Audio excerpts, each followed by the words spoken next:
Okay, so do you know what? All week I've been wanting to play this on my own, which is a good sign that I'm enjoying the game, right? So let's just get straight into it. I think we were in the process of sending...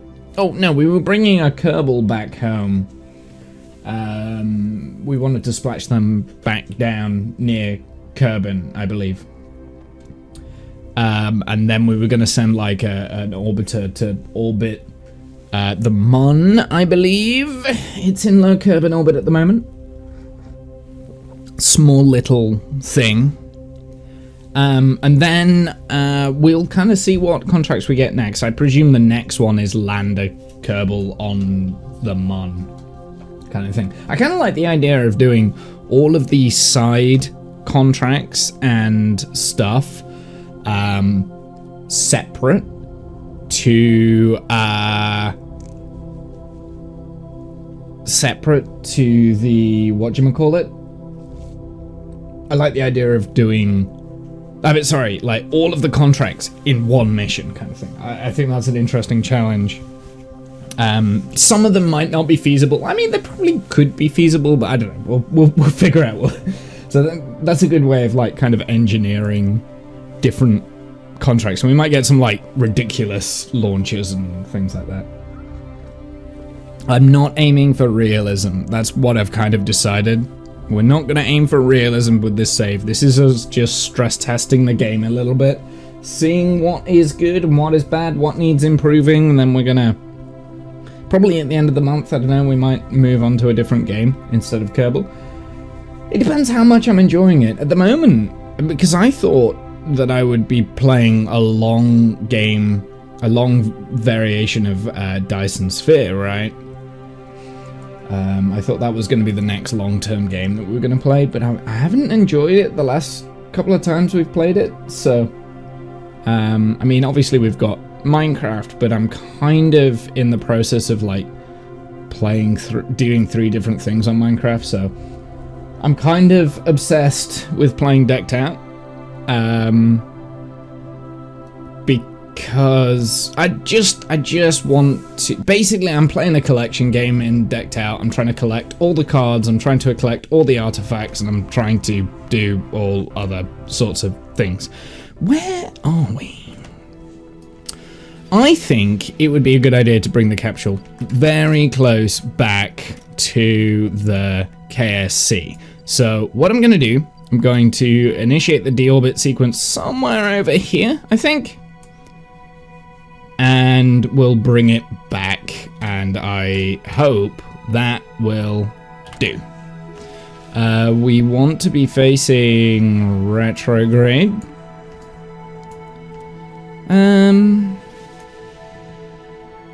I mean, places where we don't want to land on the mountain ranges there. Yeah, let's have 5 before I do this. There we go. Nice and simple, nice and easy. Okay. Let's have 9. I forgot how much Delta V those the separation boosters have for deorbit. I really like the idea of using our capsules like that, like having deorbit things. I like the idea of doing that. It's very like having engines on the side that I mean, it's kind of inspired by Dragon, right? Like that's how Dragon does it. We don't have any science there that we can pick up. Okay, we will do it here, right? There we go.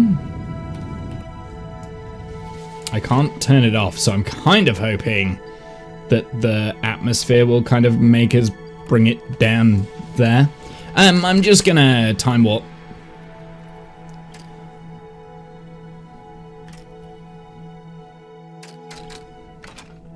Actually, maybe we don't need time warp. So this is kind of where we got left off at the end of last session. We left Tim C. Kerman in orbit because we kept crashing, but we're not talking about that because my brain was kind of a little bit frazzled. I think I'd just done like a full week at work and I was like, oh, I'm so tired. That was kind of like me actually today because I have now done another full week at work and I am again tired. I'm gonna wait until I pop the parachutes on this as well.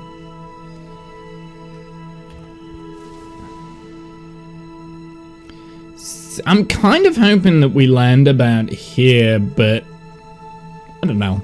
I don't know how the physics of the save go just yet. I'm gonna turn off SAS as well, because then we should naturally point retrograde. Or the heat shield should naturally point retrograde then. Yeah, I have a feeling we're gonna like land somewhere around here, so that'll be quite nice. Maybe not. Maybe it's gonna be a grass landing. It's always very difficult to say. I always, yeah. I mean, I do think that maybe this is something that Kerbal 2 can do, is have like a landing mod that like shows you where you're going to land with this trajectory, right? Rather than a constantly changing orbital line. Feel like it's inferior. I know that there were mods in Kerbal 1 that did that very well. I obviously never played modded Kerbal, so yeah.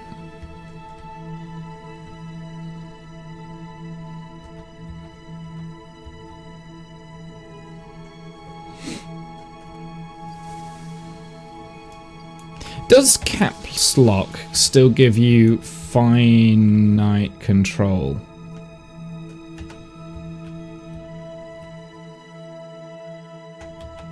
I think it does. Excellent. Okay.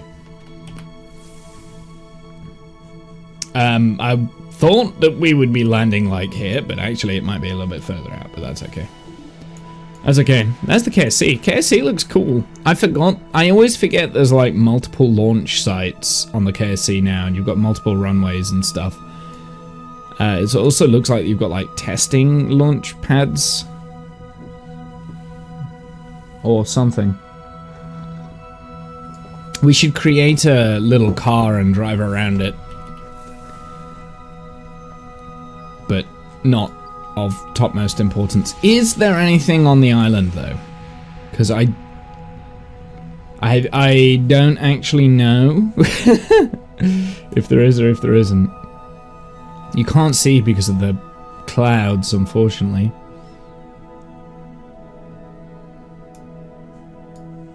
See, I feel like, right, because I mean obviously there's like that boat yard, so you can launch boats now. I feel like we should have, like, this is far flung in the future, right? Like once Kerbal is like fully released. But you could do like a boat yard over here.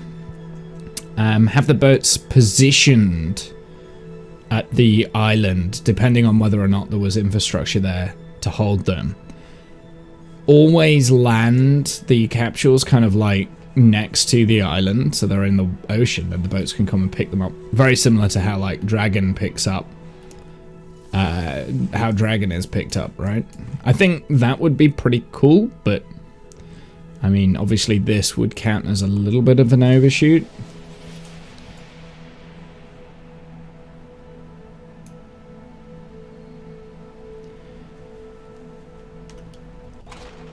Let's pop the chutes whilst I'm thinking of it.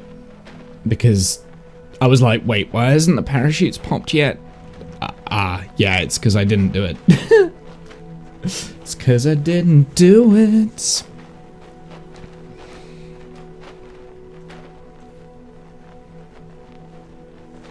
So I can't see whether there's actually anything there, unfortunately. I'm sure someone will tell me at some point. Nope. I wanted to do this.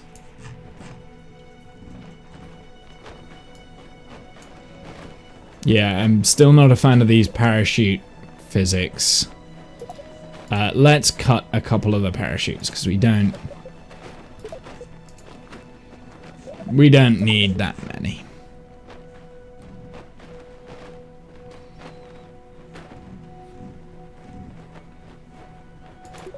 Can you get rid of the fairing? You cannot. Okay, so what did I use in terms of the fairing? 0.18 out of 0.2 tons. So we used a small amount of the units, right? Vessel is now recoverable. There we go. Recover the vessel. Confirm. Excellent. Let's go back to the KSC.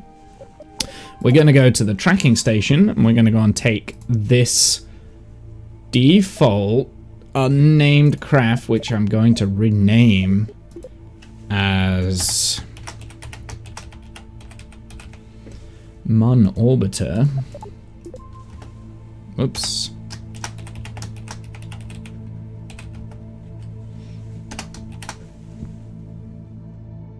That needs to change. Mon Orbiter.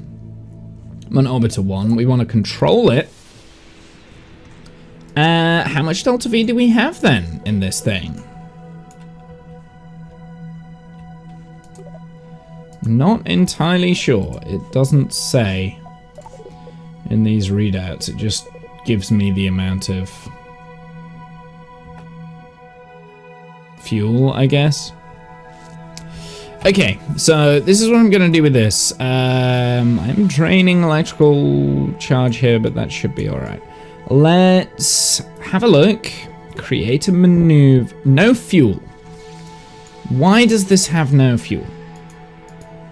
What do you mean this has no fuel? Is this a bug?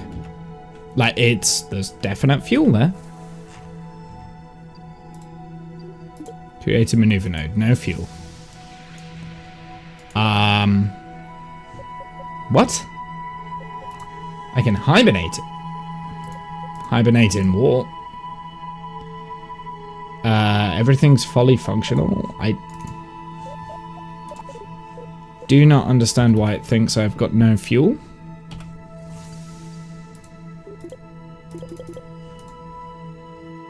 Cannot create a maneuver. No fuel. Okay. Independent throttle? Ooh, yes.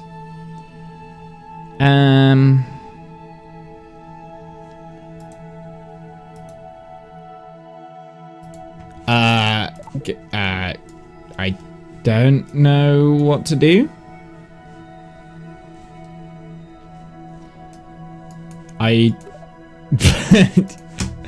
legit, like, I'm stumped right now.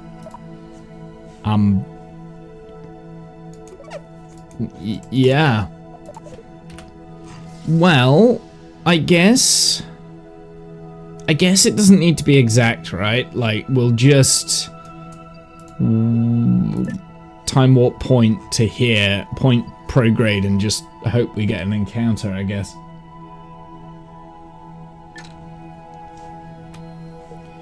So let's point prograde.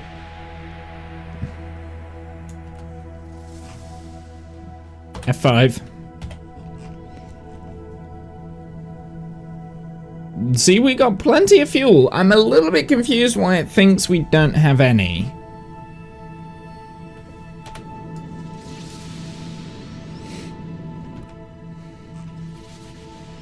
That should get us an encounter, a rendezvous, but I don't... I don't know why it... Okay. Yeah, for some reason it cannot create maneuver, no fuel. I wonder if changing the game file for this...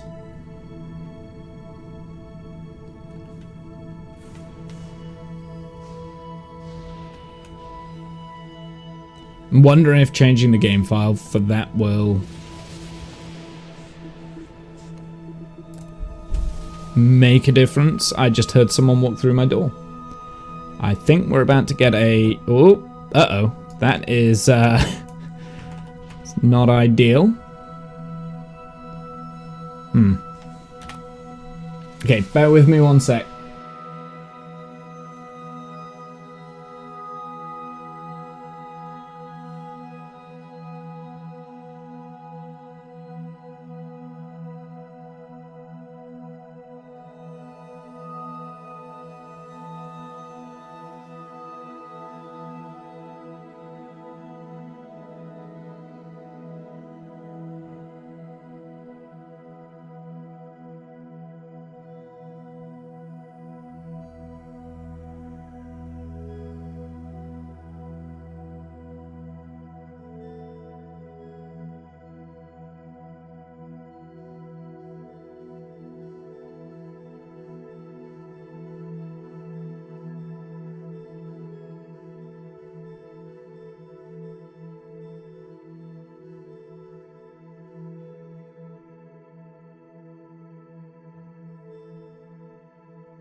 The dog has gone. Okay. Why am I not on this scene? What did I do? What did I do? There we go. There we go, I'm back. Where are we on this? Oh, apparently apparently I'm having a collision course with the Mun. Right, okay, let's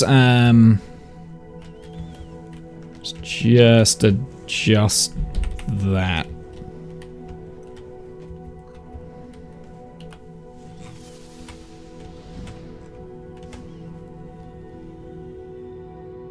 Perfect. What is the periapsis there? What was the mission requirement for that? Mission tracker. Oh my goodness, so many things open. What was the min? So it has to be 60 kilometers. So we'll just do it to there. Cool. Then when we get up to the periapsis, we'll just burn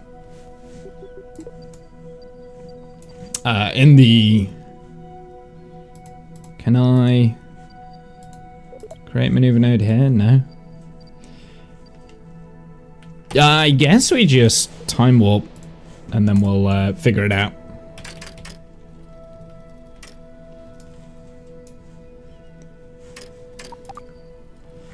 Is there new science to be had? Ooh, yes, there's samples and data. Well, I can transmit the data, but I can't take the samples. The samples have to be recovered. Sure. And this is high orbit. You get detailed measurements of the environment.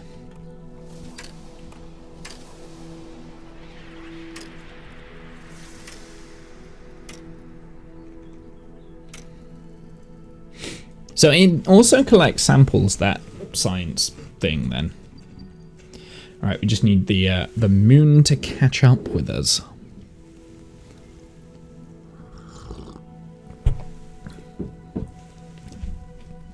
I think I'm gonna put it also like, this is probably gonna stay in orbit maybe? I'm not sure.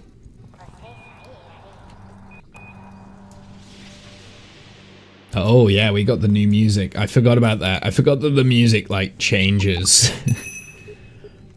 Let's transmit the data. You get detailed measurements of the environment. Transmitting data. We have samples here that we need to return to Kerbal, but I've got no way of returning said samples.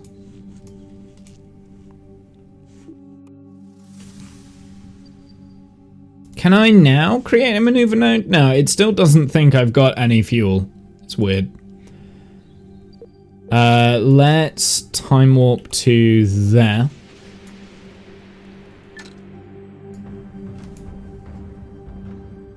And we're just gonna capture. There we go. Easy. Easy. It didn't require, I mean, that was like a pretty much easy, like straight up. What was this? EVA while in Kerbal orbit. Oh no!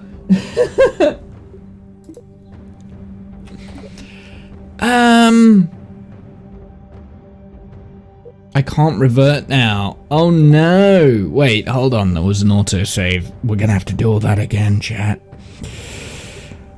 Let's do the quick save here, because we need to do that. We need to do that. We need to do that. I'm doing it all at one go, okay. Secondary mission, EVA. Okay, EVA. There we go.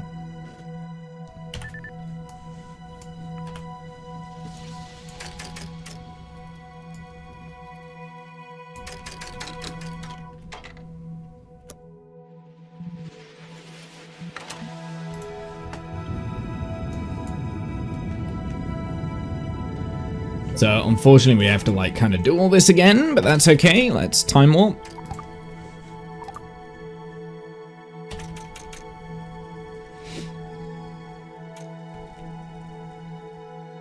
This is fine.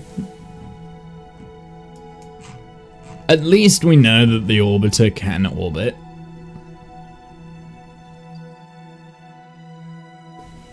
You know, like...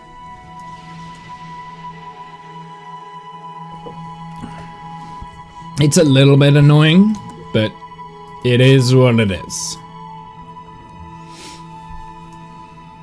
Yeah, we're like gonna overshoot a little bit further this time. You know what? Let's F9.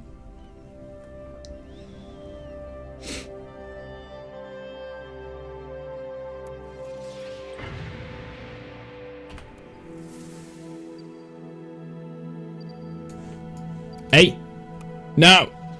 Ah, load the game. Right. We need this quick save. This quick save, I think. Yeah, I think I want this quick save. So let's load that quick save. It's very difficult to know which quick save's which.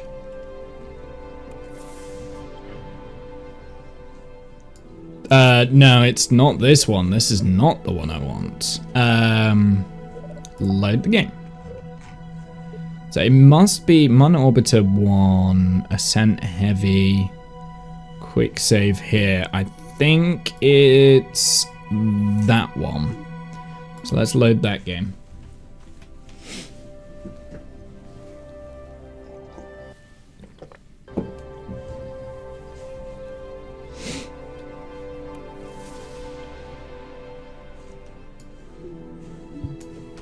Yes, it was this one.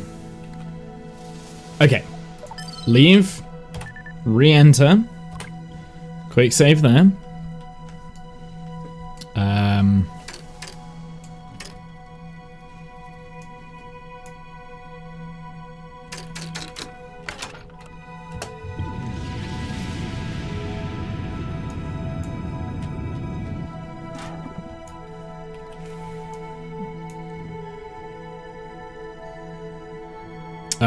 Overshooting. F9. I want to get this, like, really good. I don't know why I'm doing, like, perfection here, but I guess that's just who I am.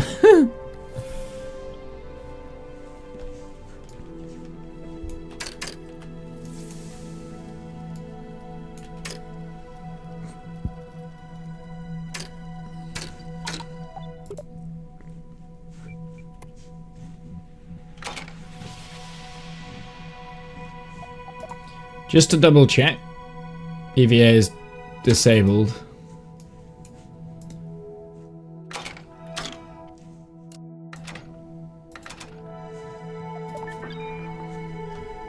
Board it.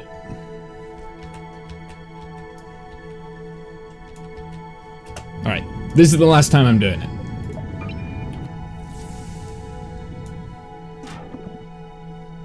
The last time.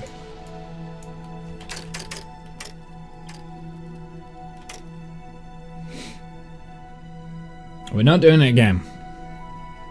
I've spent too long doing this. This is silly. It's silly. This is my problem that I've always had with Kerbal, is that I want to do everything perfectly every single time. And why I have a love-hate relationship with the game. Striving for perfection, but never achieving it.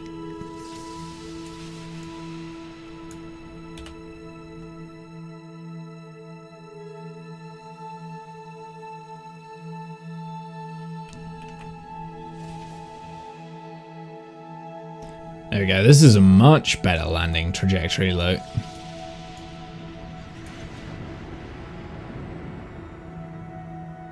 Oh boy, this is loads better. We're going over the KSC here, or?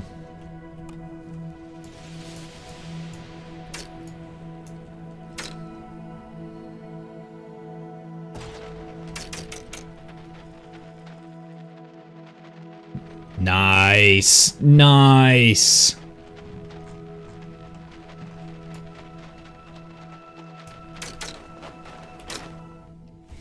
I need to figure out how to take screenshots. There we go.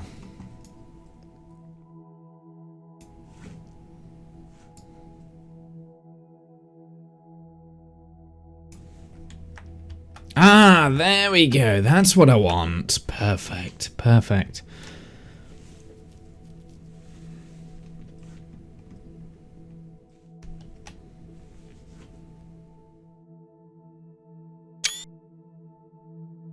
I like that screenshot. That's going to become a new screensaver.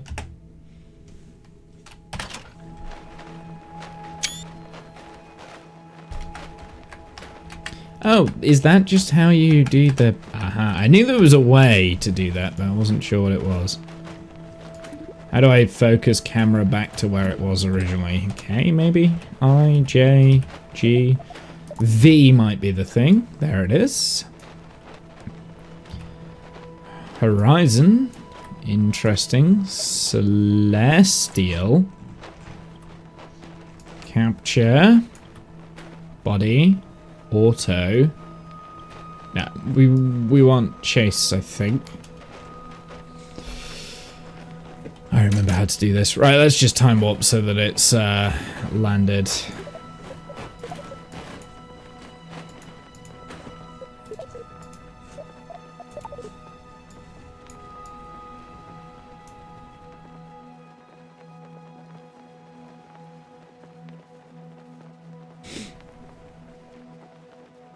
Bum bum bum bum bum.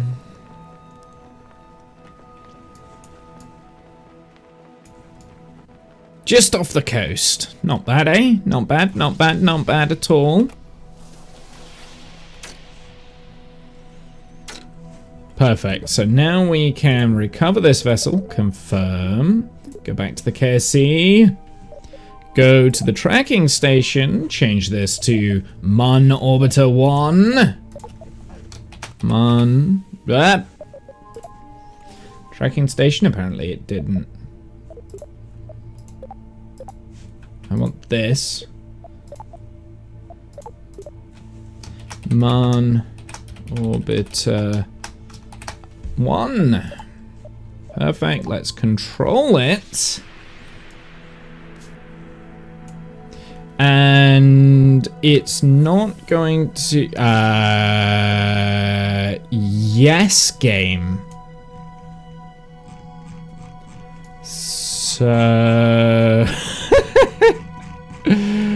something's not right here.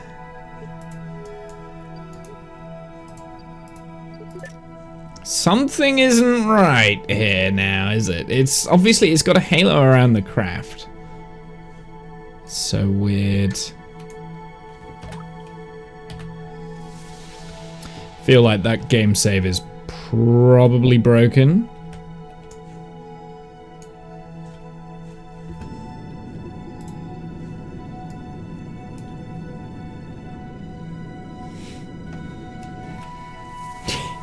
It's so weird. Why is space purple? It's only like, it's like a certain hue. There's a weird hue on the game right now. Like, what is this? What is this? Something that I think they're really lacking on this scene is the ability to pull up your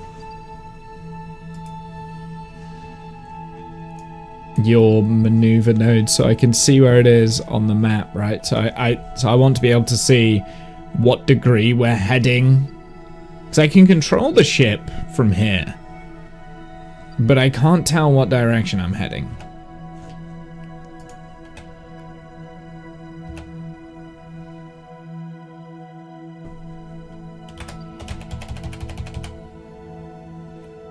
Right? So, like, right now I'm gonna have to go into this just to...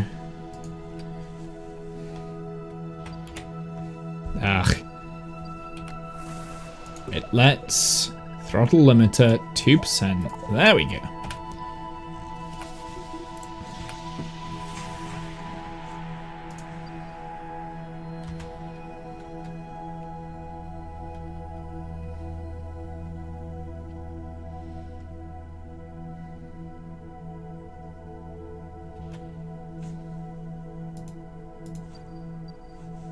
Man, let's time warp here.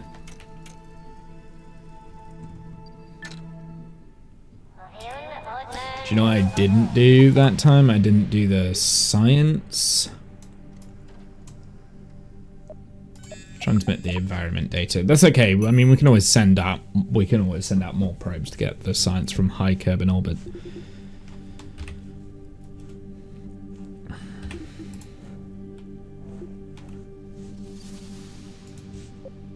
Time warp to there.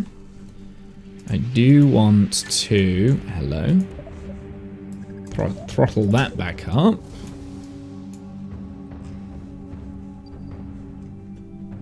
I'm gonna have to reload the game, see if that fixes it.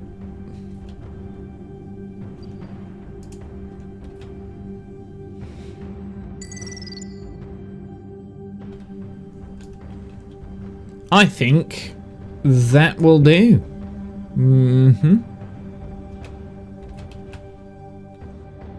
There we go.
Low on orbit as well can be sent back.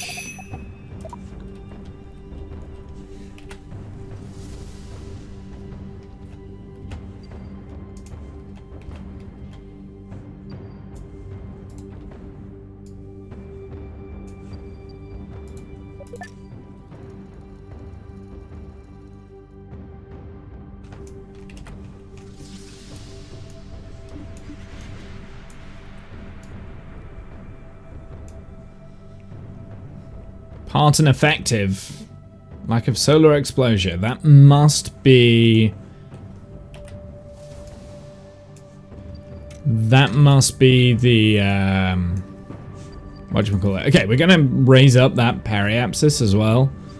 Because this is not going to land on the moon. And we're going to leave it in like a really eccentric orbit.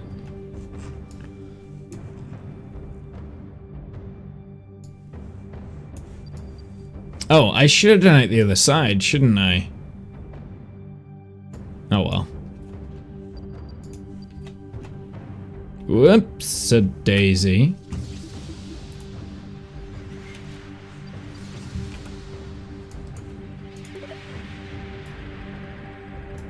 But yeah, we are leaving this in like a very eccentric orbit.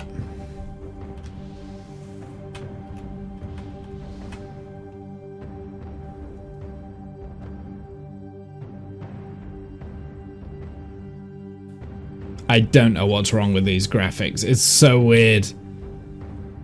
There we go. We'll leave it there. We'll leave it there. Nice big orbit. And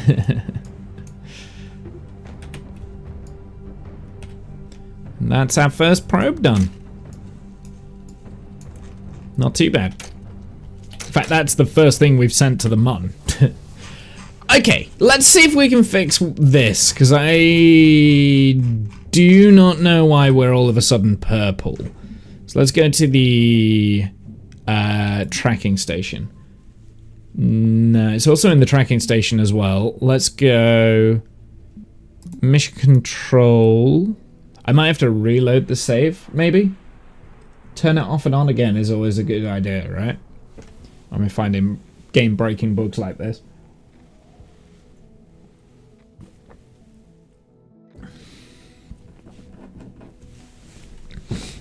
It's a bit... It's a bit weird how it's done. It's not game breaking. It's just weird. Like there must be a bug somewhere with like the maneuver nodes and stuff because oh, it's not loading. It's not loading. Oh no, my stream is failing as well.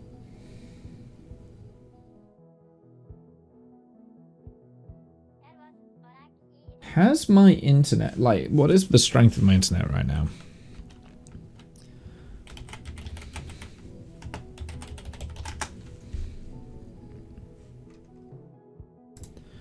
Or a speed test. Download is fine.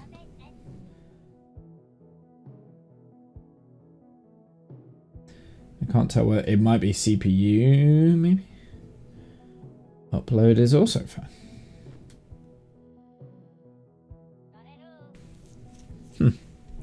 Interesting. It might just be that this is because this is loading. Maybe it's putting too much load on my computer. But the internet itself is fine.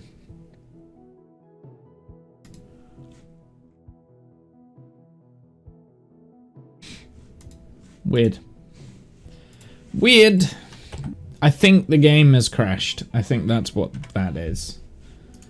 So I presume I have to force quit out of this. I have a feeling that there's like a very big bug there, which is making me think maybe I can't play this game. I did get a really cool little shot though. Let's reopen it. Can I open in manage screenshots? Where is this stored, this screenshot?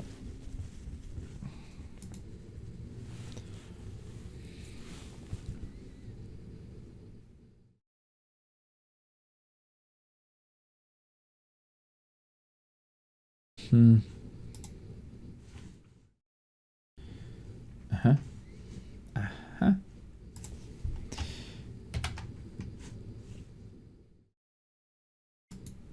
Copy. It's eerie without music, but it's fine.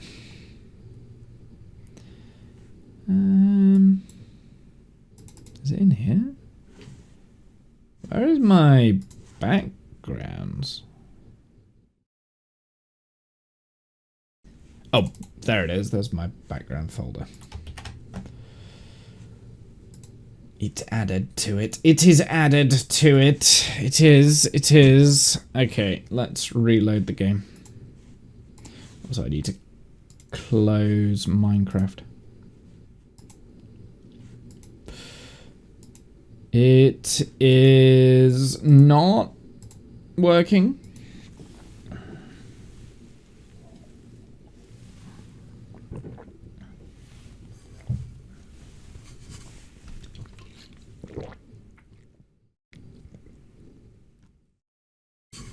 It's not working, chat.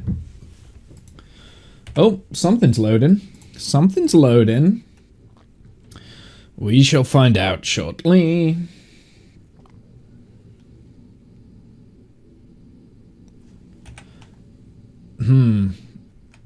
Yeah, I don't know what's going on right now.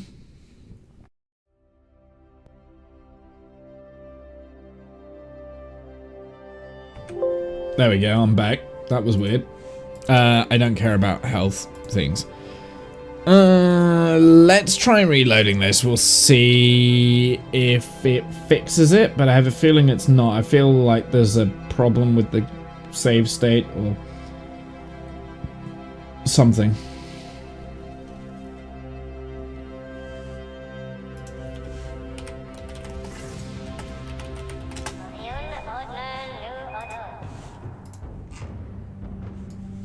Aha!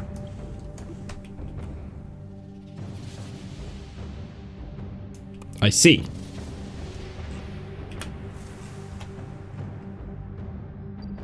I see.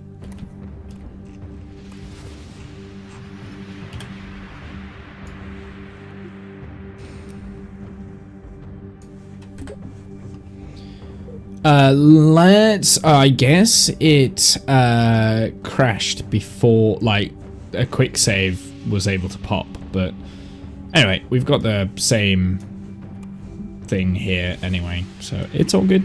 It's all good. Right, let's put this onto hibernate.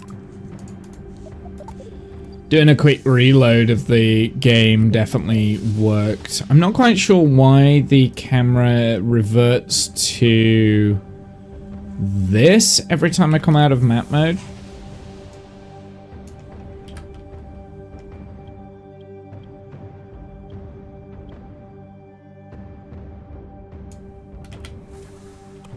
Like that. I don't quite know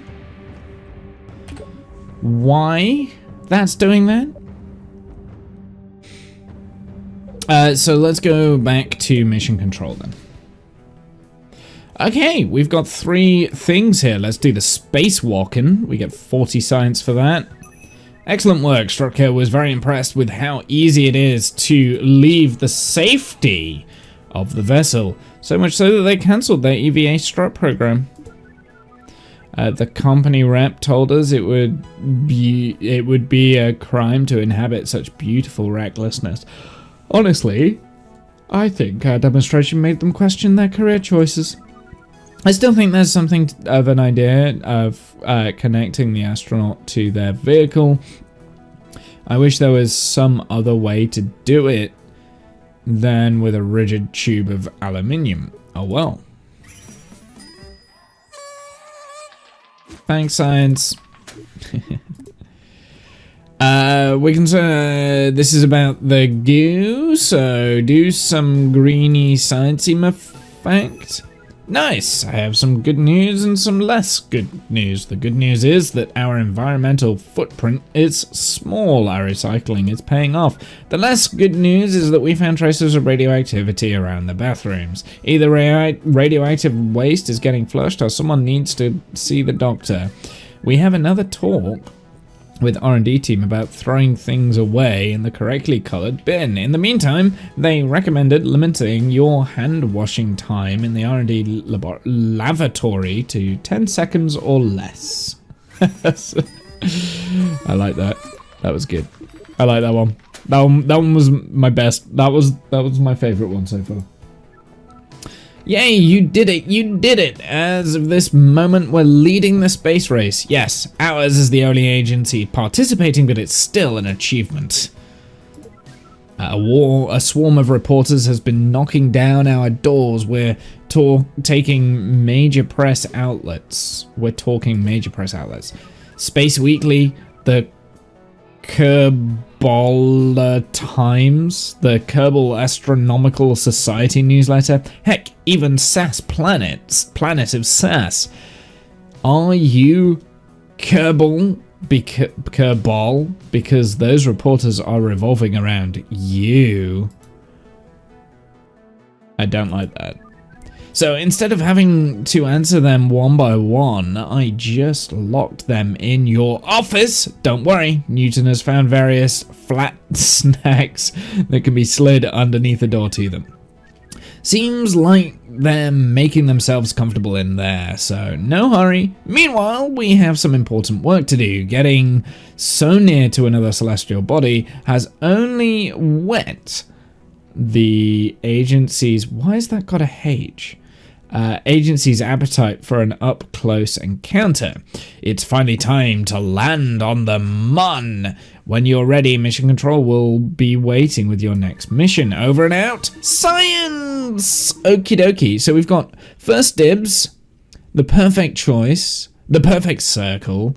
I see. Establish an orbit around Kerbal with an AP between 99 kilometers and 100 kilometers. We will do that one. First dibs. Plant a flag within any mare on the Mun. Ooh. Wait. Let's read this one first. Periapsis Rocket Supplies is suing us for using their company name.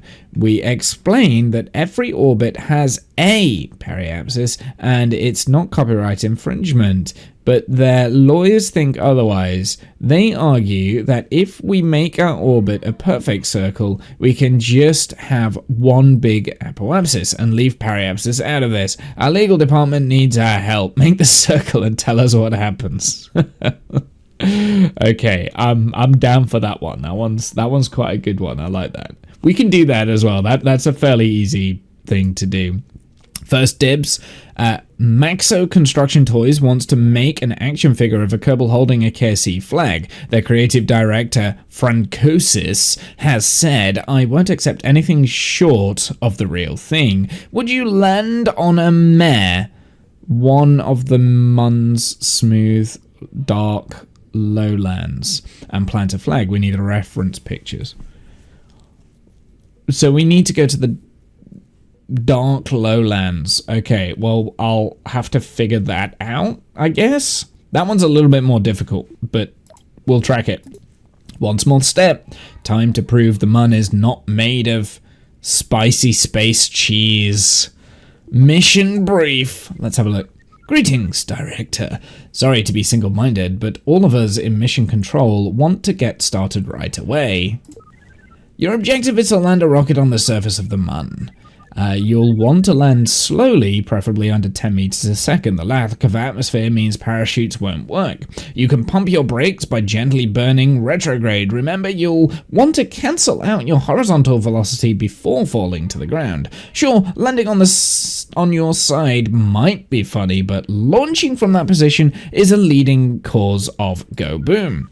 Once you're falling velocity, use SAS to orientate yourself radial out to keep the pointy end up.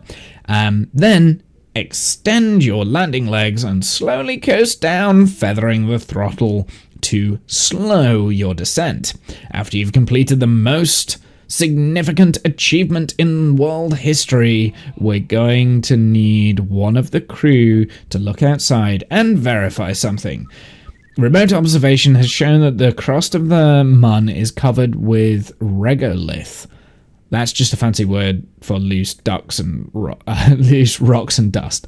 The Mun is likely a rock covered in smaller rocks, and there is an infinitesimally small chance that it is not. You want to know what else it could be? Promise not to judge. Fuck. I didn't want to worry you, but the head of the snacks department stopped by today. They have vested interest in this mission. If we don't confirm the Mun's surface composition for them, they're going to cut off our snack supply. Shh! Don't repeat it. The engineers have super hearing. I realize this is ridiculous, but we need to prove that the surface of the Mun is not made of cheese, butter, marshmallow cream, or any of the other spreadable dairy products. Of course, I told them that the odds of any dairy product surviving the cold vacuum of space was nil, but until we can disprove this notion of a delicious Mun, the snack department will never give us a moment's peace. Hey Lazy, how's it going? Whilst we wait for you to send word, I'll be doing a bit of stress decorating. The colours you choose of our flag show a refined taste, but this room still lacks atmosphere. I hate these puns. What I figured a joke might lighten things up. So, comedy doesn't float your boat. Fine. Over and out. Get out of it. Get out of it. Okay. So we're gonna. My goal here is to do all three of these in one mission. So we need to do the perfect circle. So how are we going to do the perfect circle? Well, I guess we just get. Basically, we can do that fairly easy with the transfer stages and stuff like that. We'll just create a rocket that has a big transfer stage, and we'll get that transfer stage in the perfect circle around Kerbin's orbit. So that's easy. We need to then land in a very specific part of the Mun, the Dark Lowlands, which I'm not gonna lie, I'm not actually sure where that might be. I presume it's the... focus on the Mun. I presume it's like any of these areas where we've got to land. I mean, dark lowlands, they're the craters, right? Like, I presume that's where we're supposed to go. So, I mean, that should be relatively easy. There's a large area of where we can kind of like land on that. There's also some on the other side of the Mun. But ideally, I mean, I'd like to have it on the Kerbin side so we can look up at Kerbin, I guess. So that's fairly easy. And then the third one is just land on the Mun. So that's relatively easy to do, I think. Especially like do all three at the same time. I think we can do it. I do want to unlock some new science to do this. So I want Mun lander science, new capsules. Do we do Apollo style mission and have an orbiter around in orbit of the Mun and then just do a lander? Or should we just do like one whole vehicle? I think if we're going to land on the Mun, we want like multiple Kerbals to go, right? Let's go to research. So let's have a look. I mean, if we wanted separate landers, well, how much science do we have? We've got 350. That's not that much. I kind of wouldn't mind the power launchers here. So that's going to take a big chunk. I mean, we want Mun landing, so let's research that. The power launchers is 180. I've got 270 left, so that would mean I've only got 90 science left. So basic docking, I guess. What is research miniaturization? That's just the science junior, I guess. Okay. Reaction control system. I mean, this is the problem. It's either reaction control system or basic docking. I can't have both. I'm 10 science short, chat. Oh no! You know the science that I decided I was too lazy to do in high Kerbin atmosphere on the last launch? That's the 10 science. Okay, well, I mean, it's either that or we don't have power launchers here. I kind of want this because, you know, bigger skipper engines, and we can send something bigger, I guess. But we don't need that. We don't need that. I do think I'm going to need the reaction control systems, at least. What do we have down here? We've got monopropellant drives. And we've got tiny engines. Don't think I need the tiny engines for this in particular. But we definitely... I'm 90% sure that I want the reaction control system. So let's go reaction control system. Now I have to kind of like choose. Larger fuel tanks. Larger fuel tanks, I think, is probably going to be better. So, here's the thing. If we don't get docking, then we have to land the craft that is returning to Kerbin. So that's okay. We can do that. Yeah, we can do that.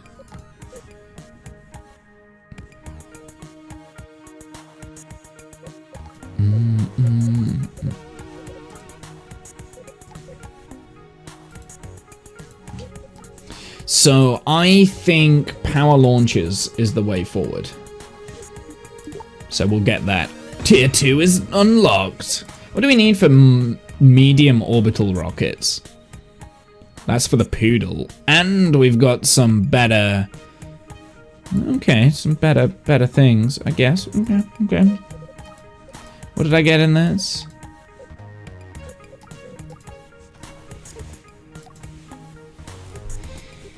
So yeah, unfortunately, I can only get the micro construction. That might be quite fun to have, actually, the micro construction, because... Got reaction control system. I'm thinking... Yeah, I'm thinking... No, I don't have the tiny engines. Never mind. Yeah, let's get the micro construction then, I guess.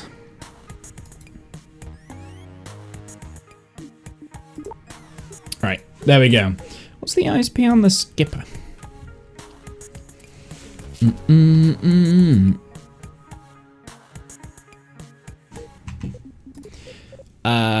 No, I want this one. What's medium launchers? What do I get with that? We get the mainsail with the medium launchers. And nuclear propulsion. That's actually very close. Is the nukes? Interesting. Oh, there's the vector engines.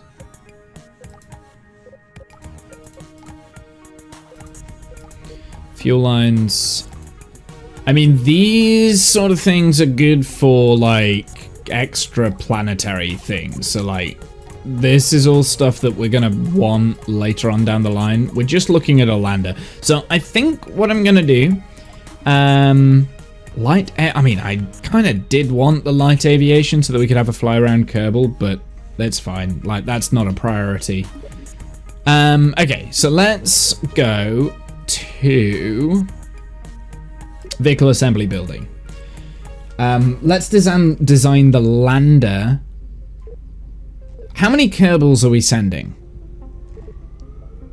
How many Kerbals are we sending? Because I've got this. So I guess we're only sending 2 Kerbals, and we need to make this land safely back at Kerbin, I think. Maybe we're only sending 1 Kerbal then.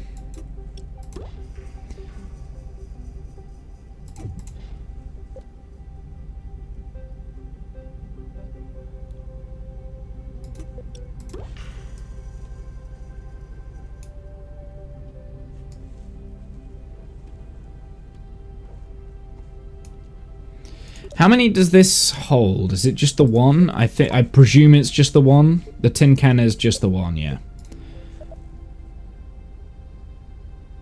The Explorer is just the 1 as well. Okay.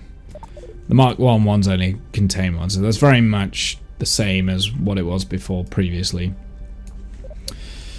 Okay, how do I want to do this? I think we are only sending 1 Kerbal, right? So let's get the return pod correct, and I think we've already kind of got... that, so let's take this, merge it in. Perfect, and then I want to take everything from here and delete. This is gonna be...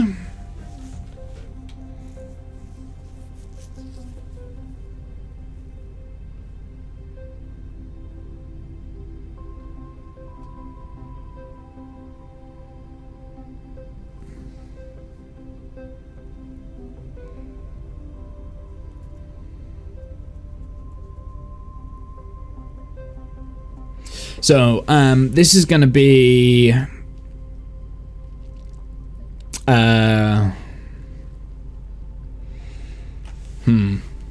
Let's get a thesaurus out.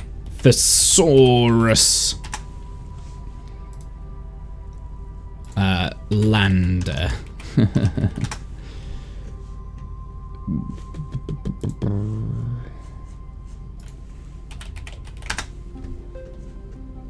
To land on a planet. I know what it is. I want another word for it, though. Please. That's... yeah. Is there another planet? Is there another thing for lander? No, is that not a thing? Swank? Swank? What the fuck is swank? Jesus. First recorded as 1960 to 65. That's the origin of lander. There is no other.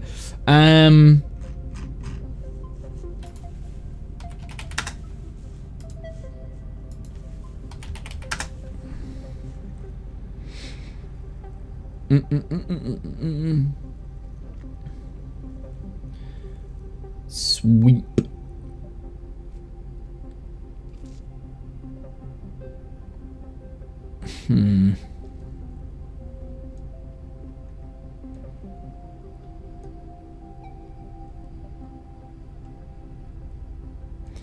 I need something.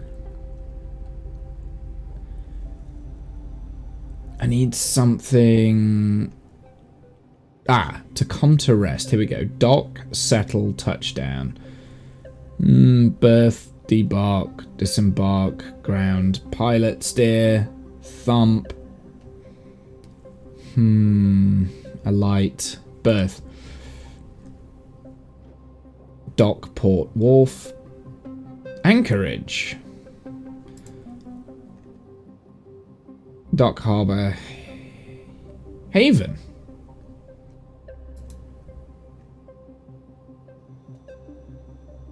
Roadstead? Roadstead's not cool. Sanctum. Asylum. Retreat, sanctuary, shelter, harbour. What's Roadstead? It's Anchorage. I'm thinking these are good words. You see, this is why you use a thesaurus. Basin. Let's have a look at that. Pan, pot, pool, watershed, valley, tub, gulf. I don't like basin. Let's go back. Refuge. Retreat, sanctuary, security, shelter, resort, stronghold. Protection, ambush, harbour, harbourage, hole, home, immunity, makeshift, opening. Expedient. Ooh, the expedients. Fit, fitting, meet, possible. Wise. Prudent. Prudence. Prudence is a cool word. I like that. Expedient. I like expedient. We're gonna call this whole thing expedient, right? There we go. I don't know why expedient, but it's a good word. So we'll save. So we've got ascent heavy down here, but I don't think that's gonna be good enough. The ascent heavy 2 there. I don't think that's gonna be good enough. So this is...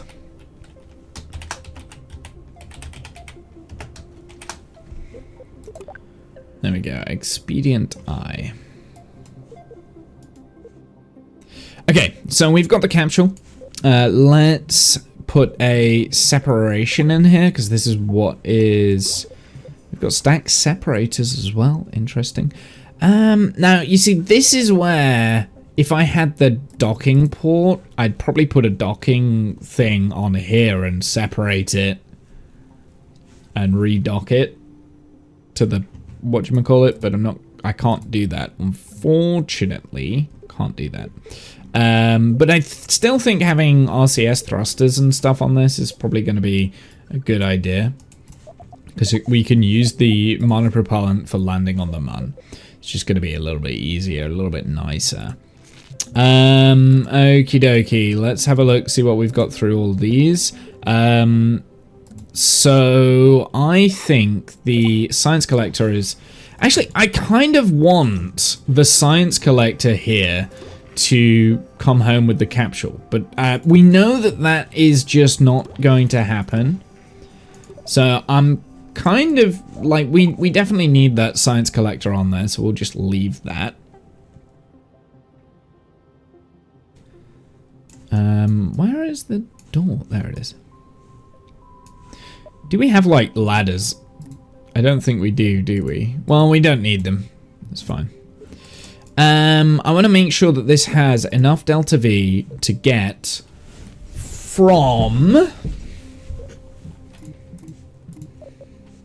We've got the skipper. That's going to be useful. I think the skipper is going to be the transfer stage.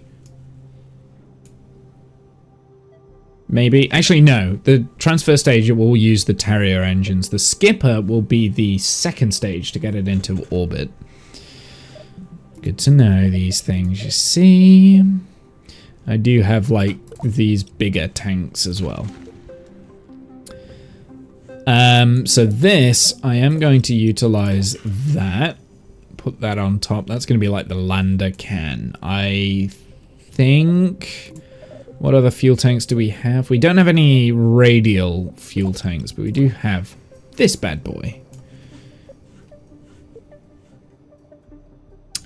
We should maybe also like add a little bit of monopropellant in this. I don't know if I need all of that monopropellant. That's quite a lot, but hey. This is not going to be a pretty lander, by the way. So the lander...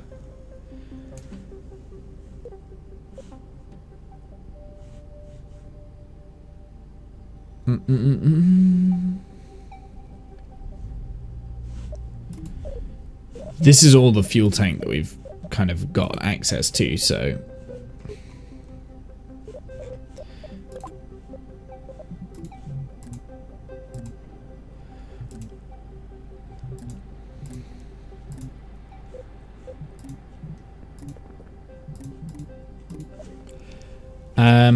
How much delta V do we have in this if this is vacuum? 2,800 meters a second. Let's get the Kerbal trip planner here. So we want to do Kerbal to the Mun, and it is going to be a round trip. So we want to land on the Mun, right? This is actually a little bit more helpful. So we've got Mun intercept is 800 meters a second, so we've got 2,000 left, plus 200, about 300. So really that's about, I'm going to round up because that's safer. So 900 plus 300, that's 1,200 plus another 600. So that is... I can hear something. Do I want a transfer stage? I probably do want a transfer stage, actually. So this, we just need to get this into like low Kerbal orbit. I'm not sure whether that is ever going to be. I don't know if I need this, to be honest.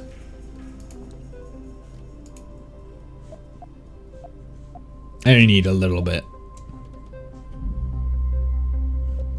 I can hear them resurfacing the road outside. Okay, so really, we've actually got 900 meters a second there. So 900 meters a second, plus another 600.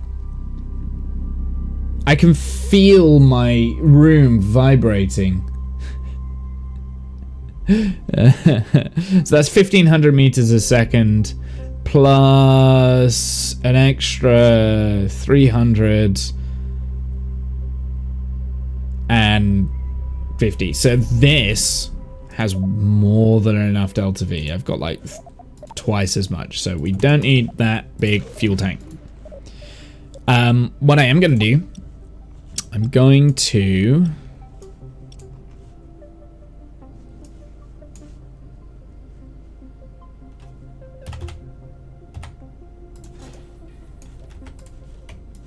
do this.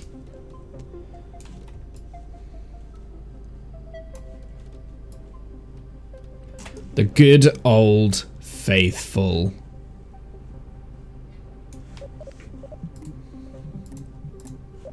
You know, this is something used to do a lot of whenever I was doing like early stage Mun landings, that sort of thing. I'm gonna try and make it so that it is a bit more.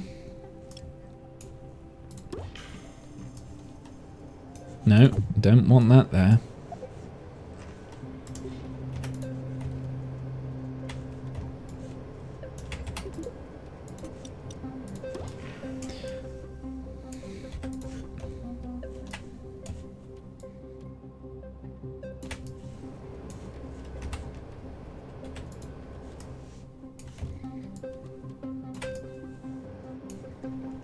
There we go. That plugs that gap.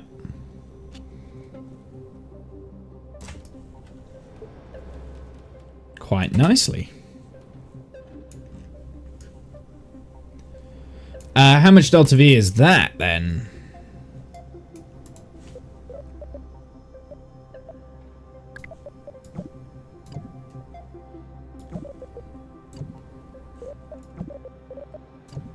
Why? What are these?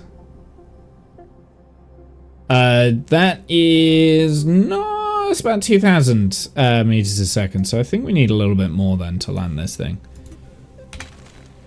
A little bit more delta V. So let's do... fraction more.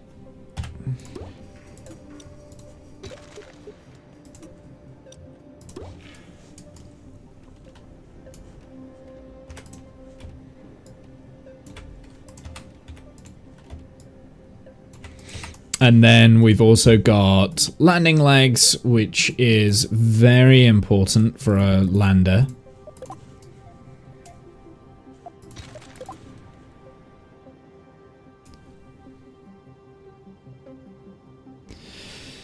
How is this a thing?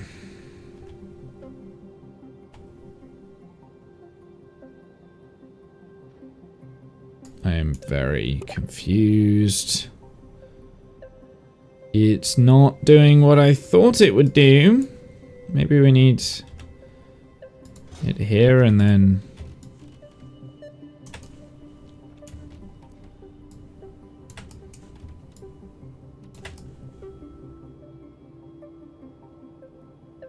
that like that. Perfect.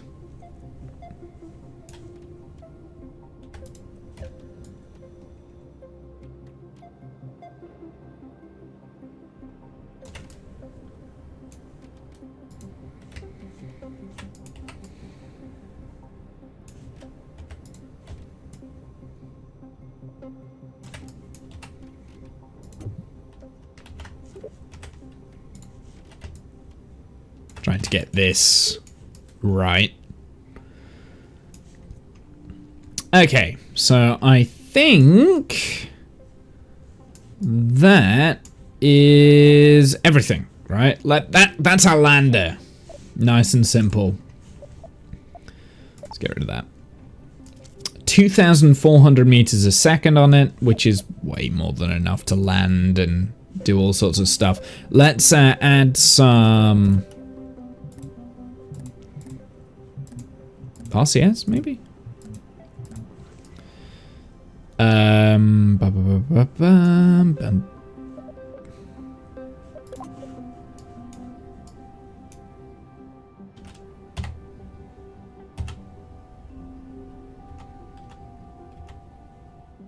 Why?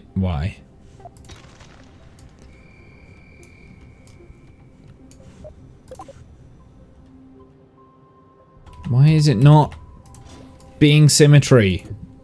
Be symmetry. Be symmetry. Why are you not symmetry right now?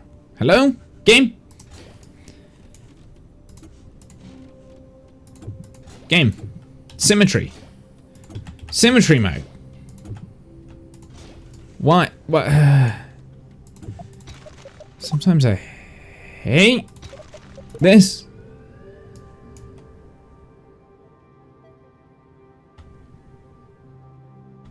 Be symmetry. Fine, whatever. I don't require symmetry. I don't want symmetry anyway. Stupid game. This does though. I definitely need symmetry for this. Ah! Fine. I'll come back to it. Okay. I need some solar panels, which are, where are they? Electrical. There they are. There. Right there, you dingbat. What? Wait a minute.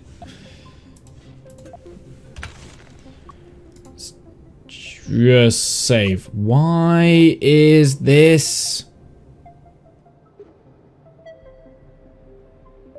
Expedient 1. This.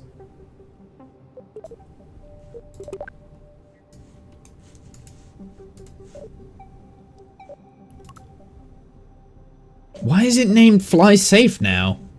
Get out of here.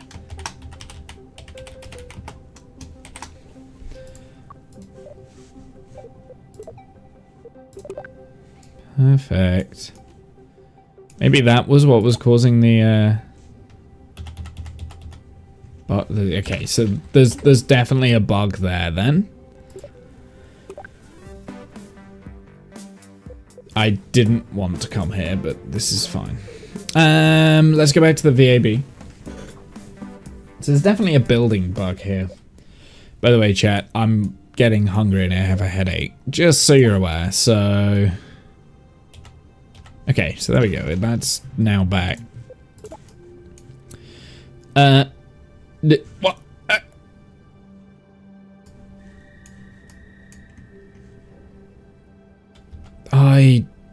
There we go.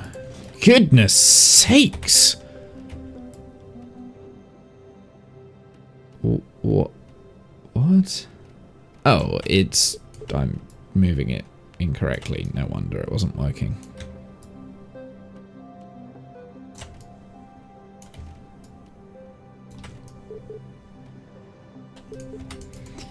Okay, so we've got that.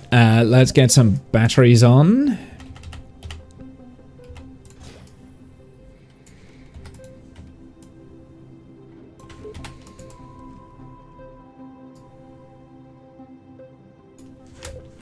I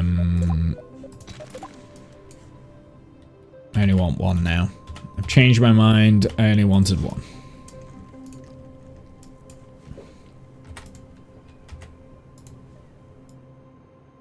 I didn't. No. Can you not, please? Okay, thank you. There we go. Perfect. Okay, so this is my lander. Save it. So we need to get this on a trajectory to the Mun for a Mun encounter. And that should be fairly easy, I think.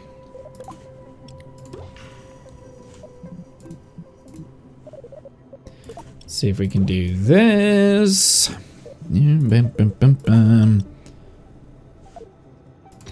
I wonder. Oh, what's the TWR going to be on that? 0.29. But it does have 1,500 meters a second in that stage, which is overkill. So, don't need that. Maybe just one of those? I guess it's only going to have half though, right? 989 meters a second. Yeah, it's a little bit overkill. I mean, we need what I need. I know what I need. Let's do this and that. That's going to be like our transfer stage. I've got 1,300 meters a second in that. So that can be transfer stage, basically out and away. Now we just need to get this into our orbital trajectory.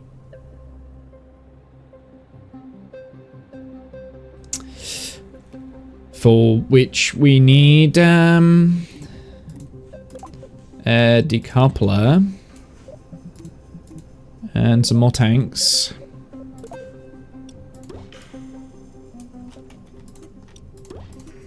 Because I've only got the small tanks, I will have to do like loads of those. So this needs to be like the second stage. Which I think if I go here, the better second stage is probably going to be the skipper anyway, just because it's got the thrust. So if that's the case, I don't want that. I want that on here kind of thing. That's not... Do I have engine plates yet? I know they're in the game. I haven't seen them, so possibly not. I do have ladders though, so we should probably utilize the ladders in some way. I do have an engine mount. Oh, but it's the wrong size. Of course it is. Adjustable tubing? No.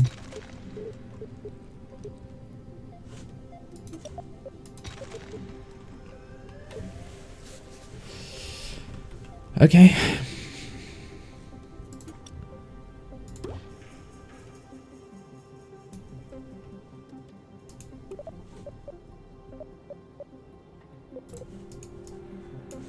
Disable the fairing on that. So that will give this more delta V. 1,500 meters a second. That will give... Oh, can you not do that, Womble?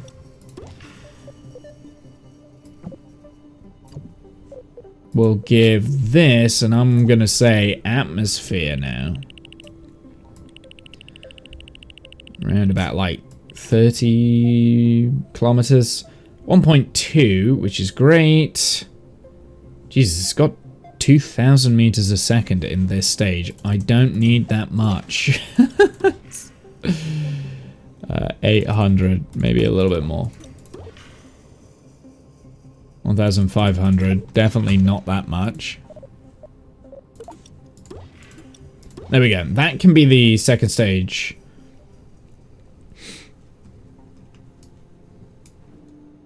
And then this is the transfer stage. That transfer stage is going to do quite a lot of the work, but I'm not going to need the TWR to do it. So that's okay. Okay, so that's the second stage. That will get us into a orbit-ish. Now we just need to launch the damn thing. Which is not going to be a problem, because I know exactly how I want this to function. No, we're not using that. Let's get these. So we're going to need a number of these.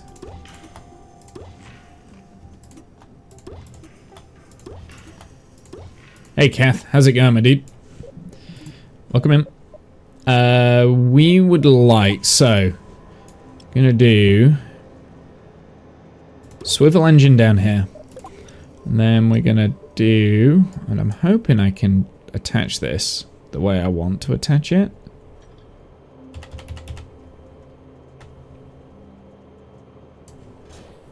All of the engines. So we've got a swivel in the middle. And, yeah... Gonna have some part clipping there, but that's okay because we're going to extend that bottom bit. That will go on this bit. That is going to be full atmosphere.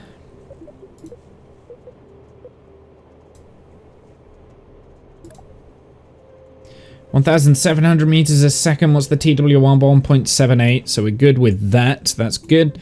And on top, I don't actually need fuel. I just want to make it look so it's not crazy.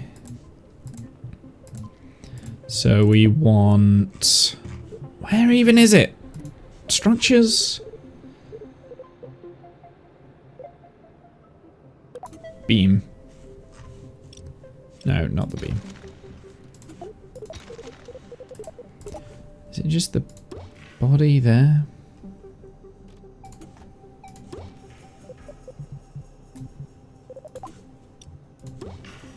There we go. Perfect. I'm hoping that this swivel will be enough to control the rocket itself. We'll see. We'll find out. This might explodificate, but yeah. There we go. We got a big sticky rocket. Why can I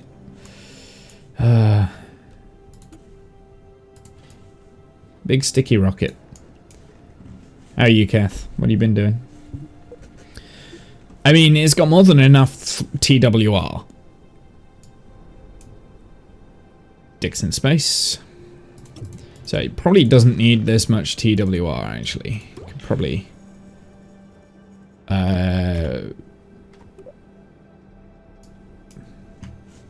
Why is it gone? It's reverting back to fly safe, and that is very annoying.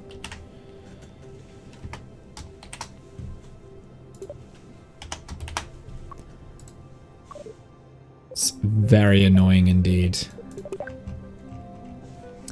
In terms of Kerbals, it's not going to be Bob. It's going to be Valentina, obviously. Like, it's got to be Valentina that goes. So I'm hoping, Delta V-wise, that should be way more. I mean, this is overkill. This is overkill, I think. Right? Destination Delta V is 10,000 meters a second. I've only got 5,000 meters a second?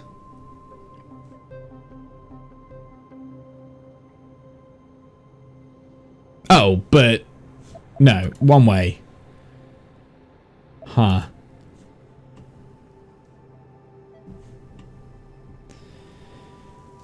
How much Delta V do we like? This is the staging weird or something?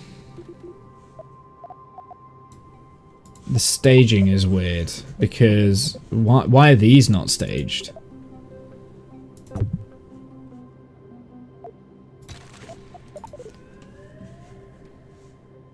Like,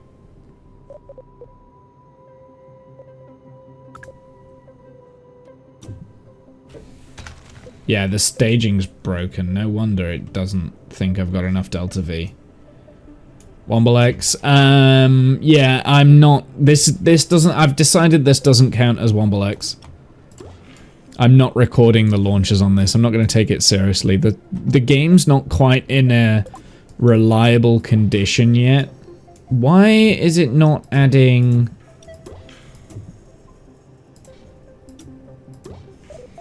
adding this to the staging?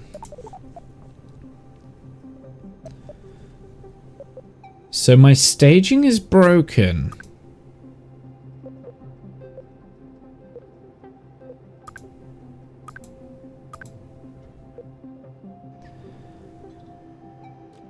Huh. I'm very confused.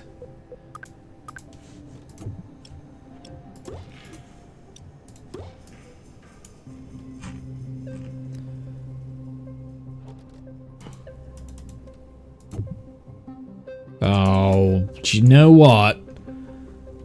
I'm not happy with this game.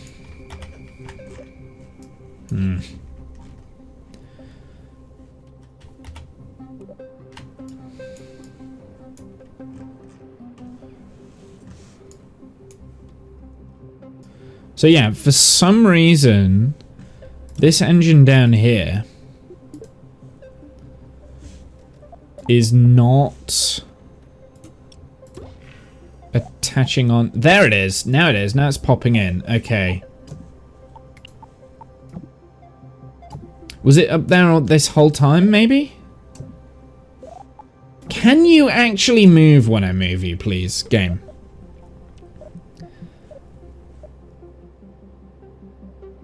Right, there we go. That's better. Right, let's add on some more engines.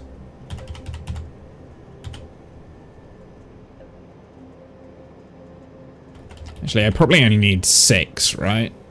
Which means I'll be able to bring them in a little bit closer.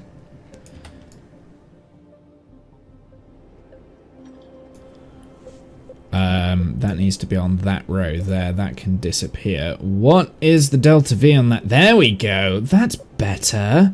So 2,000, it says 2,000 meters a second down in this first stage. So that should be enough. Close the panel gap. For that top bit,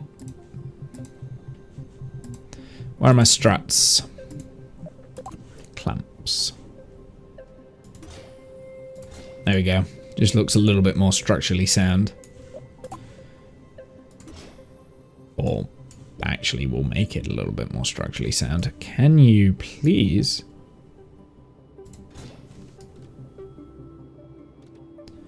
That's so weird that it does that.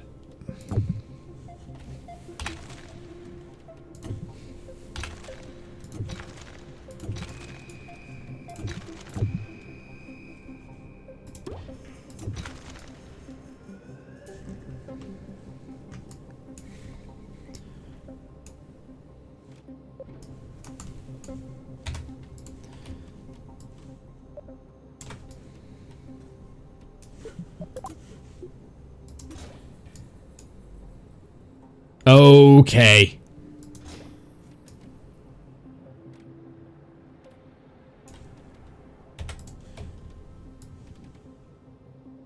We'll just pretend that we never saw that.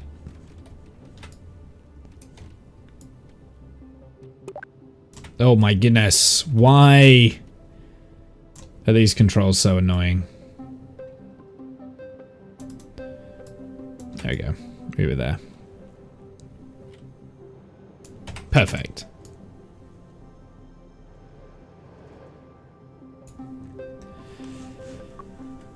Let's save it. Cool. Save it. Excellent. Do we have the correct Kerbal in? We've got Valentina in the tin can. I think that's this one.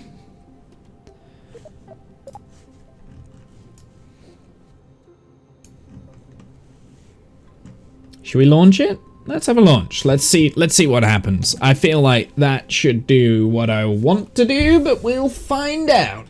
I don't know whether the gimbal is enough. I don't know if it will do the correct thing here or the wrong thing.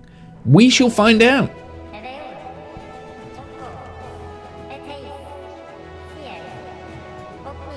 The fact that it's already wobbling on the launch pad is a little bit scary, but we'll see.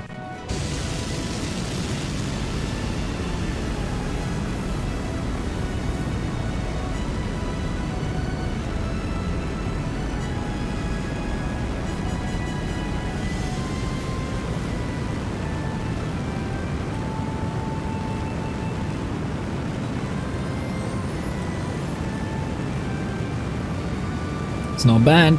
It's not doing bad. It's functioning well enough, I think. Yeah, okay. Okay, it's looking good. It's looking good so far.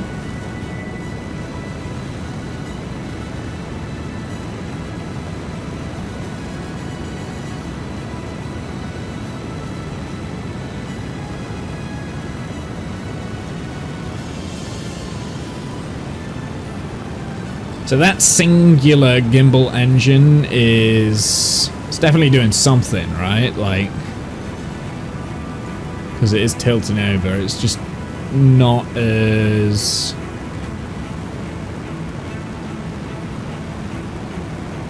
gimbally as the first couple of crafts we've done on this. But it works out. It's working out pretty well.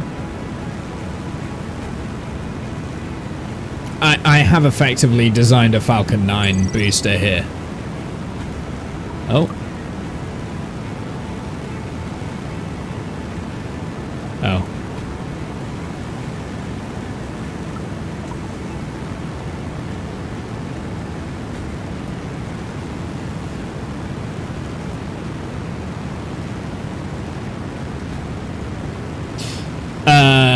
Okay. Well, bad things have kind of happened now, actually. I've just realized we haven't got the altitude that I was expecting from that booster, right?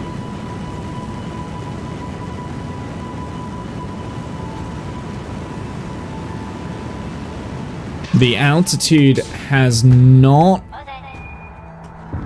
been great. But I do have this second stage. I've got like 1,000 meters a second in the second stage. I feel like we're a little bit under.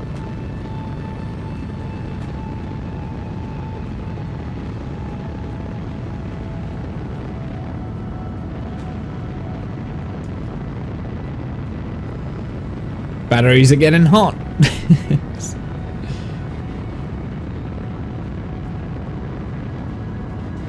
What is the TWR on this stage at this altitude? Because I was expecting this stage to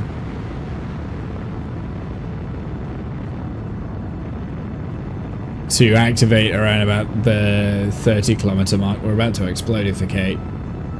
TWR is like 2 point whatever. Okay, so TWR is good.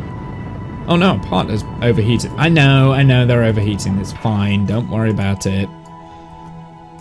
What could possibly go wrong now?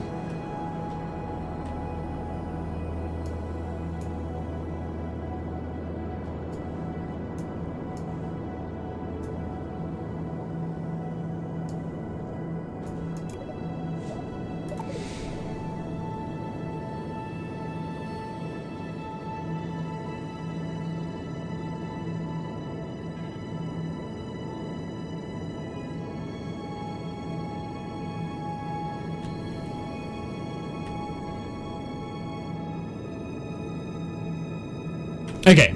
Let's revert to launch. I think my launch trajectory wasn't exactly efficient there. We've lost a lot of Delta V due to gravity and stuff. I actually wonder if the first stage doesn't quite have enough Delta V anyway.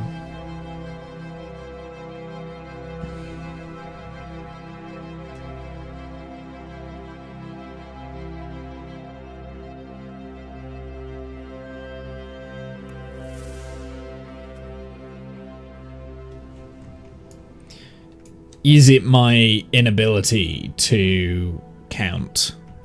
I think it's when you have multiple engines. It's throwing off the Delta V calculations there. Did you see that? It's like going from 3,600 to 1,600 Delta V. So the Delta V calculations aren't accurate. So I think that is the problem I've got, because I'm using 2 different engines on the bottom.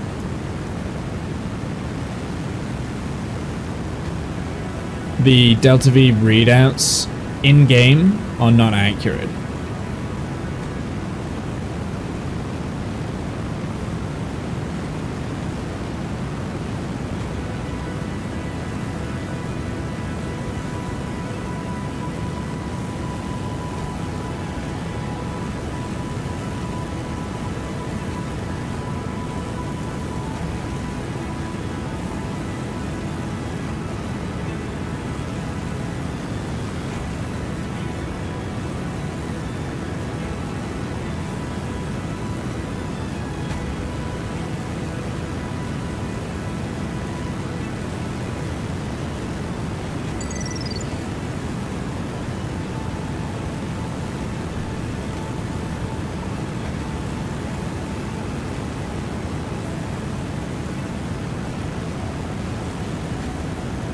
Yeah, because it's still thinking that it's got like 2,000 meters a second in these tanks, but it quite clearly doesn't have anywhere near that.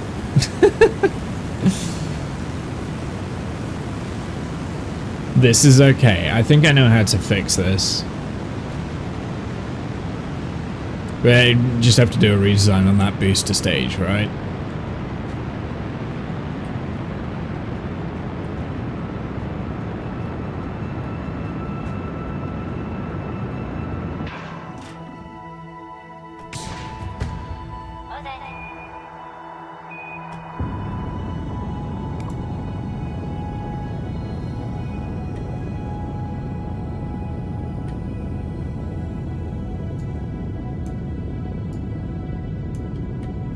It was definitely a more efficient launch trajectory this time, so...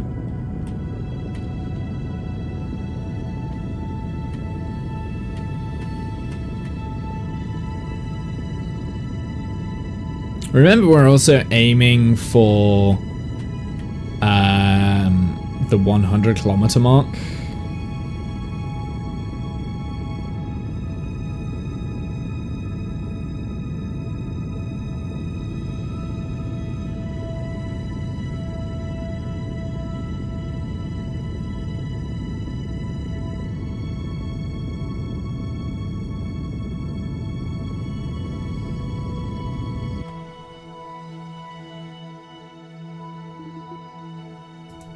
Okay, so we're definitely making orbit this time, so that's good.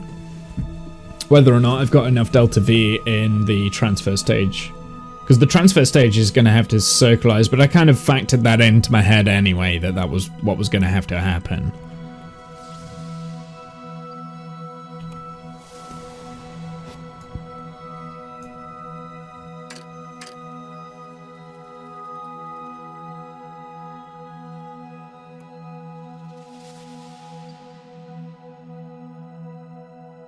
The reason why I'm aiming for the 100 kilometer mark is because of the secondary contract that we've got.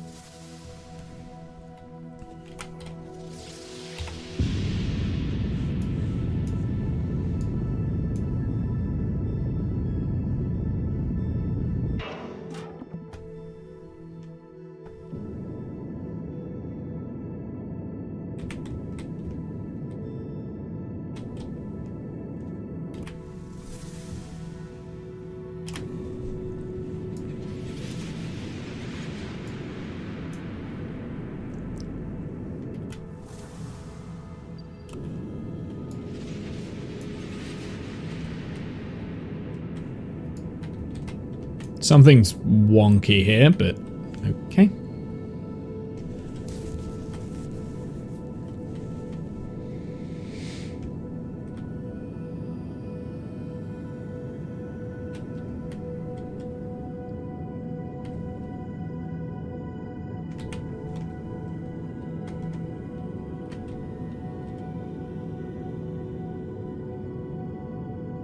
I realised that I didn't have SAS on.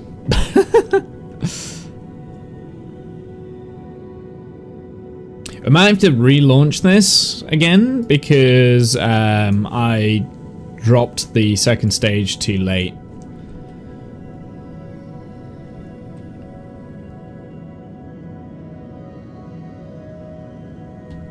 So now this like third stage has a lot more to do.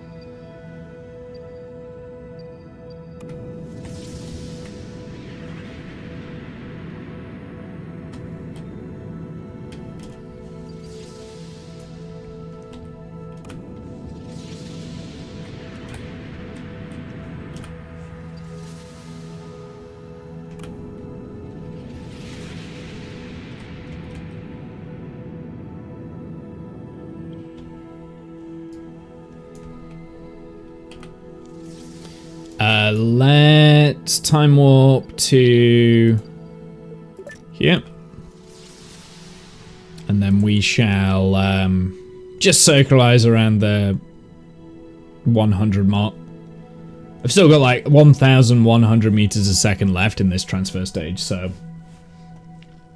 pretty happy.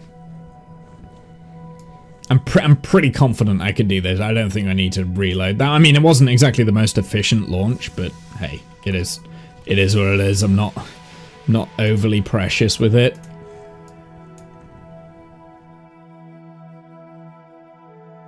What I don't want is my AP to increase higher than that, but I do want my PE to...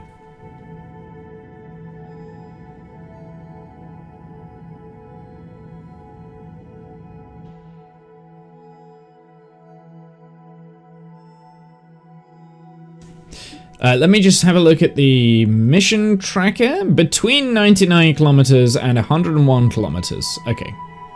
So I do actually have quite a bit of leeway. There it is. Okay, so we've got that. Nice and easy. Let's go and set a maneuver node. And we'll go out to the Mun. Okay, those two need to go because they now get in the way.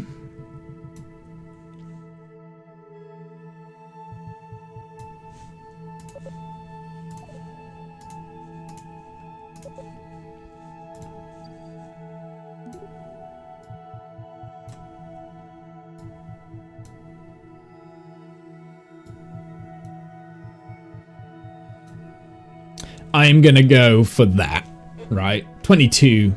Let's go less.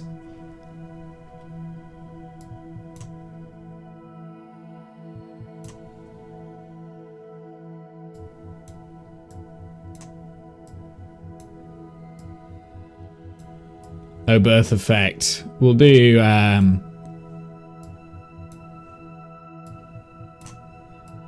yeah, we'll do that.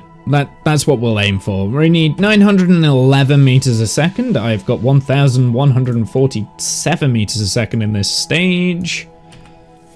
Can I warp to my maneuver, please?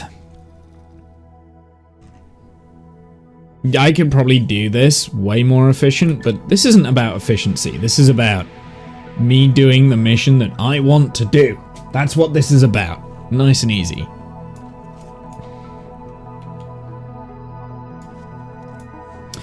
Does give me a stop burn time. I mean, this burn is going to take a while because I've only got one of these Terrier engines on. But hey, so it's going to be like a 4-minute burn by the looks of it.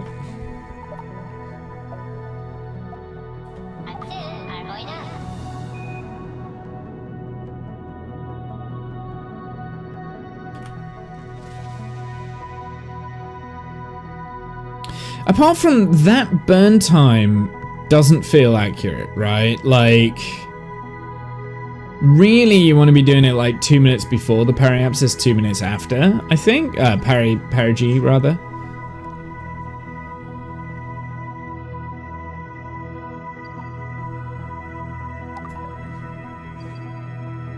Is there anything that we can transfer? No.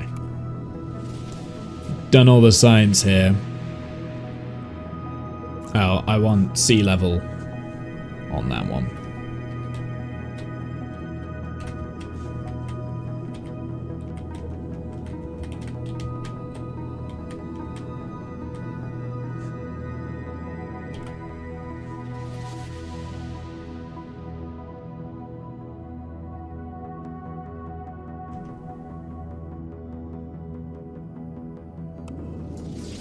Am I pointing at the mun right now?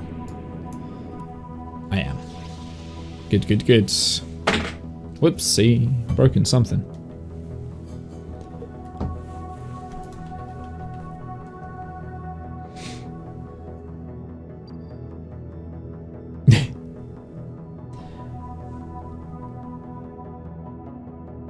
I probably don't need that maneuver node. I don't feel like it's doing anything for me.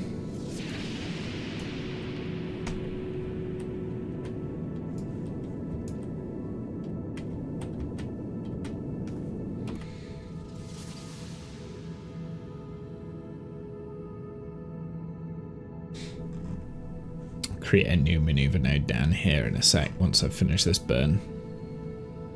Because we're going to warp around and come back to it. Okay, we'll do that. How much delta V do we need?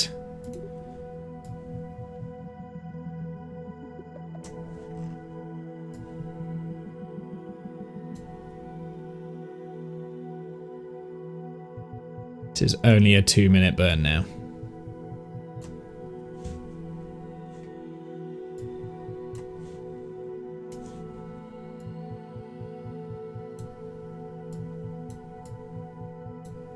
There we go. That'll do. Warp to the new burn. Part ineffective. Keeps yelling at me about that, but...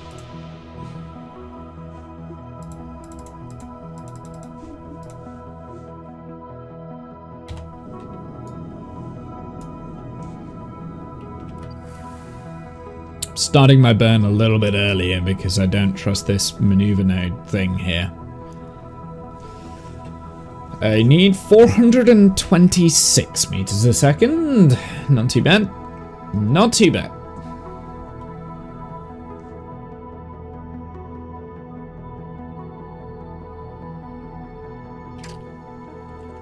Can I am I time warping whilst under acceleration? I think so.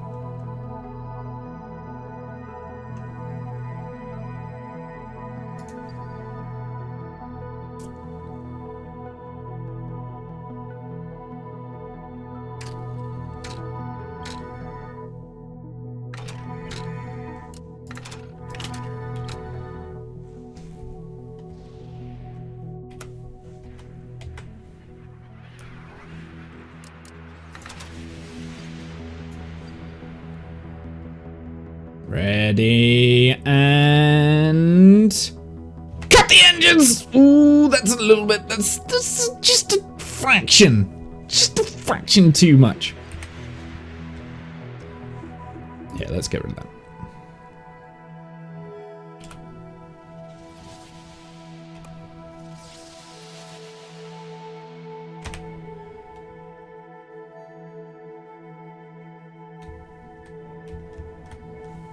Just a fraction, a tad too much.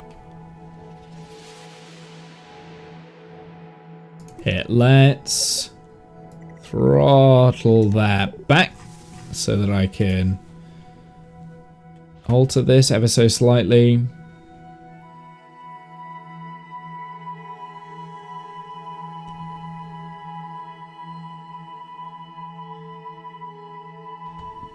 Um, 15k. That'll do. That'll do. Cool. Right, let's time warp to here.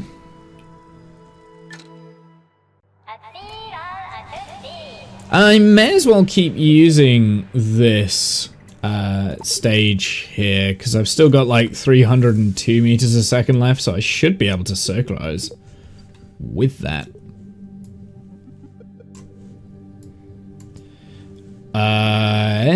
Do you know what? Actually having an inclination like this is actually going to be handy. I was going to change it, but yeah, it's actually going to be kind of handy.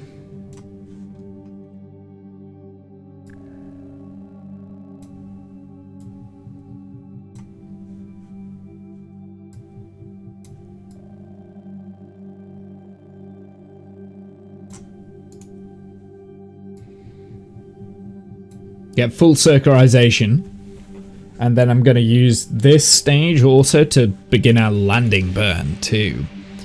So that's going to be quite fun. So this is only a minute of burn time. So let's time warp in. Whee!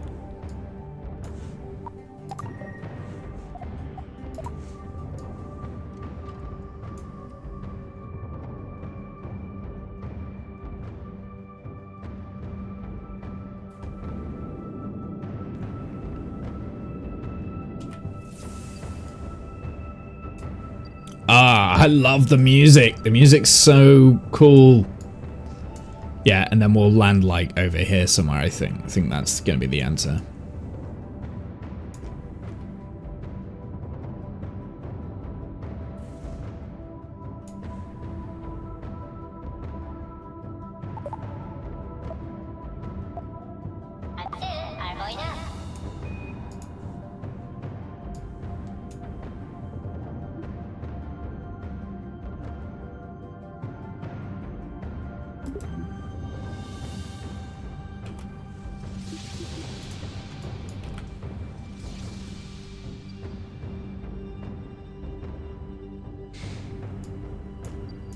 Just want to keep an eye on that periapsis. Don't want it to drop down too much.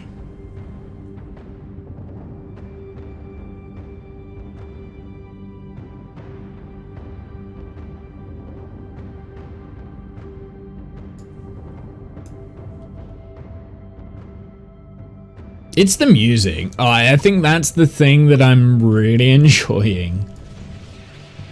Out of everything, it is the music.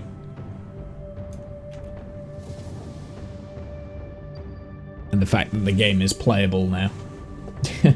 Because it wasn't playable before, at least. Not in my... Not to do with my opinion, I don't think it was. I've only got 76 meters a second here, so...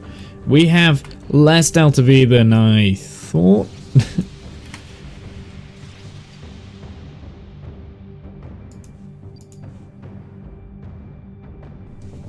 We 100% retrograde, we are.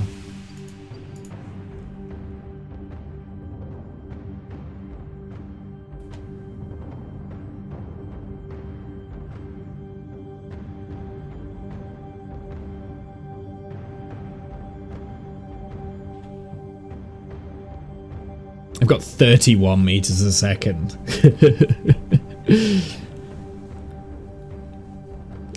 I've over-engineered this. I could send a lot more mass out to the Mun right now with this booster because that was not an efficient launch at all.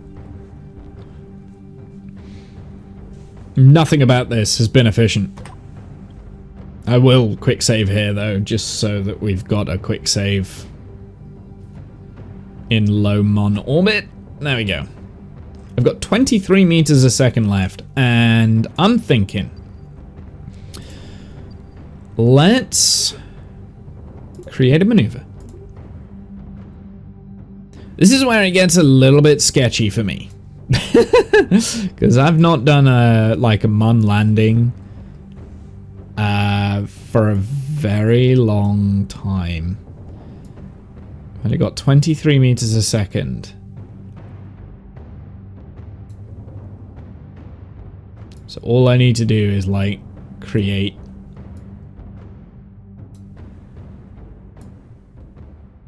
Okay, let's go to there. Before I do anything, I will have to F5.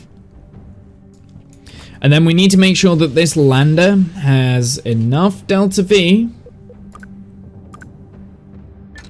How much delta V does it have? It doesn't actually. It says it's got 2,400 meters a second. So that's going to be more than enough to land and get back with time, with delta V to spare. So let's F5 to be on the safe side, because I can utilize F5. I never used to with Kerbal, but I think with this game I will, just at least while I'm getting used to it. And I think we want to land over here. So let's do that. We are now going to the ground. Let's jettison. Oh. Guess what I forgot? I forgot the monopropellant. That's fine. Okay, well, I'm carrying extra monopropellant than what I needed to. I forgot my thrusters. I didn't forget the monopropellant itself. I forgot my, my thrusters. Why do we not have this extended? Because they are going to look cool.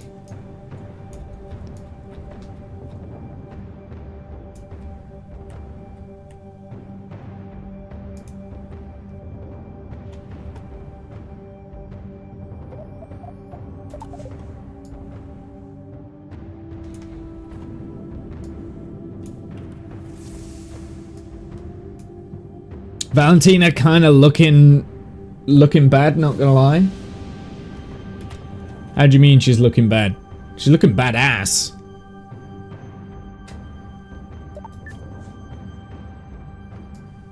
Look at her. Look, she's even gonna like get outside of the capsule while it's on a collision course with the Mon. No, she ain't scared. She ain't scared. Landing gear is G, right? Yeah? Okay, good to know. Did you just say she has a fat ass?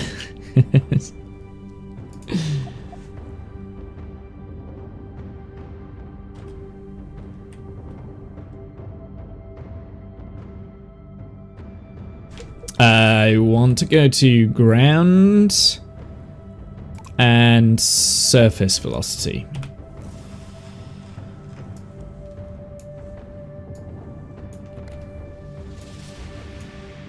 I haven't done a Mon landing in a long time.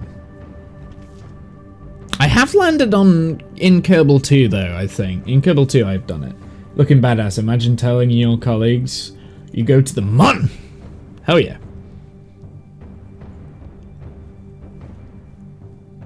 That's why it's Valentina that's going up first on this save. It's always Valentina for me. She's my favorite because she's named after a real life astronaut slash cosmonaut. It's cosmonaut because Russian.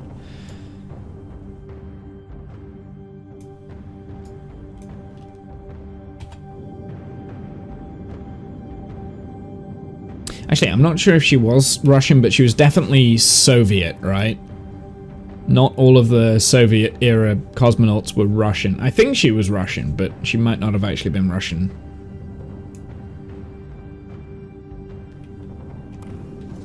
Jebediah is the sacrifice. Sacrificial lamb. Yeah, I never really used Jeb in Kerbal. I've never been as kind of like bothered about using Jeb.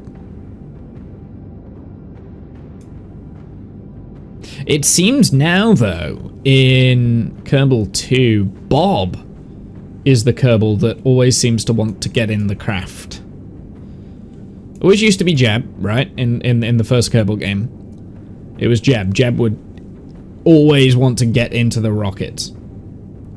I send Jeb to rockets that I have no faith. Now he's floating into an endless void.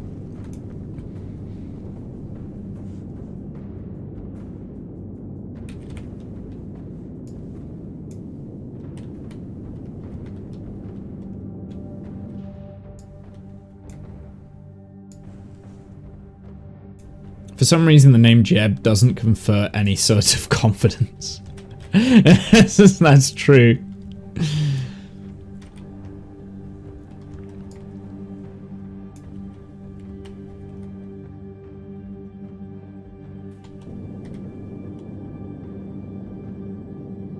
Valentina is an actual first woman in space, correct. Valentina Koreshchnov. I can't remember whether she's Russian or whether she's like from Belarus or whatever, but yeah, I think she's Russian.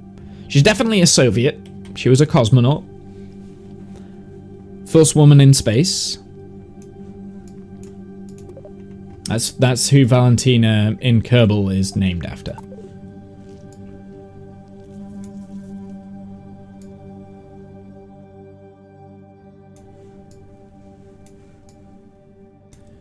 Koreshchnov. I can't pronounce her last name. Her last name is unpronounceable. I just realized I don't want to do that, do I?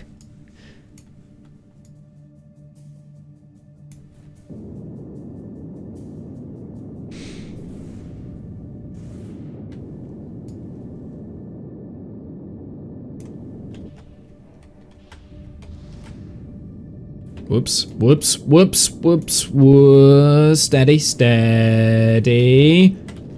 Okay. Yep. Yeah. She is Russian. Okay, cool. Good to know.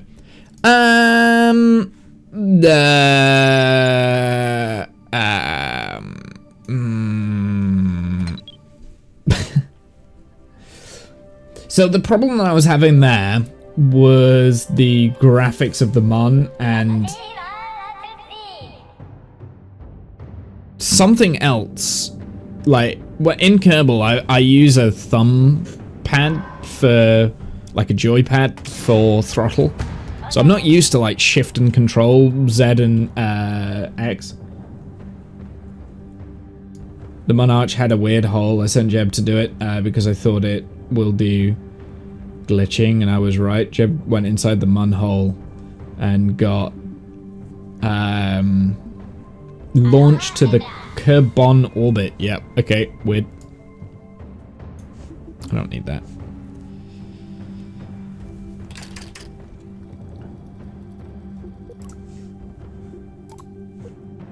We'll try that again. She was in space very early, considering women in status and place in the 60s. Well, I mean, the Soviets had a different way of looking at, like, women's status, right? Like, the Soviets were very, very, very far ahead in terms of that ideology, because they believed that women did have a right to work and do this, that, and the other, right? And that was mainly because, like, during World War II, for instance, the Soviets had female soldiers because they needed the people. They realized that they were like 50% of the population, and they wanted the entire population, right? So it's there, like, the Soviets' ideology was different to Western ideology of the time.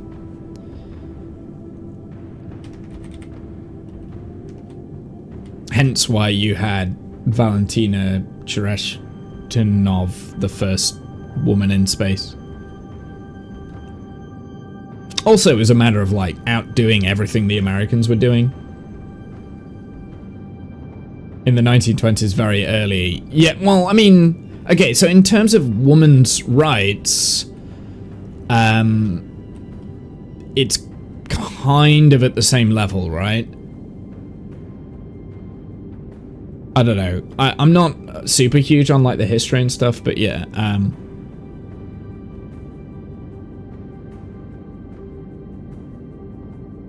Yeah, the Soviets were ahead of the Americans in terms of that.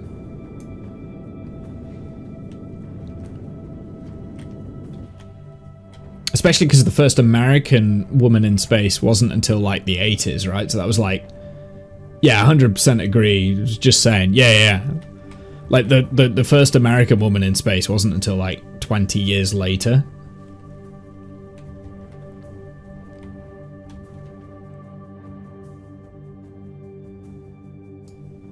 was on the shuttle, space shuttle. Can't remember her name. I should remember this. What is my TWR? I don't have any Delta V TWR readouts. Discount with a 41 person raid. Hey, how's it going, Discount? Did you solve all of your Kraken and strikey stuff that you've been having? Because you were playing Kerbal 2 as well. I was watching before I jumped on stream. I was watching.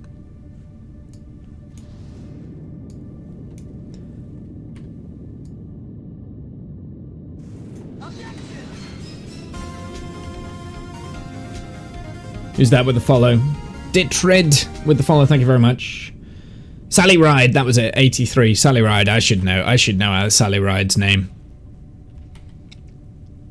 Communist belief is that all people should contribute to the greater society, exactly. Hence why Valentina Cherevshnov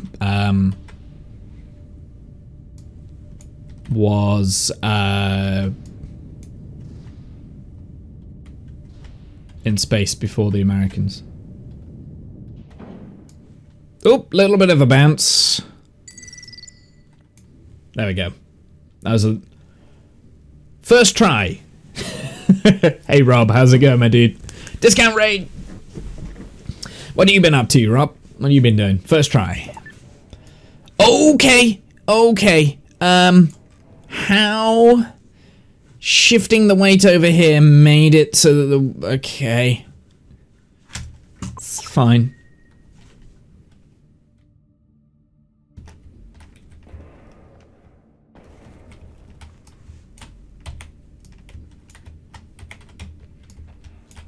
There we go. We need to plant a flag.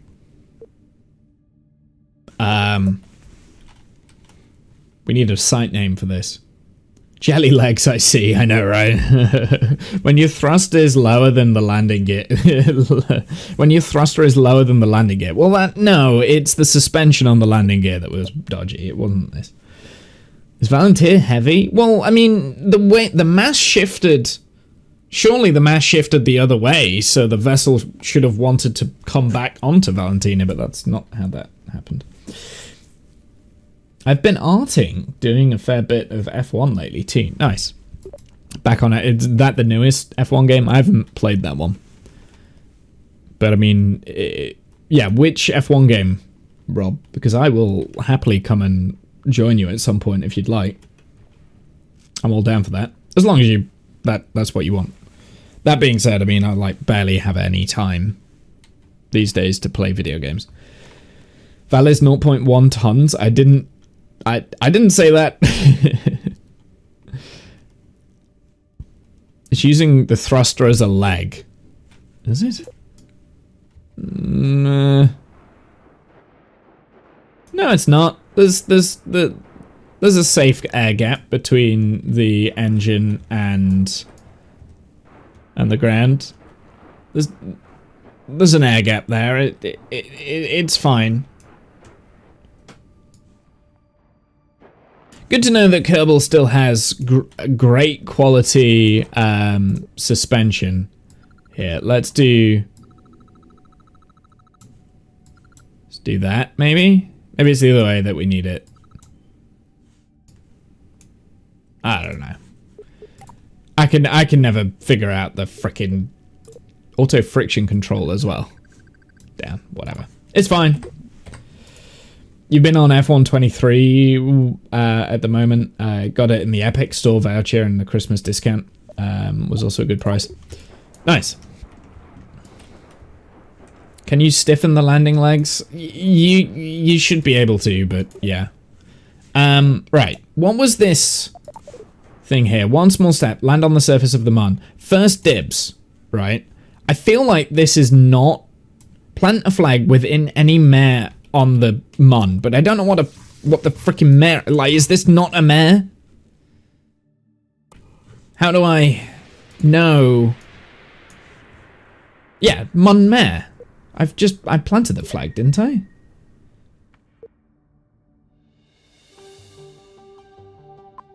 we just do that. It should run them all automatically, I think. Right?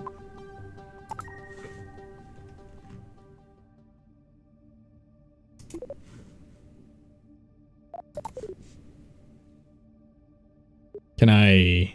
No connection, okay.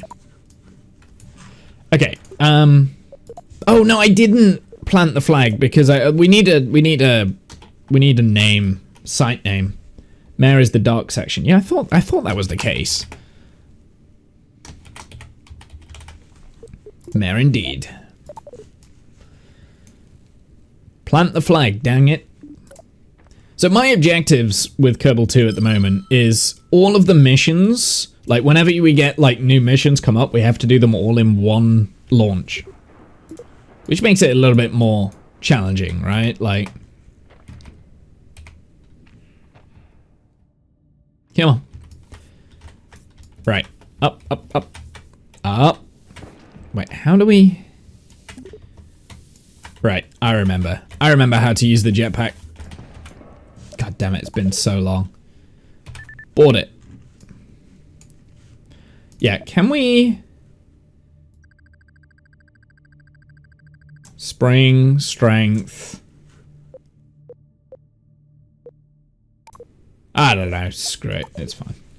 I was trying to do the same, but the 20 ton to Minmus might have to get deferred. Oh, you see, I've only got to the Mun stuff at the moment. AMS. Yeah. I'm only on the Mun stuff. Oh, is that why it was being wibbly wobbly? Because the SAS was on or something like daft like that? Max strength and dampener is usually how you have your legs. Yeah, that's what I've got it on, but apparently these legs are just trash. But that's okay. It's fine. I don't need the legs anyway. But is there an air gap? That was what we were... I mean, are we using the landing legs, or is the engine bell also being used as a...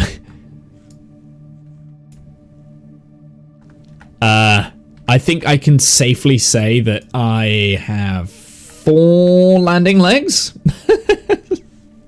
It's so annoying because when I placed these, they were like well clear of the engine bay.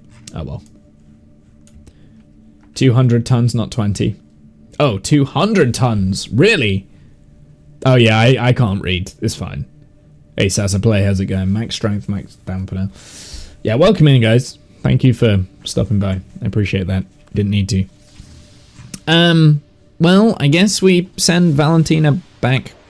I did not want to retract the landing legs, but I guess they're not really doing anything.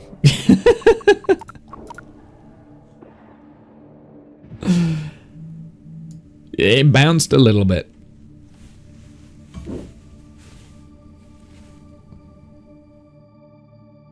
What day is it today? It's Wednesday, right?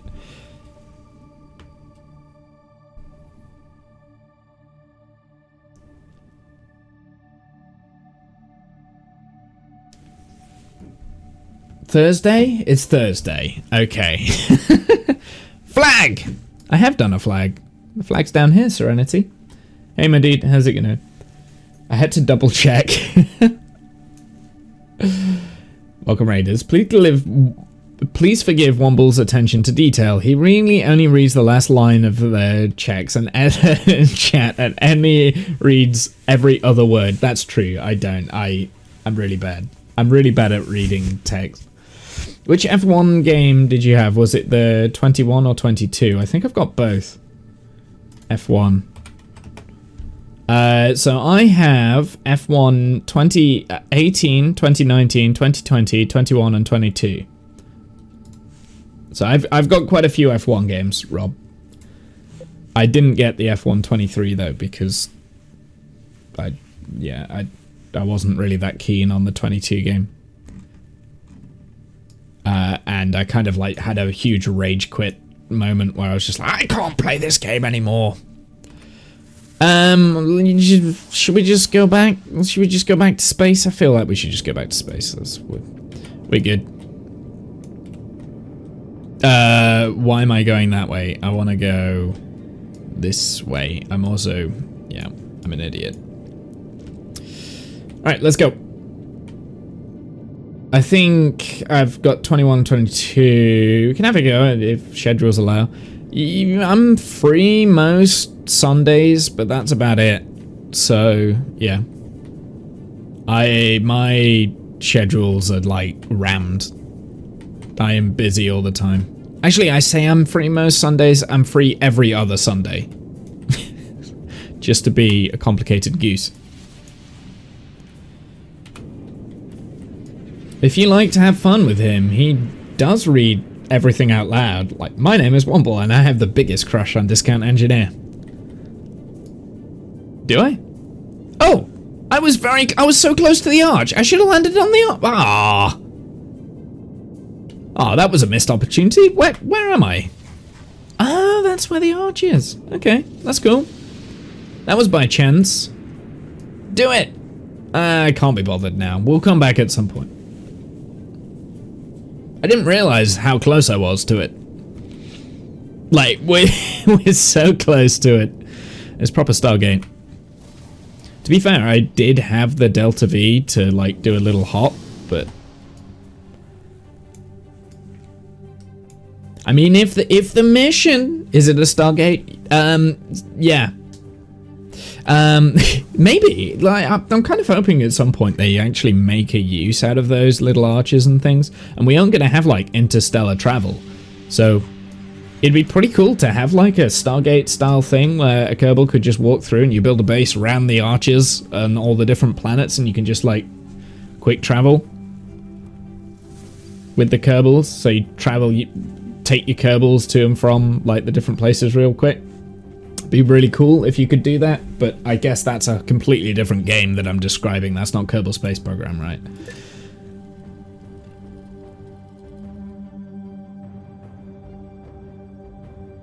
I mean, I know at some point in the future they are planning on having, like, bases that you can launch things from. So you can design and build and launch things from bases. So I was wondering if that would become a thing, right?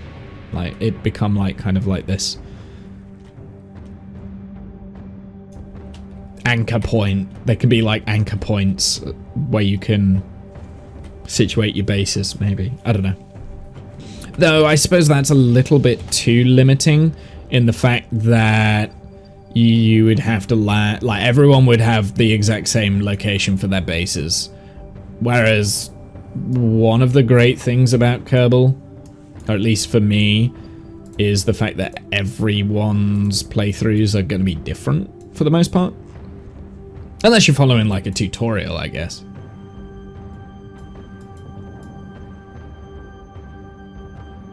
But yes, at least like some functionality with like the monuments and the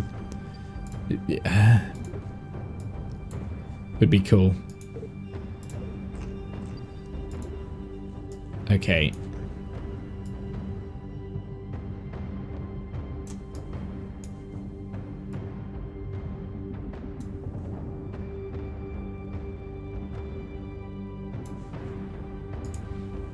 There we go.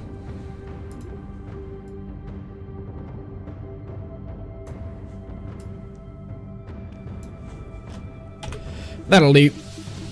That will do.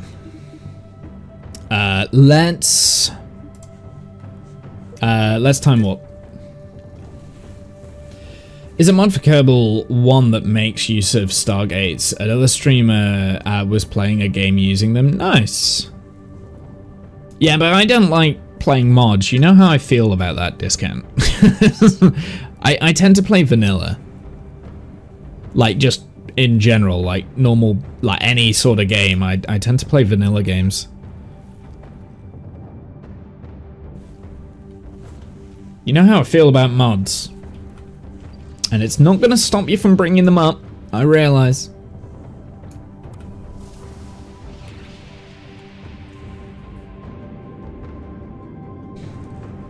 Why?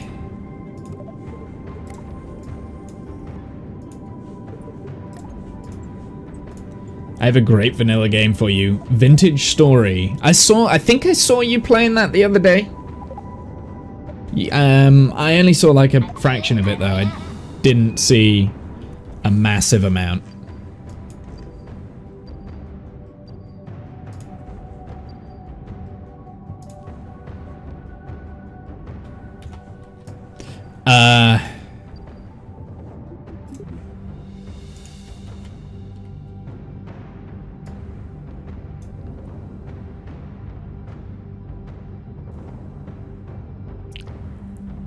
In no way was it a mod first.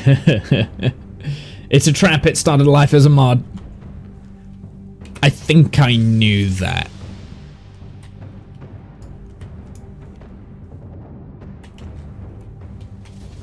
It's just modded Minecraft, right? Like but I mean, like, some games, like for instance PUBG, right? Like, that's a fairly well-known game.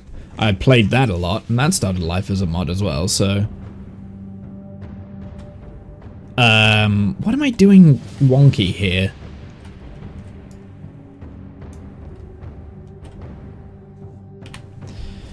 So, okay, so something I would really like is the nav ball in this area. You might be able to get the nav ball here, but I don't know how to do it, and it's really annoying me having to flick between scenes. There we go. I got it done. Dota, yeah.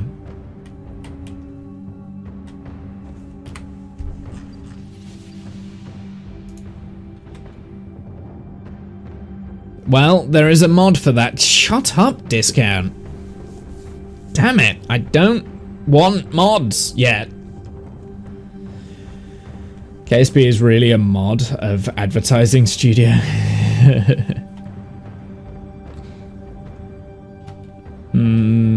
That'll do.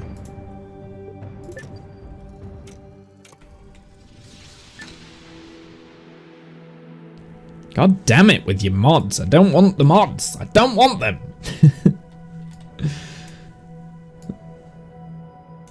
And it's not that I don't think, like, that I think that the mods are bad or that bad things come from the mods and things like that. It's just that I like playing vanilla games. I don't know what it is. I don't know what it is, but yeah.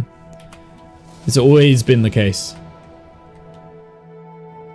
You're a mod. Yeah, Kath as well. I definitely don't like those mods.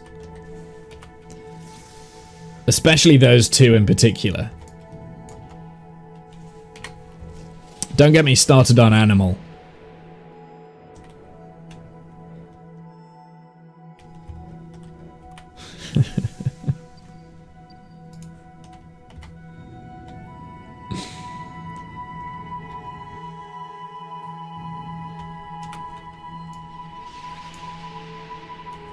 Okie dokie, let's just bring it back, I guess. I feel like we're gonna hit mountains here. Where's the KSC? KSC is over there.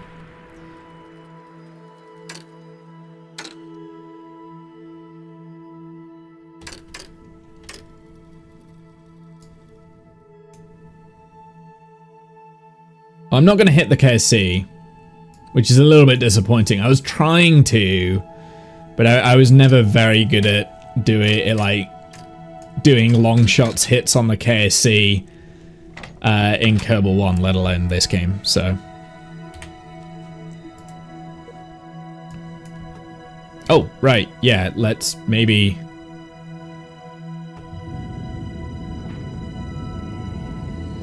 do that. There we go.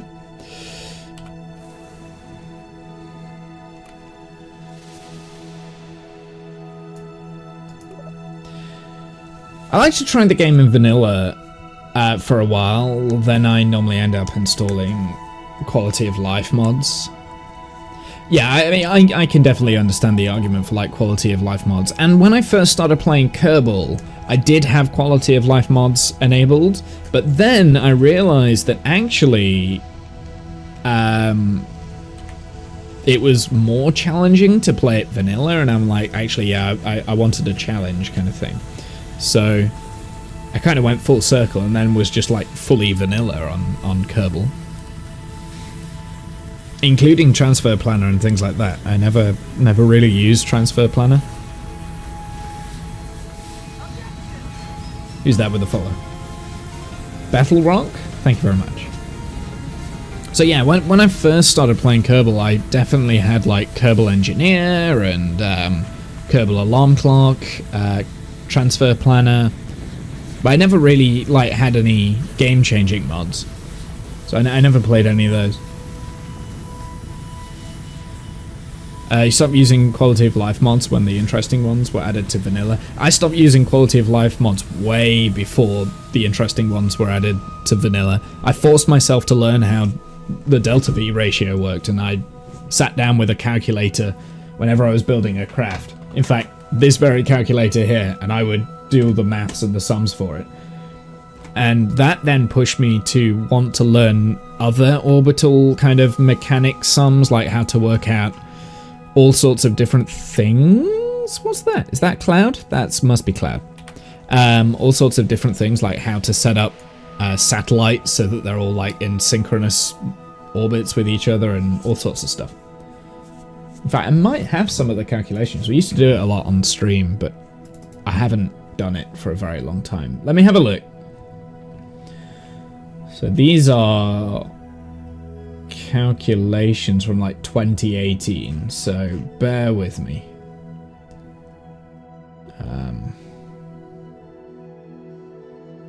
Yeah, GPS satellite sync stuff here. I will show you. I'll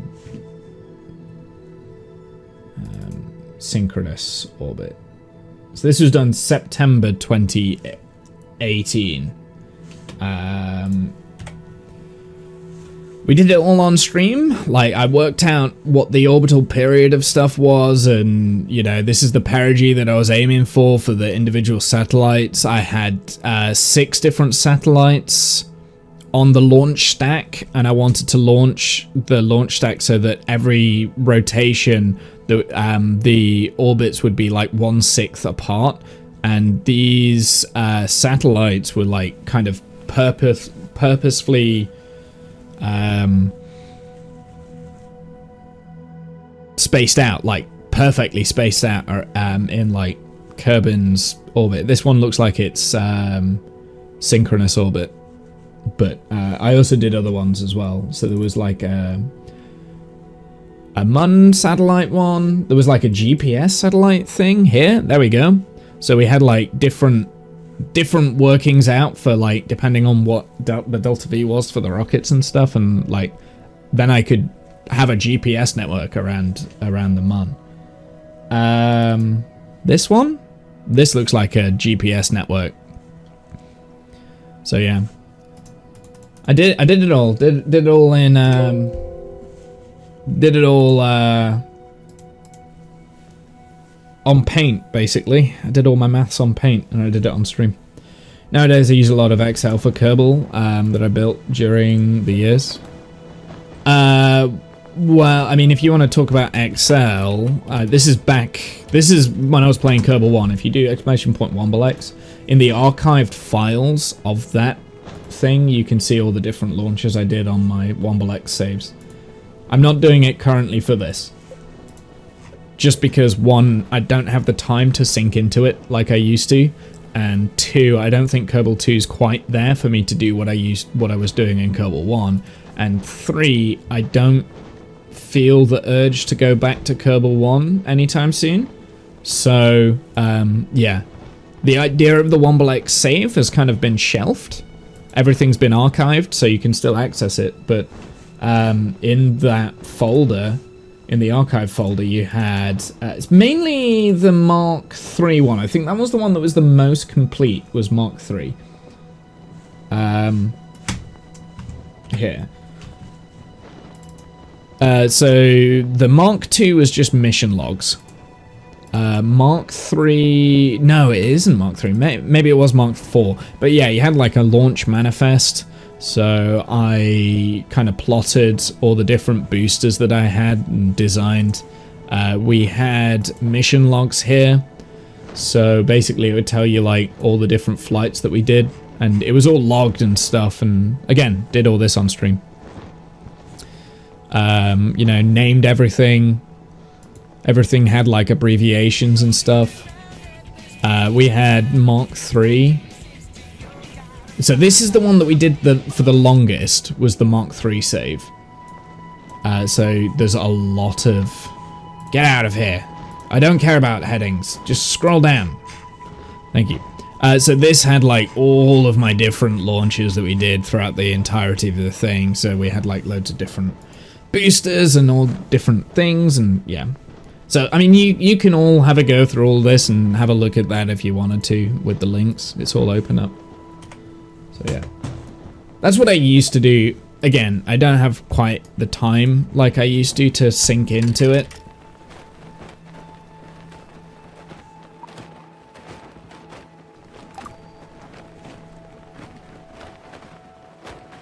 Do you know what I didn't ever do? I never transmitted the science, so I'm pretty sure I've lost that science now, right? Oh well. Not massively bothered by science. Recover the vessel.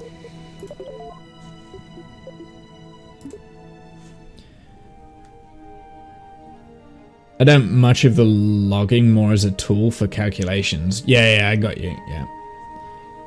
I used to like to really like build a story behind the launches and stuff. No, you can bring it home. What, even if you don't have the science capsule, the science thing?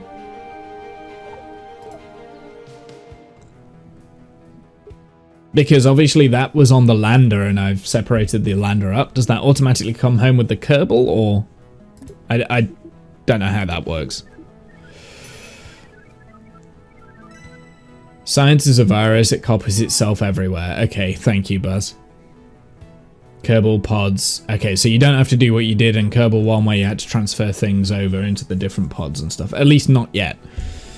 Well done. And right after opening statements, you have great timing. We were able to show a circular orbit still as high and a low point as using the feed from your mission. Our lawyer also did a compelling demonstration with a hula hoop.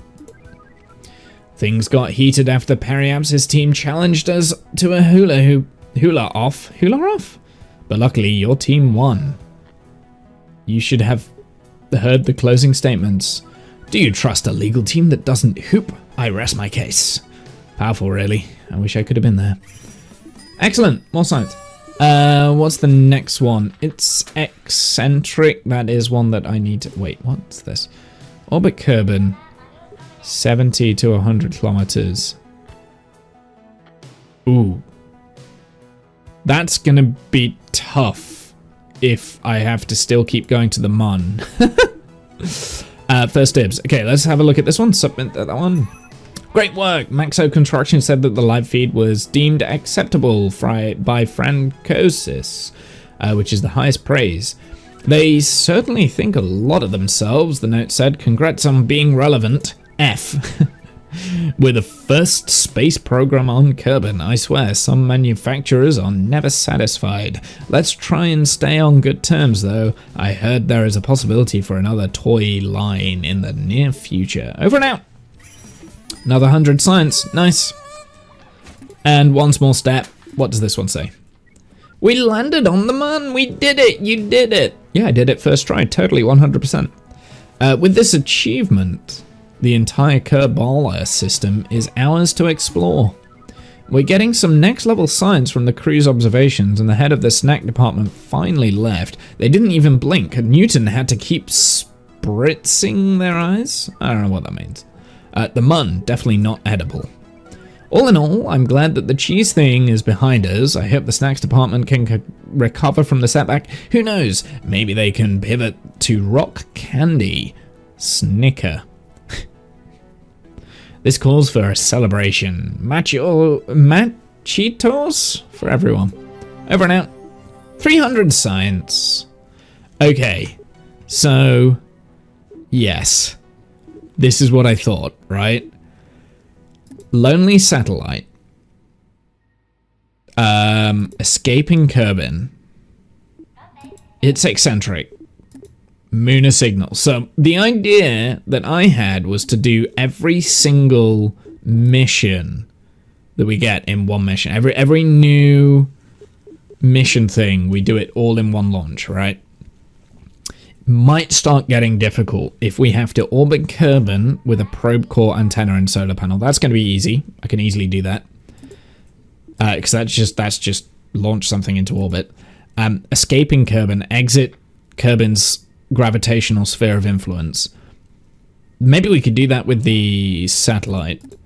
It's eccentric. We've got to have orbit Kerbal with a perigee of 70. Okay, so that is definitely doable. Because we can do that whilst escaping Kerbal, I think. Lunar signal. Find the source of the mysterious signal on the Mun. Oh. Is this?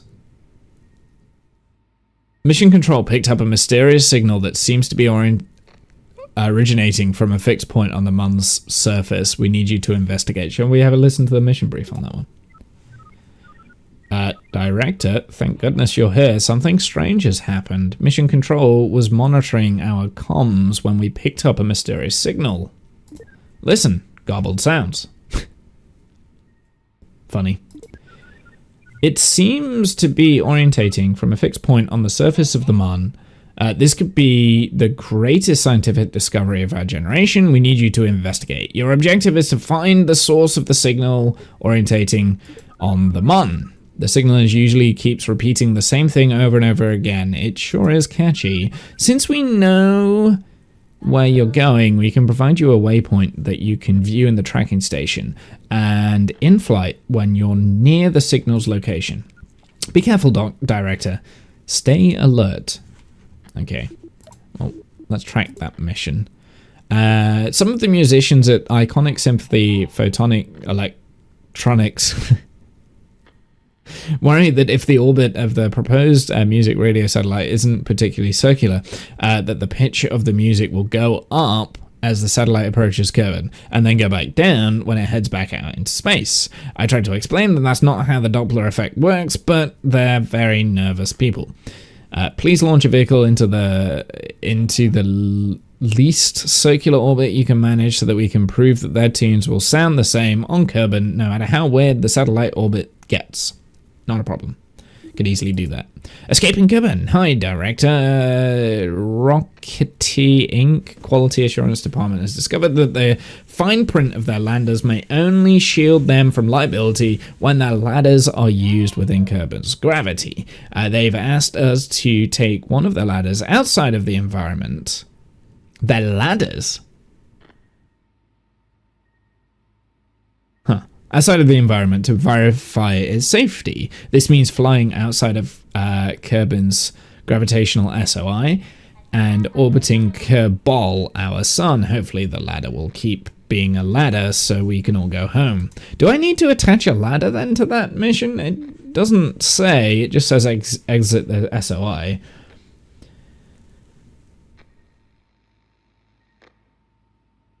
You were right at the signal. I tried to stop you leaving without saying why.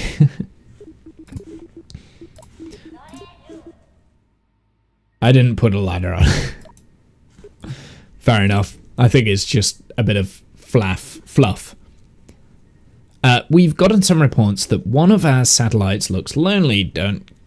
I don't get it, but our probe engineers keep staring mournfully at the sky every time one of them passes overhead. Sometimes they cry. We'd better give the satellite a friend. Sure. Okay, so these are fairly easy, I think. I think I can do this in one launch. In fact, we can pretty much launch the exact same thing. However, I do have 799 science now.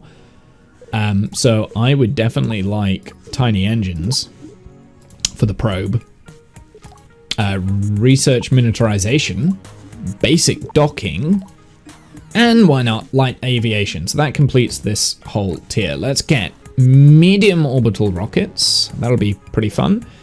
And what else do we have left? We've got 219 left. So I've got enhanced electronics, good for the probe core, expanded construction, or precision aerodynamics. Ooh, grid fins. I think in enhanced electronics. Well, let's have a look, see where. It's either that or you just wait for the precision propulsion, or maybe medium launchers, right? So we get the mainsail. Got heavy landings down this line here. Payload stuff. Tiny and large. Aviation utility. Okay. Atmospheric science. I mean, I presume this is different types of science.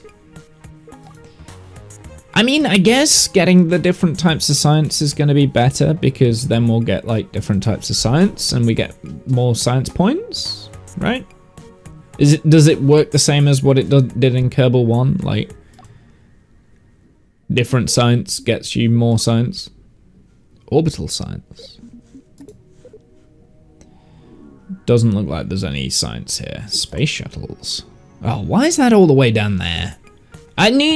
This is a lot of science.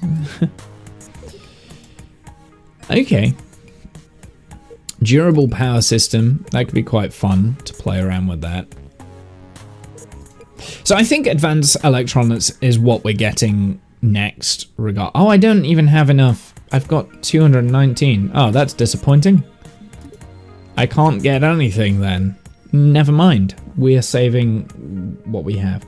So, from my testing of science transferring, science copies itself, data and samples, to every POB and Kerbal on a craft. All docked craft, any Kerbal that enters a craft, and Kerbals take copies with you when they exit a craft. The only thing that you cannot rescue, non-transmittable data from a probe with no pod or docking port. Interesting.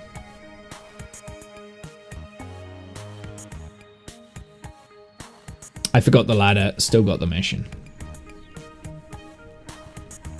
Yeah, interesting, Buzz. So it really is a virus then. It just multiplies and multiplies and multiplies. Okay, so we've got new stuff. Let's go back to the assembly building. The thing is, in order for us to do the mission that we have, we can pretty much just reuse what we just launched, with like 1 or 2 additional things on there now. So let's load Expedient 1. Rename it Expedient 2. And basically we just need to add a satellite.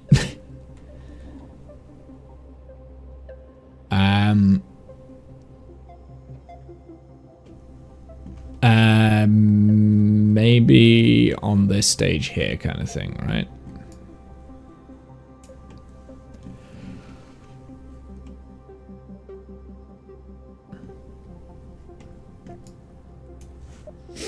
Well, let's build a...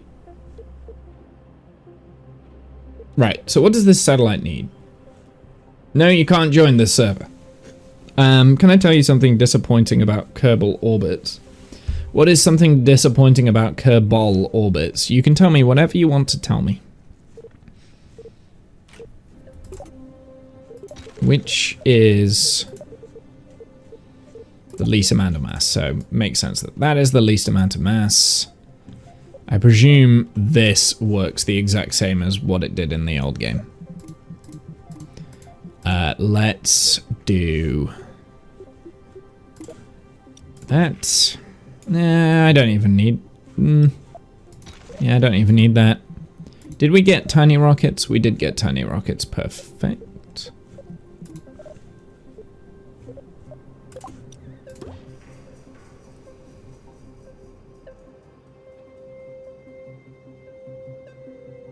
There is no science. No crew reports or science junior science. Really? Interesting. See, that is curious to me. What is the mass of this? There we go. Total mass 0.28 tons so far. How much delta V does it have? It's got 1,000 meters a second. Okay. Feel like that's good enough, really.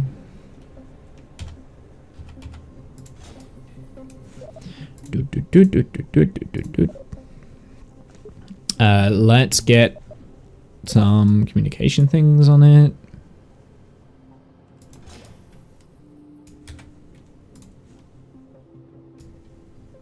Oh, really? That's not annoying at all.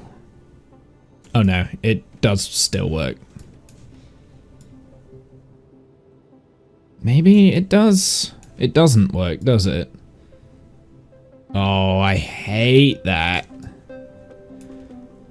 Maybe if I... No.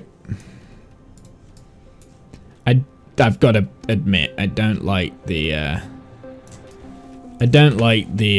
rotation tools in this game. They've changed something and I can't quite figure out what it is yet. I don't like it.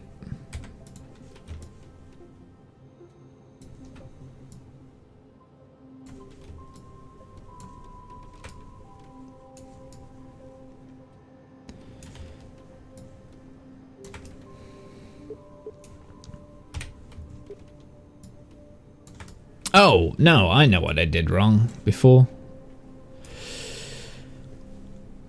Dream. Your dream represents your deepest wish. I can't even remember that. Do you remember this old Womble? Jesus Christ, I do not remember that old Womble. That was when I was still downstairs as a studio. Instead of like my now purpose-built area that I designed about 5 years ago. No, okay then, maybe I designed this over 5 years, under 5, that was about 4 years ago when I moved up here. I don't remember. That was 5 years ago. With your long hair. Yeah, I got the webcam with the exact reason to chop off my hair on stream. That was the whole point. Okay, so we do have a little bit of a conundrum here because let's do a cargo bay. Can I change the size of this cargo bay? No, I don't think I can. It's like the fixed sizes. That's annoying. Well, I guess maybe we can do like this.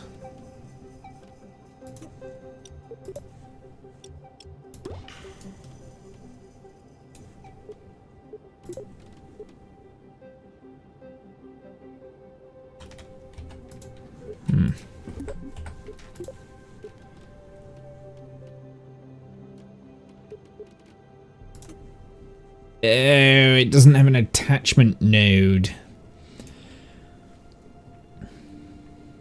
They have two sizes now. There's the long version. Yeah, so but you can't like alter the...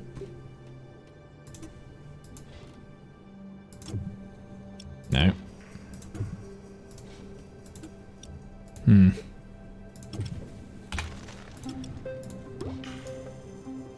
Oh, the struts have broken.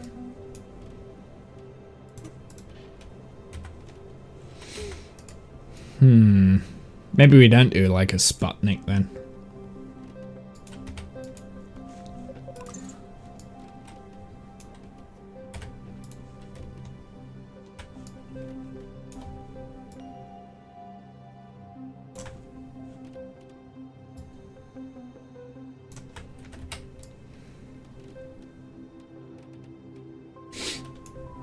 What do you mean no attachment node? There's no attachment node at the top of the Stay Sputnik probe core. So I can't attach. It can't go in between. I'm gonna have to like attach it radially But then we've got the issue of, is it going to mess up my thingy? But I don't think it will. How much? This actually, this doesn't have that much delta V in this. This only has like 1,200 meters a second. But if I remember correctly, we only need to escape Kerbin's.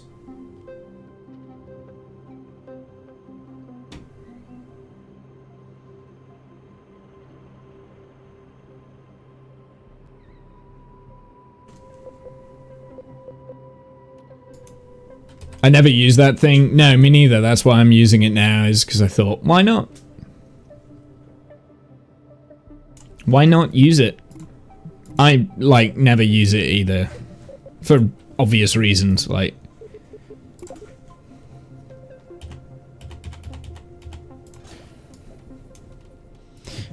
I feel like this is, like, the worst idea in the world to do this, but...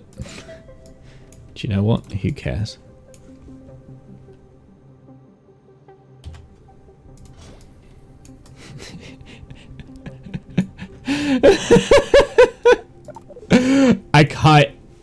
I gotta do it. I gotta do it, right? And clip it down. I guess you could stick it in a cargo bay and clip it down, but yeah, I'm not going to. I'm doing that. That's how I'm doing it. I'm doing it radially. What could possibly go wrong? It might help though if I had an engine on the bottom of this. I don't know where the engine has gone. Oh, there it is. I see it. Your control direction will be weird. Yep. Yep, it will. Yes, it will. Where is that radial decoupler though? Where is this?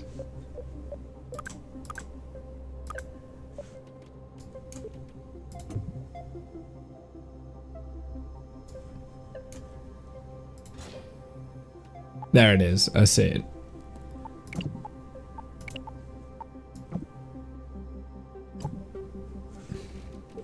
I just want to make sure that this engine here as well is, like, not going to be messed up. I see this being highly entertaining for us, chat. It'll be fine. Okay, so we want to send someone who's expendable on this one, because I have a feeling that this is not going to go well. Because I really can't be bothered to design, like, a specific thing. I want to shortchange this, right?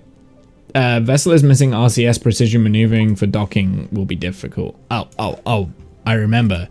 We never actually, we were going to have the RCS on the lander so that I could do some precision landing.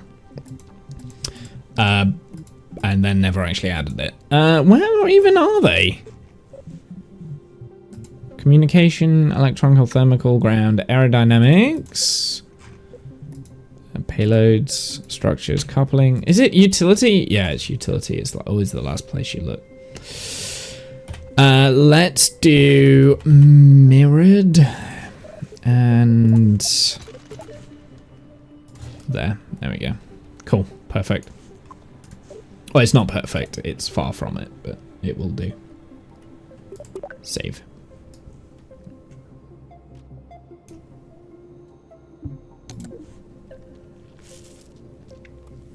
I have a feeling, like, I think we've all got this feeling this isn't going to end well. But we'll find out. It's not that much mass on the side of the booster, at least.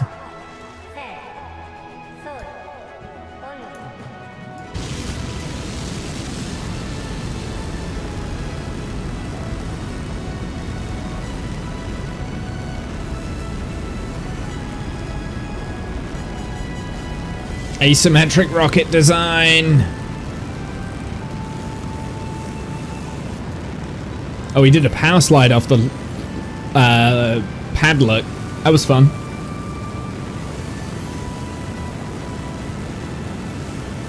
back to the roots.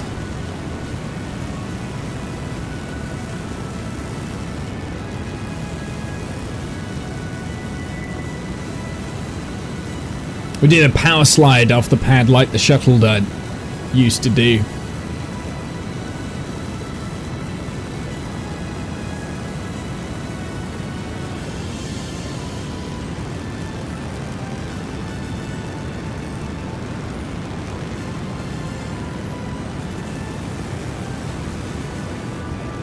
Hey TMB, how's it going, my dude? Yeah, I am. I'm back with Kerbal. We've been playing this. I think this is like the third time this year we've played it now.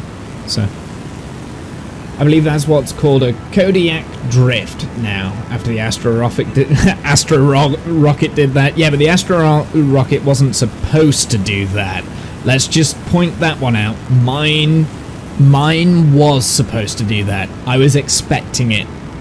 Okay, I was expecting it. Space Shuttle was also expecting the power slide. KSP2 sadly is a bit of a mess, to say the least.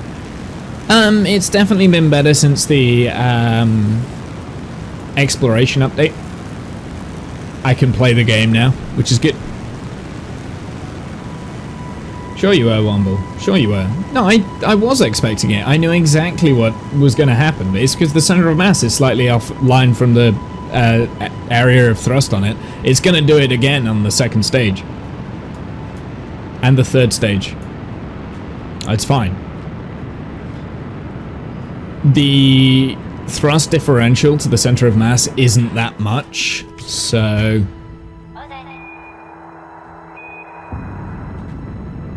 I'm okay. See, it's trying to pull, it's trying to do it again, which is why I've got the center of mass there. I'm making the rocket pull itself down.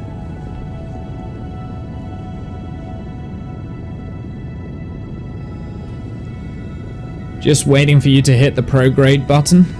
I think if I hit the prograde button, it will be fine because my prograde is in the right place, but I tend not to use these prograde buttons anyway, Buzz. When I'm launching, I just eyeball it on the nav ball. I use the nav ball to orientate things.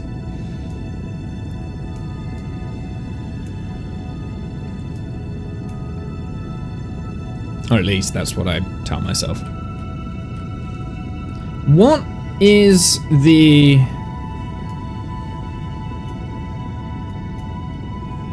So, what are these? So, orbit the Kerbin with a probe core, solar panel, and an antenna. Exit Kerbin's gravitational sphere of influence. Orbit 70,000, 70 kilometers to 300 kilometers. Okay. So, should all be easy enough. Now, this is the stage that I'm the most concerned with, because this is now... Oh. I didn't check my staging. Apparently my staging got messed up. I think. Yeah, my staging got messed up.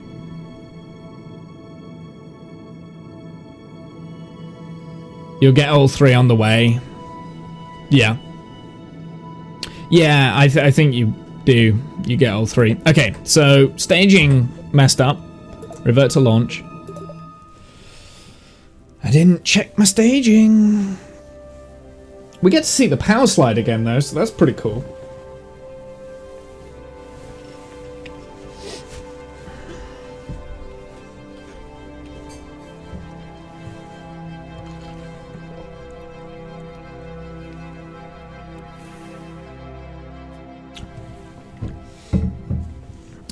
Okay, so where did the staging fail? Is it this bit here? Yeah, it's that bit there.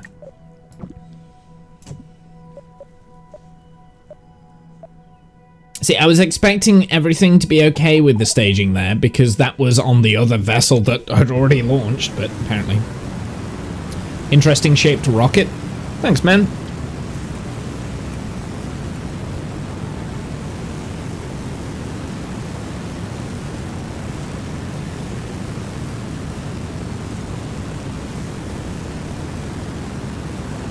Gotta do the roll program. Yep, there's the power slide. That was fun.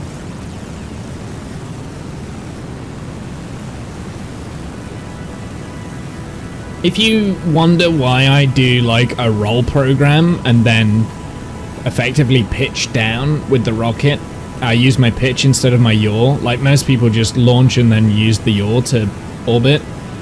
I just like the visualization of a roll program, especially when you've got symmetry on the thing, on the craft. So I've always done it. I've always done it in Kerbal. The first game, like all of my rockets used to have like a roll program, and I've always pushed down on the pitch rather than use the yaw controls.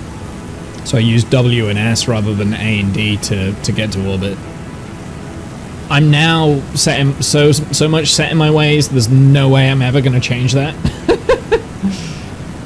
But I think it looks cool, and you don't really lose any delta V from doing it, so...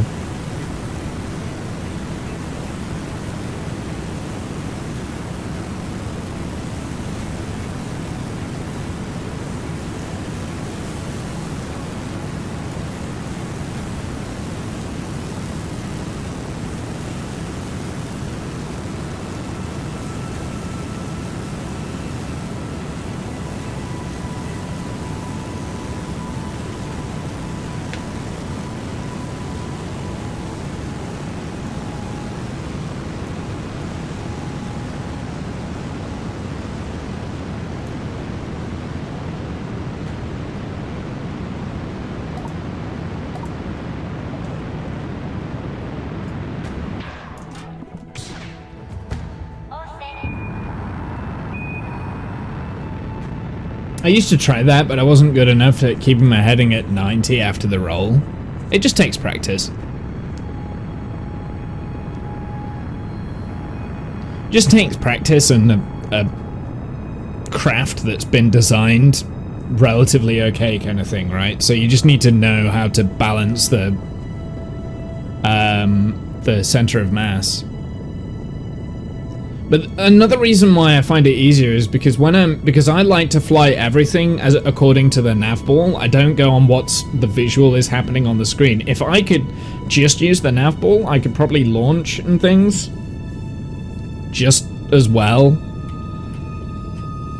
And that, yeah. So, and I also find like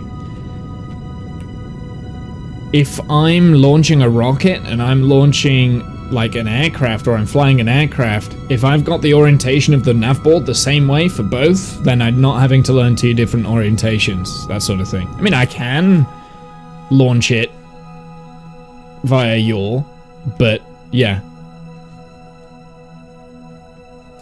I don't know if any of that made sense.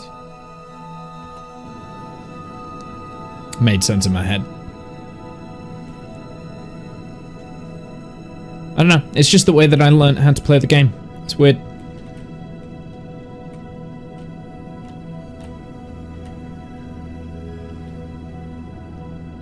Or at least the first game, that is.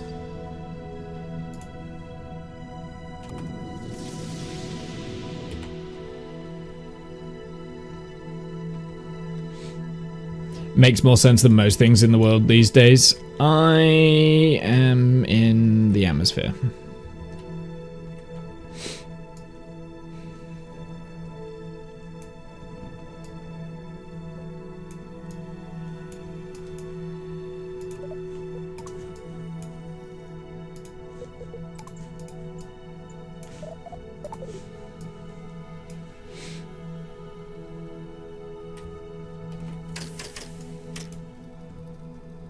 Wasn't the most efficient of launches, I'll be honest. But it's fine.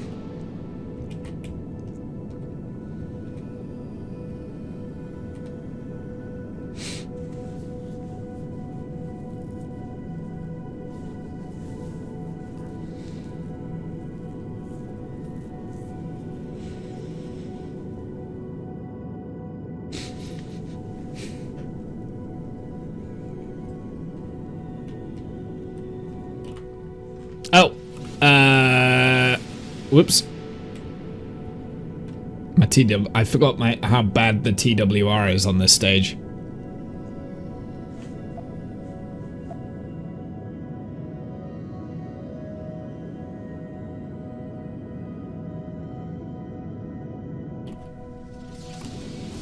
It's fine.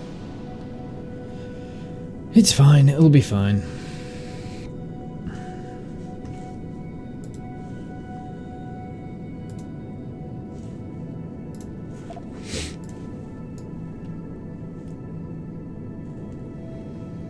Default name number 4.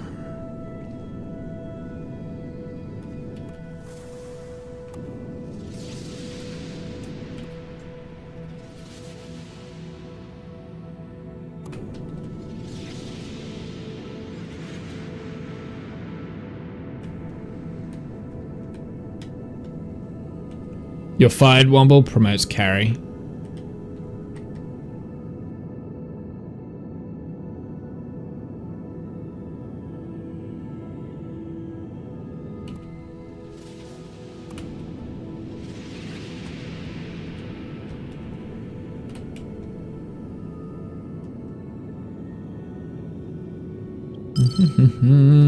There we go, there's the orbital thing. Okay, let's... this is what I'm going to do. I'm going to... Oh, there's the thing. We're going to... Lonely Satellite. We've completed one of the 4 missions. So we're going to get in... We're going to do our transfer burn, I think. So actually, I'm going to bring my periapsis up a little bit more. Cool. Let's time warp round.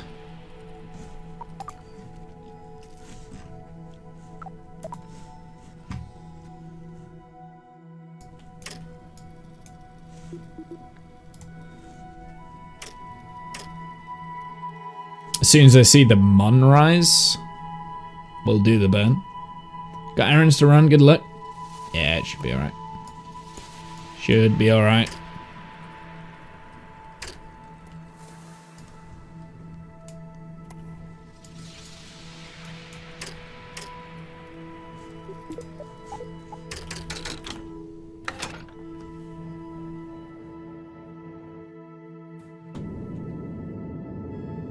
Okay, so I lied, I do hit the prograde button, but it is pointing prograde, so we're good.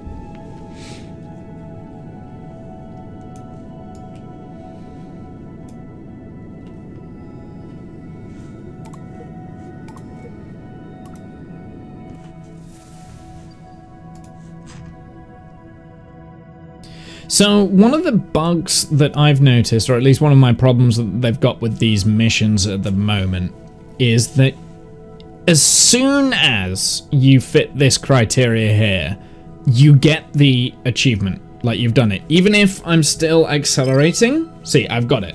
So I got that it's eccentric right then. So I feel like what they need to do, they need to stipulate it needs to be in a stable orbit, kind of like how they did in the past in old Kerbal, right?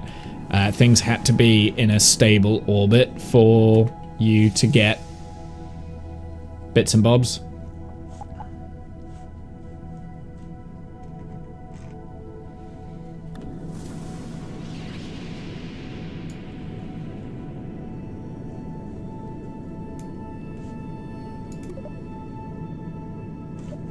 How much fuel do we have in that Oscar B? Because it doesn't tell me on there, does it? Where do I find that out? I think it's here in the stages.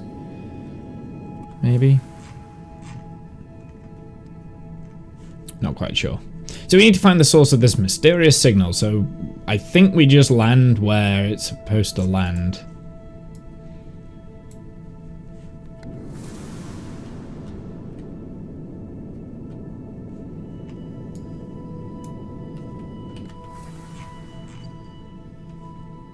Right, that'll do. Let's set up a maneuver node here. We'll see how good these maneuver nodes really are, because I am very lazy. There we go. That'll do. 469. Good number. And then once we've done this, we're going to detach the satellite, and I'm going to use that satellite, the O-berth effect from the Mun, to kick it out into like a bigger orbit here kind of thing. So the satellite's going to go prograde, and this is going to go retrograde. Or at least that's the idea.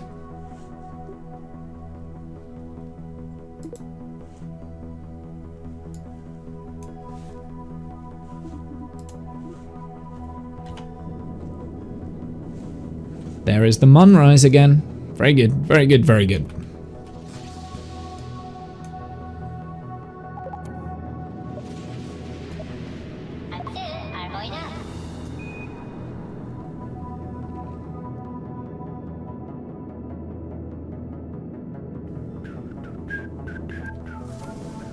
I think I've got more than enough Delta V to beat the Sphere of Influence. I mean, saying that the apoapsis there from this O-berth effect of the Mun is way higher, but hey, I might send this little satellite on like loads of little adventures. We can skim it around all the planets and stuff. That'd be pretty cool, right?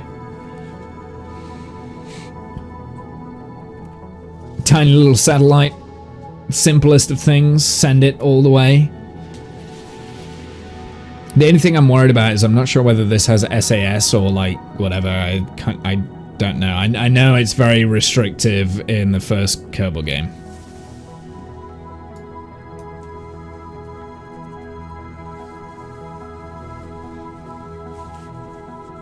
So yeah, we're going to use the Mun's gravitational pull to slingshot the satellite out.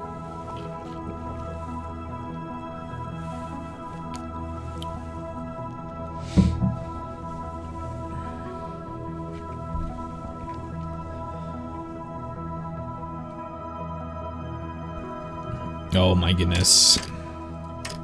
I have to time warp.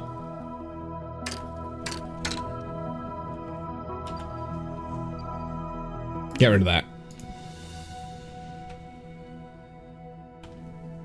Ready with the X.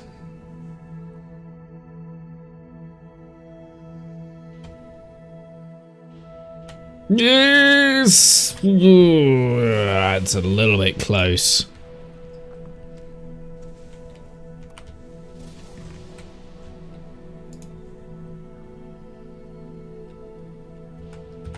Okay, that's way too close. I like how you use the Munrise to time the transfer window. Most people use the 90-degree thing. I can do either way. I like the Munrise idea better, though, Roy. Yeah, I can do it either way. I like Munrise is pretty fun. Like, Munrise is just a fun way of doing it, right?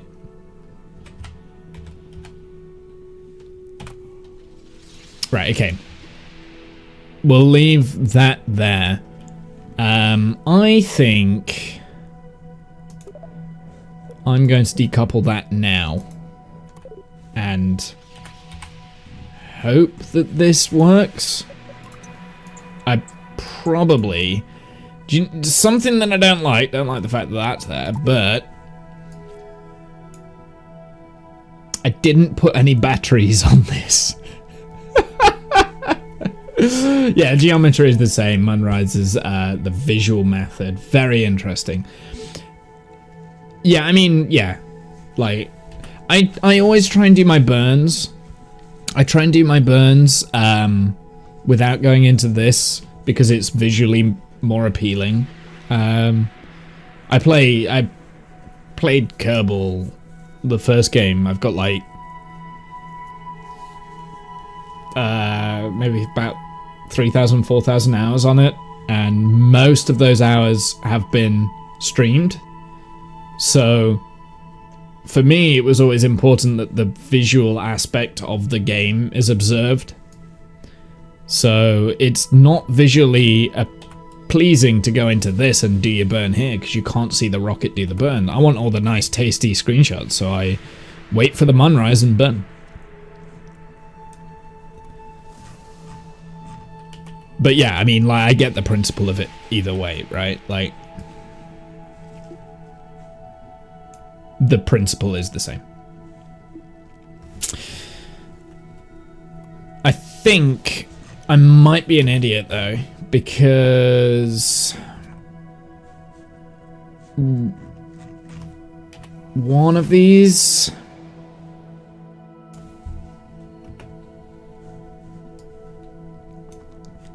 we should probably put this on hibernation, right? Can this go on hibernation? No.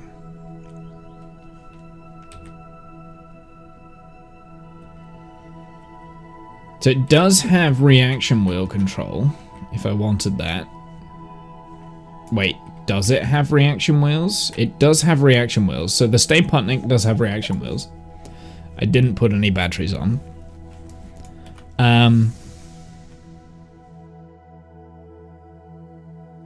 Oh, there we go. That's where I was an idiot. The Mun periapsis is 97. Yeah, I mean, it's still using a little bit of the O-birth effect, right? Like, I'm still getting a little bit of the O-birth effect. I can leave it. It'll probably be better to do that anyway. So if that's the case... Oh. Why does it say no fuel? One day, 11 hours, or we have one day, 15 hours. So we've got to do the... I think we've got to do this one first then. So if I time up here, which one is going faster? This is something I always struggle with, right? Like, which one is going faster? This one is. So I need to deal with that one first, right? Because this point, I can't create maneuver node. This point, the vessel is going slower here, so it's traveling less distance. Or is it no, it's probably traveling more distance as well, right? So we need to deal with the lander first.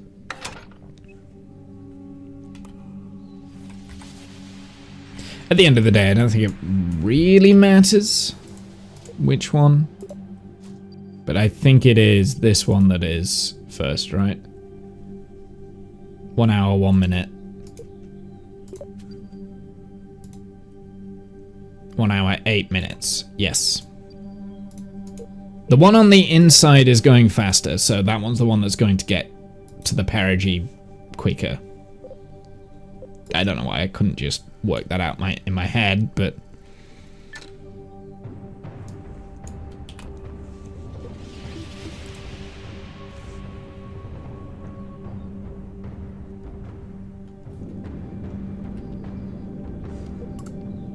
Oh, my altitude is very low.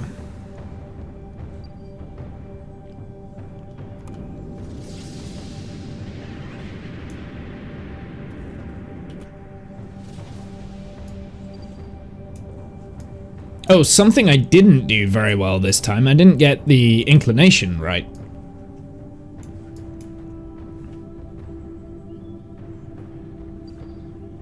Right, that will do for the time being. A little bit risky, but it's fine. Let's control this, and then we'll send this off.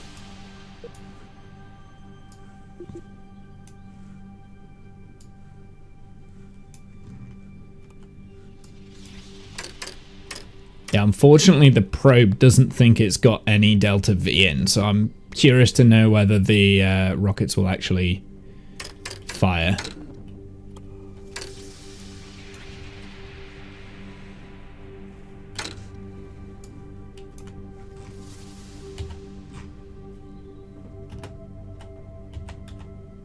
Oh, I've got no electric charge. Of course I don't.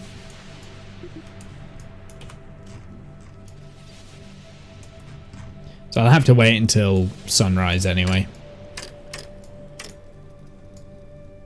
This is why you always bring a battery.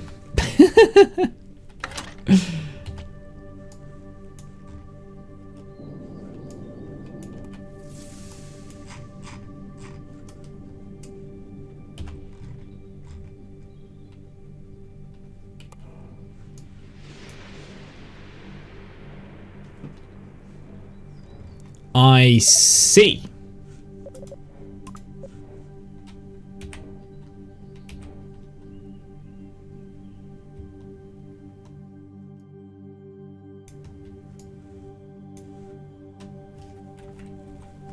Oh, I know. That's obviously this has some form of mass acting on the vessel. That's annoying.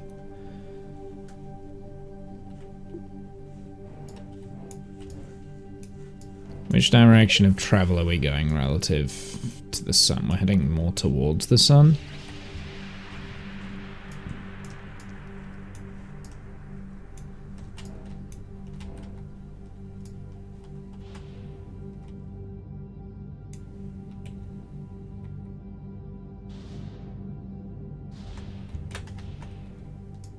Yeah, it is. That the center of mass is not aligned with the direction of thrust.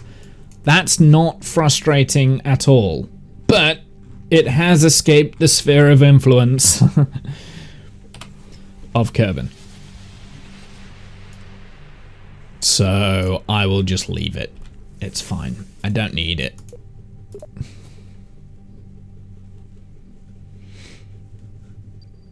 Let's time warp here and then we'll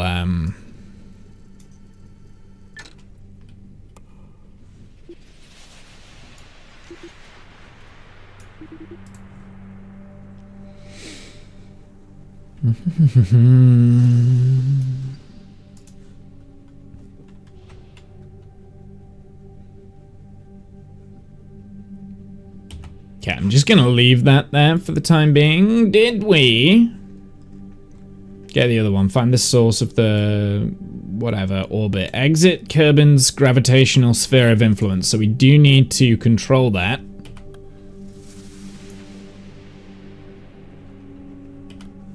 No. Control this, please. Thank you.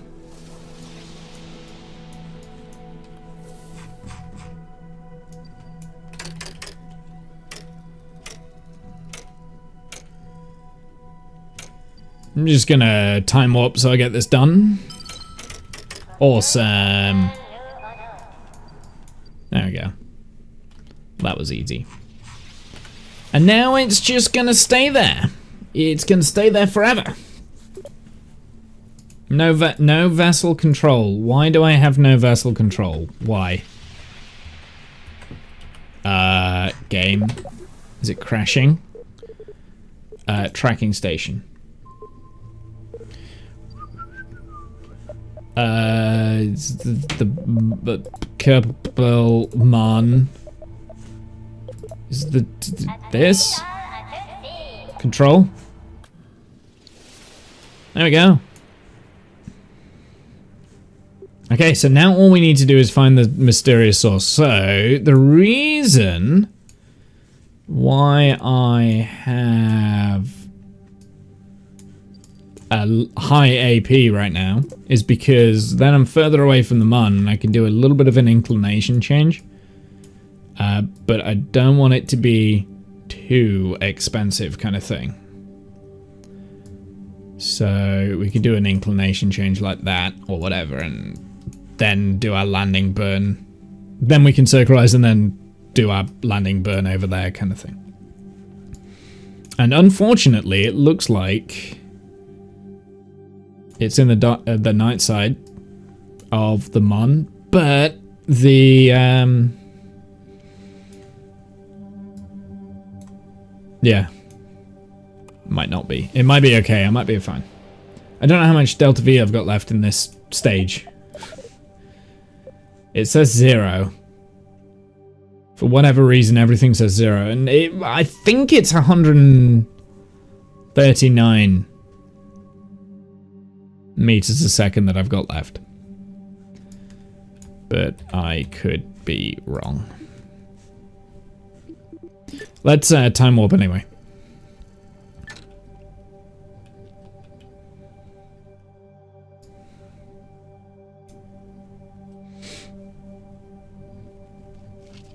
I really do wish there was a nav ball in the map mode there.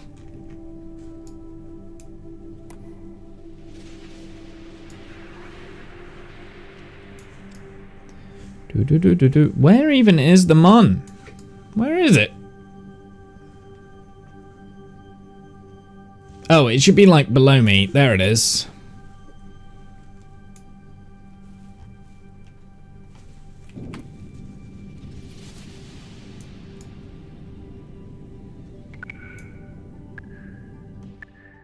There we go. That should do.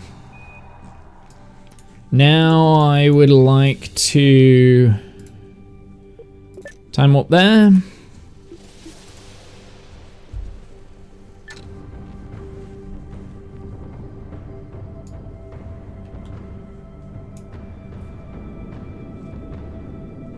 Bring down the AP.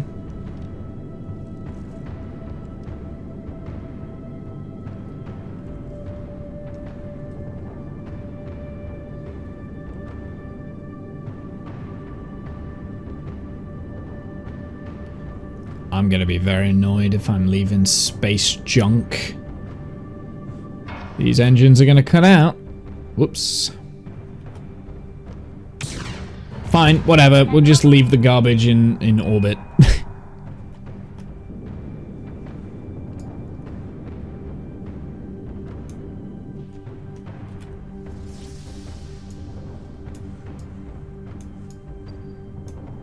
Ah, I'm still off.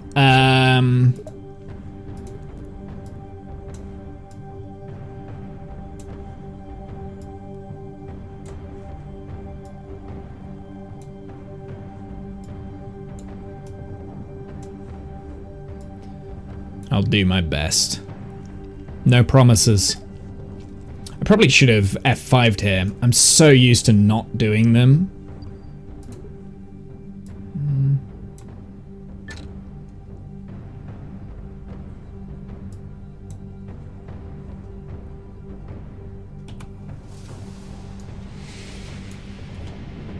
Oh yeah, I probably also could have fixed... Whoa. Oh, I'm an idiot.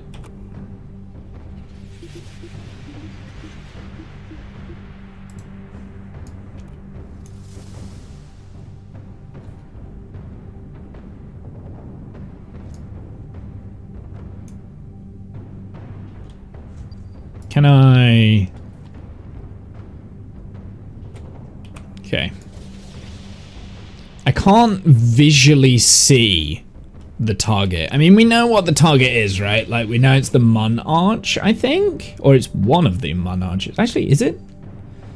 Yeah, I think that's where we were before. Because earlier we landed over here, like, just by chance that we were close, so close to the arch itself. That wasn't by design. I'd like to say it was by design, but it wasn't actually by design. But I don't know if there is a way of seeing your target in this mode here. Let me have a look. So 50 kilometers for the target to show up. Oh, is it 50 kilometers? Okay. So it will turn up, so it should turn up here. It's a bit annoying. Yeah, it is annoying.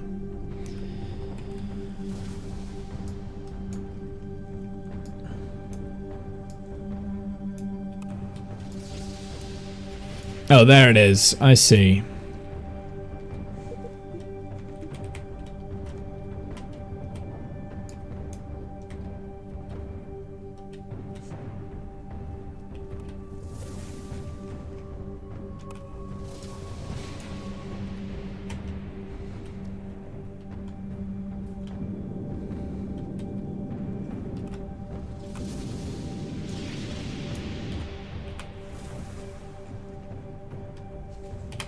I am not a huge fan of having to constantly swap between the two, like the map mode and things like that. It's just not, I'm not a huge fan of that. Is there a target speed? No, it's just surface or...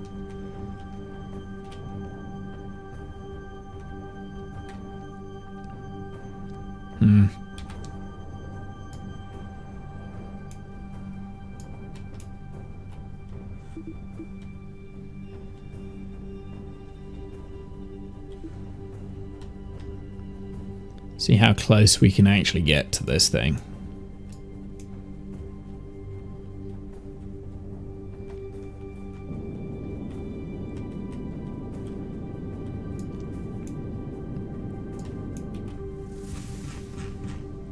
Oh, I started my burn too late. I'm an idiot. Overshoot, overshoot, overshoot, overshoot.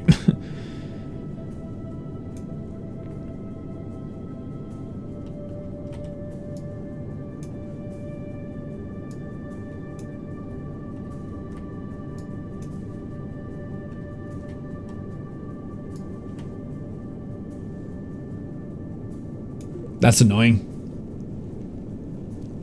I should have quick saved. I didn't do it. I wasn't paying attention to my surface velocity.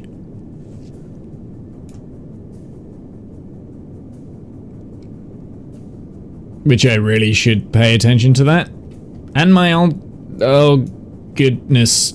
No, my altitude is like dodgy as well. I think I might be in trouble here. And I didn't quick save.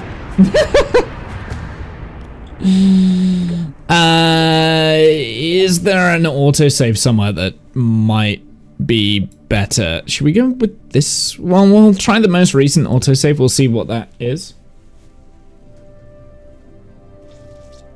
I wasn't paying attention.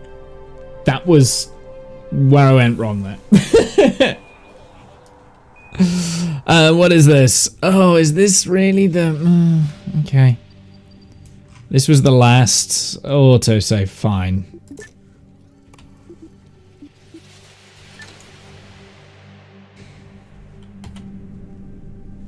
Remind me to quick save next time before I start being an idiot.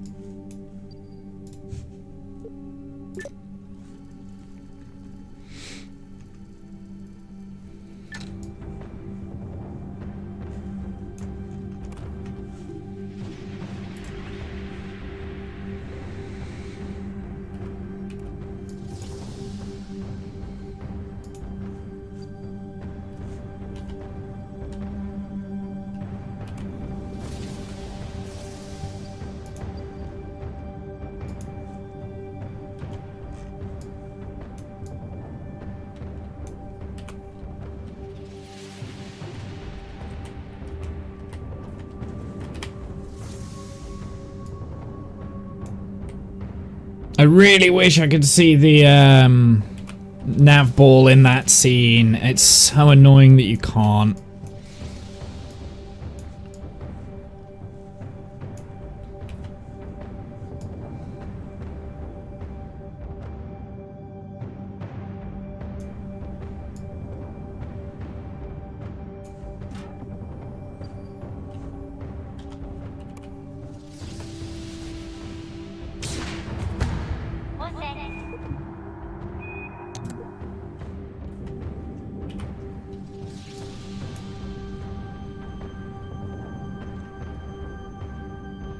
Right, let's F5. Now we've got a quick save to go to.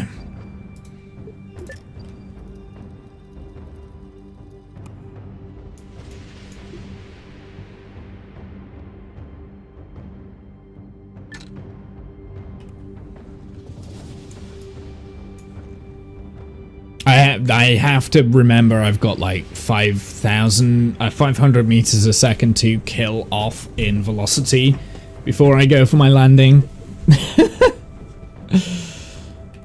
My altitude generally might just be too low, actually.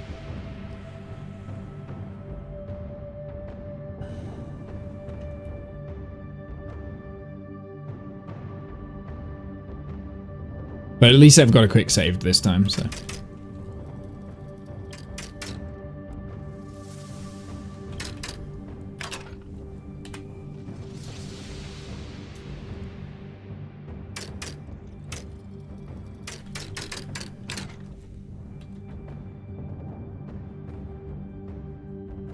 Alright. May as well start a little bit earlier this time.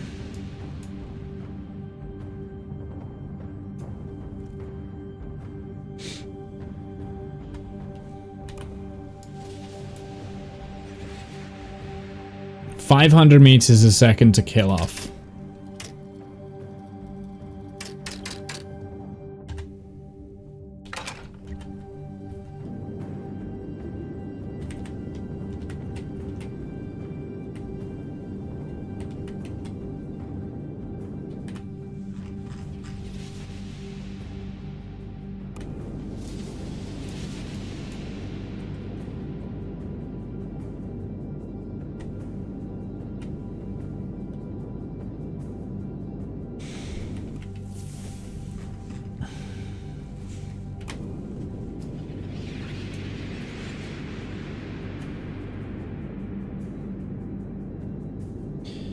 Why do you not have a nav ball in the map? You do.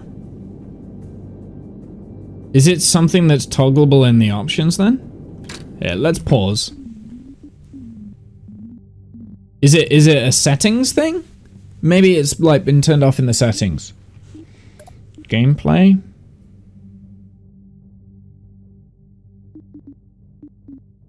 Graphics, maybe? No. General.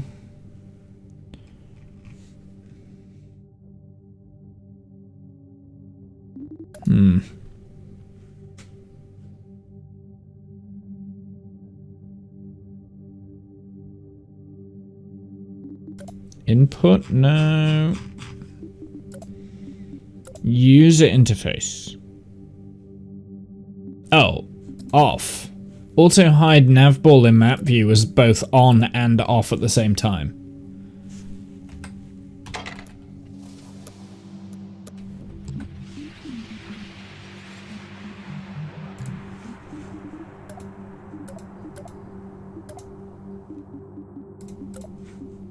On? Mine is just on. Yeah, it was both on and off at the same time, which is weird. There we go. Okay, that. Thank you. So it was a weird. That must have been like a settings bug or something. I'm not quite sure.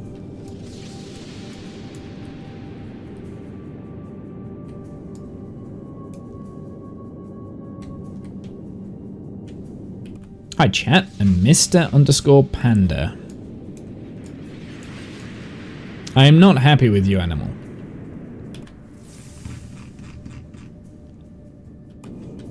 You know why. You know what you've done. Good.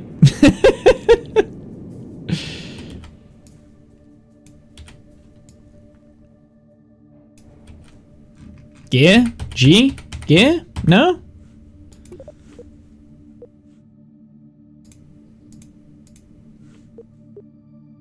Leg extended. Apparently my landing gear is not working. Nice, good to know.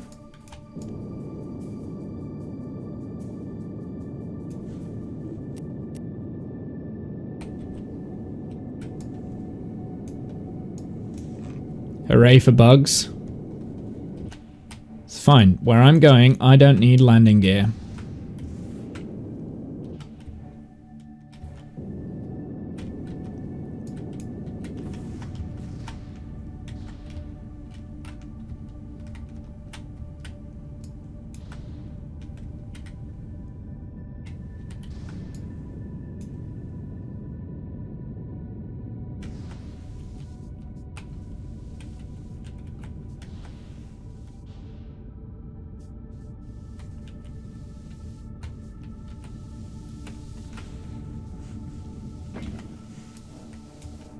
I don't need landing gear! Little bit annoying. Status retracted.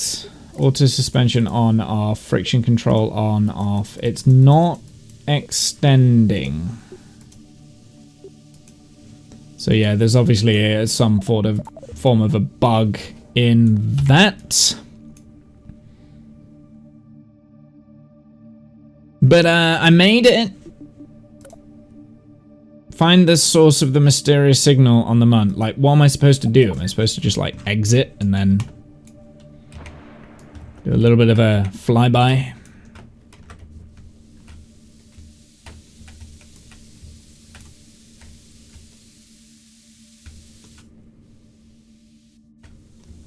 Walk closer. I could have landed closer. I didn't realize that I needed to land that close. I was more bothered, to be honest.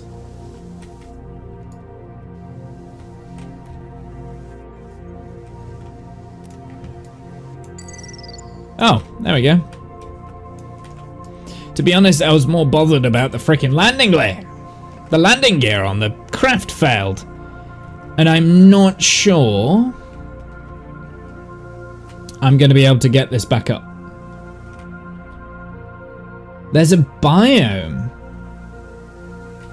you could bring your equipment to if you had legs. Okay, interesting. So this is actually a biome itself.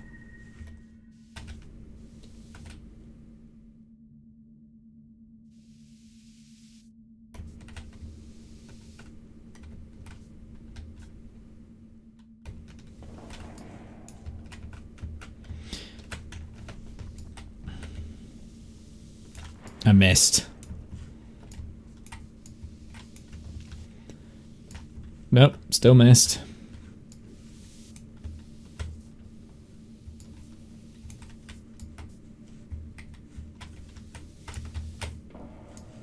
It didn't do anything. I'm trying to leverage it. I'm trying to like jump on it so it like falls back. Doesn't do anything.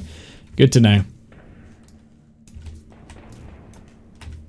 Oh God. Kerbal, get that out of the way.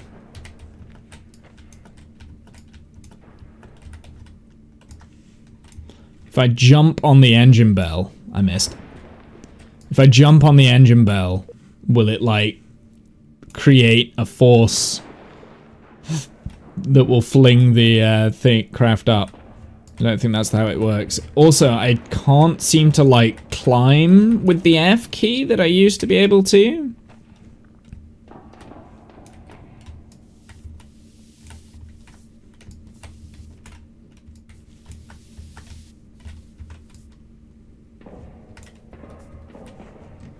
Well, technically, I've completed all the objectives. I've technically completed all the objectives. I mean, sure. Jeb might be a little bit stuck.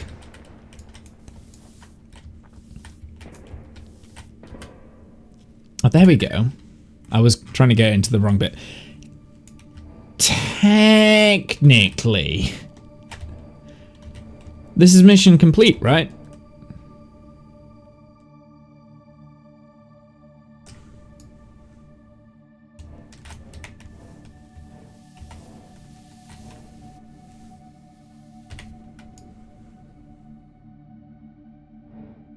Looks like Jeb needs a rescue mission. No, he doesn't. He's perfectly capable of getting out of this mess himself. I'm blaming Jeb for this. Yeah, they are completely busted, the landing gear. I could have landed that right next to the frickin' ring if I wasn't like fanning around with the landing gear. So, I'm gonna say mission complete here. I mean, everything's ticked off, right? So we've kind of got everything ticked off there. So, F5.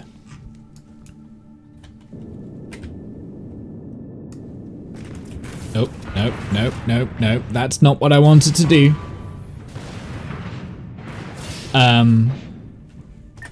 That's why I F5'd. This is like the one time a tourist contract told me to make them pass out. So I put a capsule on an SRB, hit go, they passed out before overheat, did the explosion, got the contract. Didn't say they should survive. I need to reorientate my craft. Just a little bit. Go! Go! Nope. Not good enough. Go, go, go, go, go, go, go! Yes! Yes! Yes! Yes! Yes! Okay! See? Don't need no rescue. Oh, but I lost all of my... I lost all of the parachutes. That's kind of funny.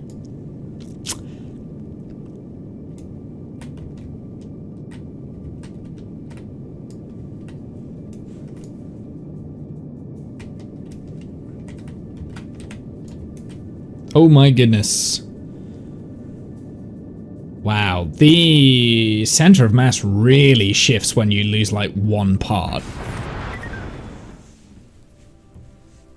That's so bizarre. Like the center of mass just like shifts massively when you blow up one thing. Right, this is what we're gonna do.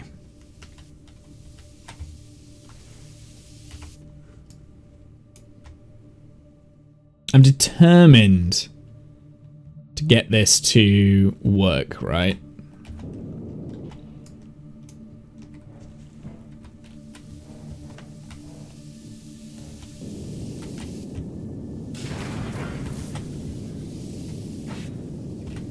There we go.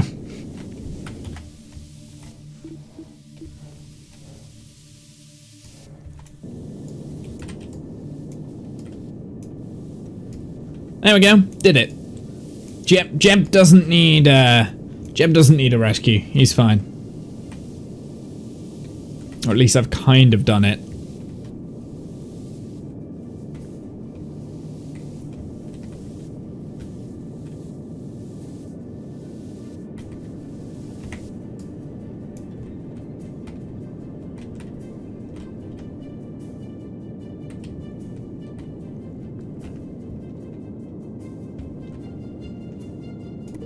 I bet they open now, don't they? Yeah. Yeah. That's so weird. I don't know why. I don't know why. I wonder if this is the thing that was bugging it out. I don't know. Seems like you just needed to reload. Possibly, yeah.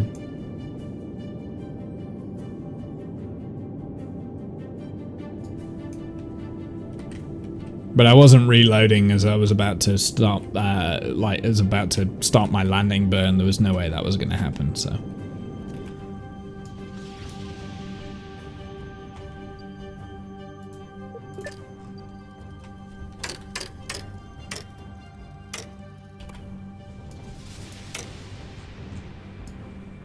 There we go. We managed to save Jeb this time. Hey, Kafta. How's it going, by the way? Welcome in.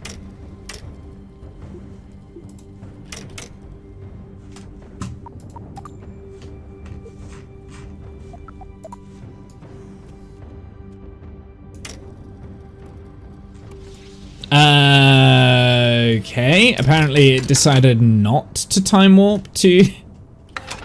Well, this is going to be an interesting little piece of development here.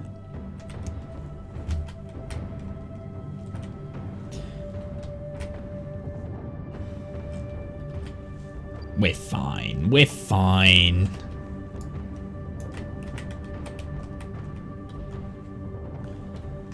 Okay, so I would like to aim about here.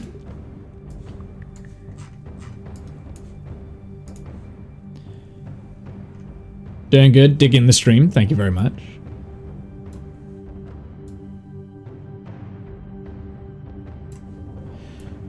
Bum, bum. I had a weird bug earlier where the whole of the map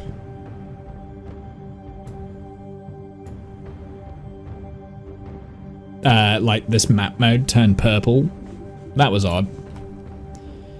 Alright, let's time warp. We'll bring Jeb back.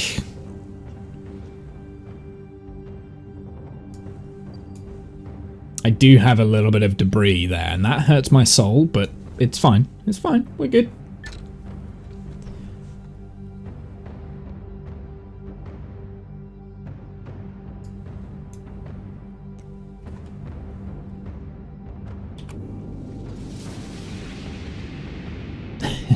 I do like the look of this lander. This lander looks pretty fun. This reminds me, this sort of a lander reminds me of the exact sort of thing that I came up with when I first played Kerbal 1. It's almost as though, like, the 10 plus years that I've been playing the game, I haven't learnt a damn thing.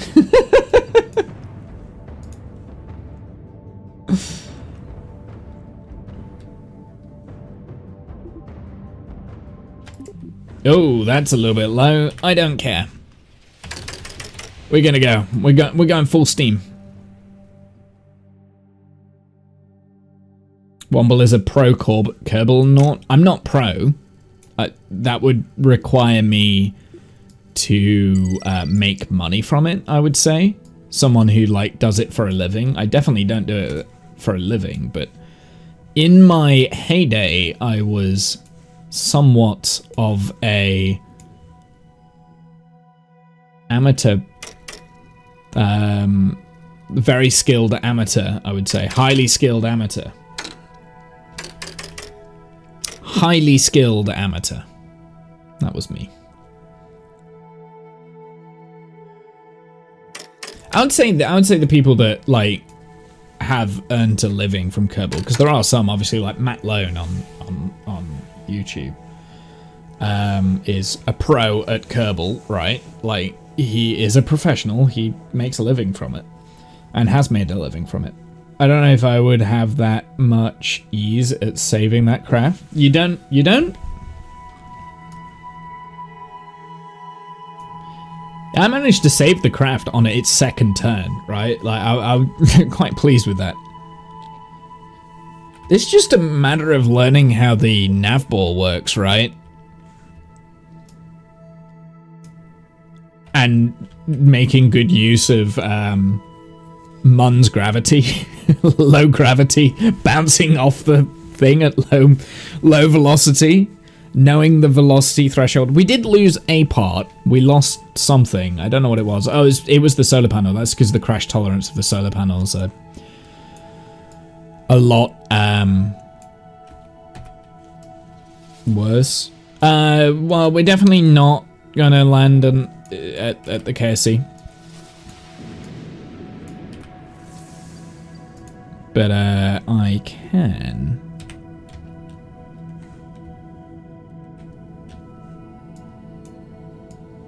make sure that we've got a splashdown coming.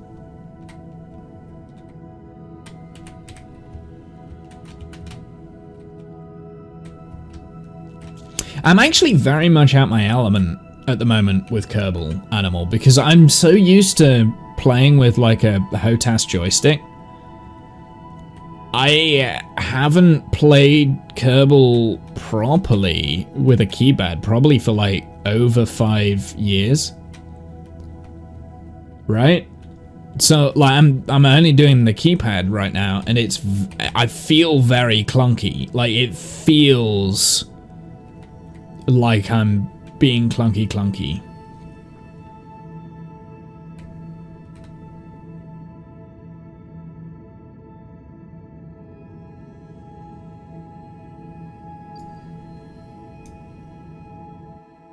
There we go.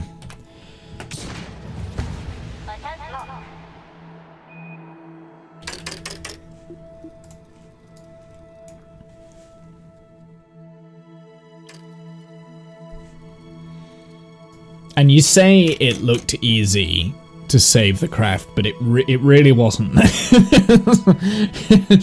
It wasn't easy. A little bit of brown came out. Let's just put it that way. I didn't think I was going to do it.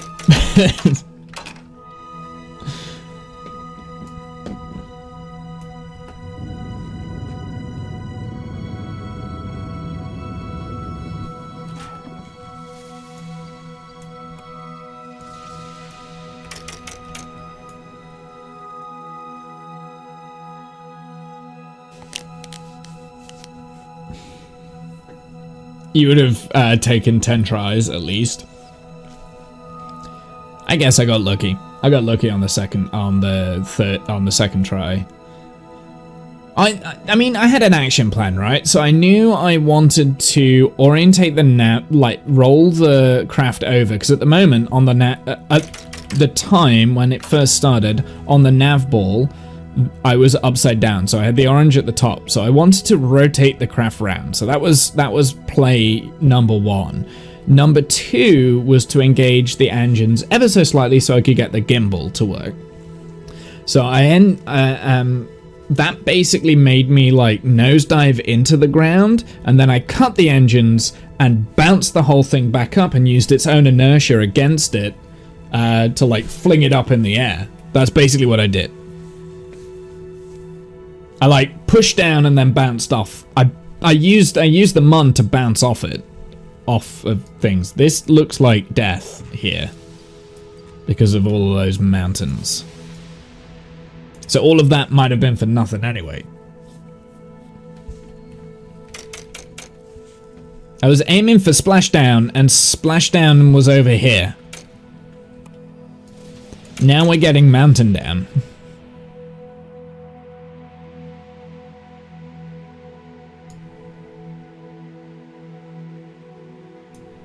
Mountain down is bad.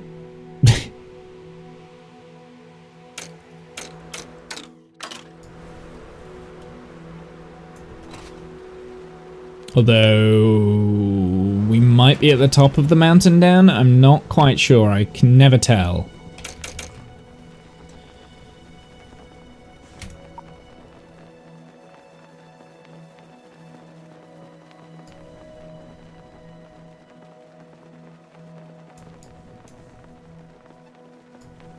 Like the most mountainous region on Kerbal, and that's where we're landing.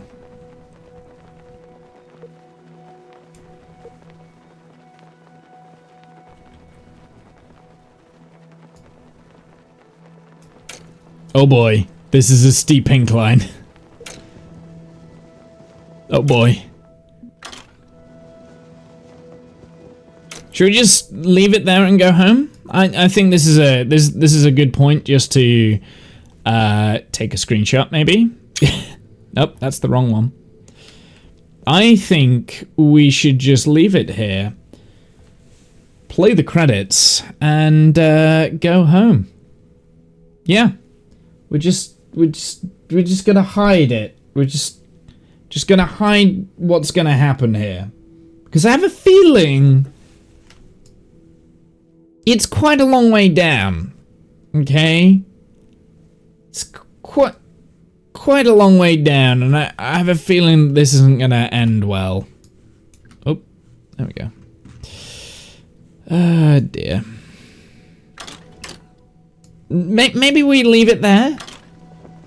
Yep. Oh, you bastard.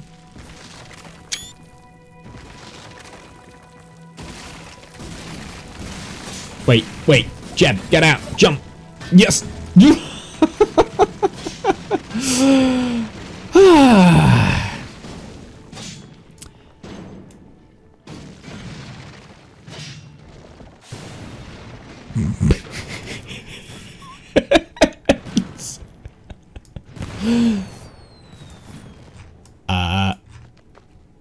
The noises, I know. It's still going.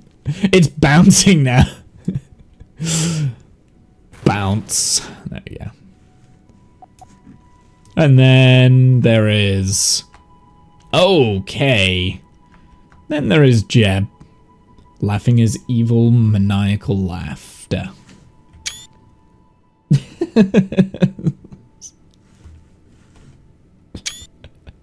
Well, at least we can recover vessel here. Just get Jeb back. Jeb just like, no, I didn't need the capsule anymore. We don't need it anymore. Well, I guess it worked. We got Jeb back. Like me just like, Jeb, get out! Get out the capsule! Get out the capsule! Get out! Jump! Jump! Whee! Let's have a look at research development. Wait, no, I don't want to look here. How much do I have? We've only got 219. Where did my science come? No, I want mission control. That's what we want. All mission control satisfied. All of them are satisfied. We did them all. Perfect. Submit. Excellent. Better internet connection. Plus, we've got footage of the satellite smiling. Assuming it's smiling, I can't read satellite facial expressions. Maybe it's a bit of a bounce in their orbit. We might have to make this a weekly thing. Friendships are so hard to come by. I moved the satellite. It's gone now. Escaping Kerbal. Submit. Yes, glad you're back. The crew must have a glorious tan. Well, from the front. Anyway, at least the ladder survived. I forgot to bring the ladder. Maybe we should send a pod filled with popcorn, corn kernels. Popcorn. Some sun-roasted popcorn could be our official snack. Well, I'll butter up the snack department. While I do that, can you get rid of the quality assurance manager? He keeps walking around judging all of our ladders. I've asked him to leave several times and he just gets this distant look in his eyes and then says, they need me. Who are they? The ladders? Thanks, science. Submit this one. Congratulations on a successful mission. The musicians at Ionics, Symphonic, Protonic Electronics are relieved. Of course. Now they want their own spaceship. We can discuss that later. For now, feel free to rest and enjoy the complimentary copy of Ionic Symphonic Protonic Electronic CD Collection 2001 Songs for Space. Very funny. Science! And Director, you're back. My goodness, we can't believe what you found. If we didn't have visuals, we'd have thought it was a prank. Did you notice the bronze filigree of the arch? I did. It's definitely changed. The arch has definitely had a huge update.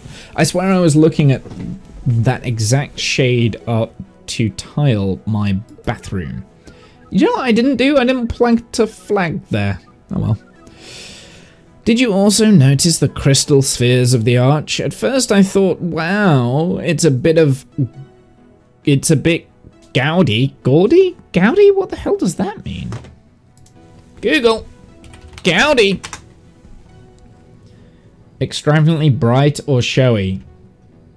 How do you... Gaudy. Gaudy. It's a bit gaudy. Okay. Thanks, Google. Where was I? But then I realized there's a pattern. Did you notice how bright the crystal at the center is? Like a certain sun that you shouldn't stare directly into. I didn't really pay too much attention to the arch, actually. I've just realized I was more bothered by the fact that my lander was upside down. A Brit that doesn't know his language. I'm dyslexic. I can't read. I have a disability. I can't read. I know words. I don't know every word in the English language though. There's far too many. And the 7 crystals that surround it. Guess how many celestial bodies orbit Kerbal? I've jokingly referred to Kerbin as the blue marble before, and it turns out that we're not the only one who sees it that way. What an architectural marvel. Whoever made this has some serious skills. Why is it there? Mission Control is workshopping 2 theories. 1. The installation artist snuck aboard prior to the Mun landing and built it while we were eating cake. 2. Maybe it's symbolic of something. The signal keeps repeating over and over. We think it might be a message. Maybe it will tell us how the arch got there. Mission Control has all hands on deck decoding the message you received. So exciting. Come back when you're ready for an update. Over and out. More science! Okay, so we've got 2 new things. We've got wheelin and dealin. Launch a vessel with at least 4 wheels. Okay. That means that we need enough science to be able to get the wheels. And bad signal. Orbit a probe with communications antenna above Minmus. Okay, well that probe's gonna have 4 wheels. Okay, well that's fairly easy. But I'm gonna read those when we come back to the game next time, because I think we're at the peak of my tired levels right now. So I think I need to say that's that. And maybe we could do the science R&D center first. Yeah, we'll do the R&D center first. So we're on part 2. So we definitely need wheels. I have to get these, I think, unless I can use these landing gear. I wonder if the landing gear will do. I mean, having a rover would be pretty cool. Maybe we could just land a rover on Minmus first anyway, like go above and beyond. That could be quite fun. I mean, it'd be completely different, a different goal for us anyway. So yeah, maybe we do Minmus rover. Do I have enough? So I've got enough. No, I don't have enough for the rover parts. Yeah, okay. Well, I mean, hopefully the landing gear here will be good enough for that. Otherwise, we can't do it. But no, I'm happy with getting those 2 anyway, like the 530. How much did we have? We had 800. Oh, yeah, I'm an idiot. I can't count. Never mind. I should have maybe got the atmospheric science then instead to get more science points. But, oh well, it's okay. Durable solar panels that look cool. So, you know, styling. So I think we're going to do like quite a big antenna.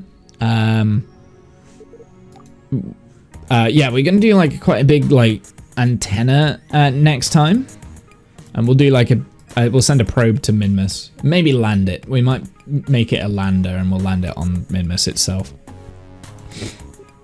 Expanded construction gives me a bunch of other stuff. Precision aerodynamics. Nuclear propulsion. That's gonna be quite fun. So yeah, I mean, we're getting there. We're getting there. We're coming along. I can see how very quickly it's going to get very difficult for me to get science to be able to, like, unlock everything, I think. I can see how that is going to be a problem. Unless you can start farming science some way. I wonder if the orbital science module is how you farm the science.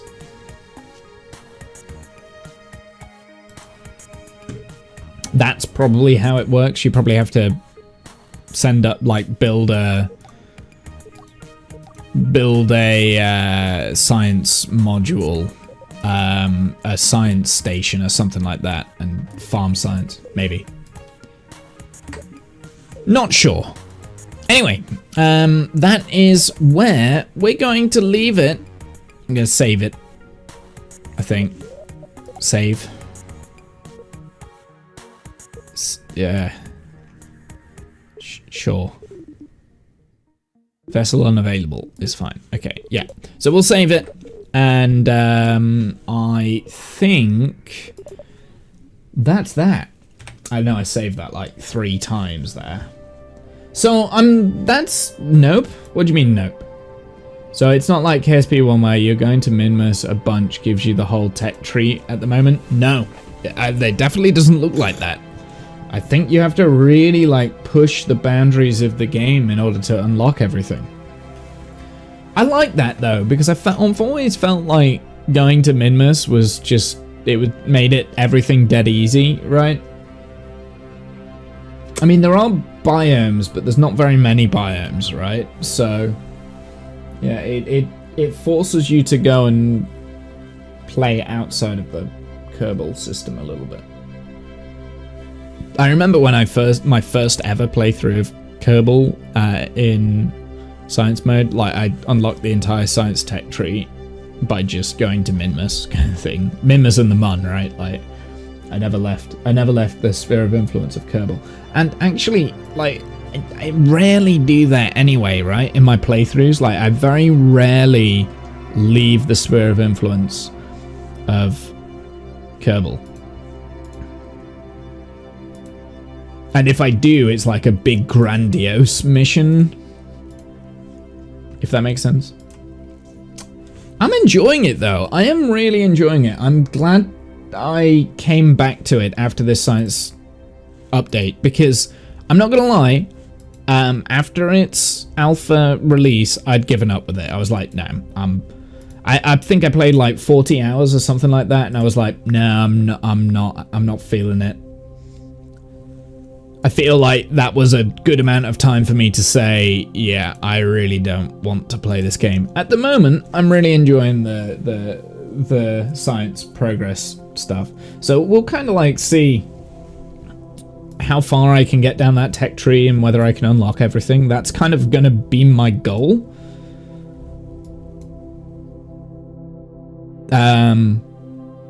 Is do as much of the science stuff as possible, I guess.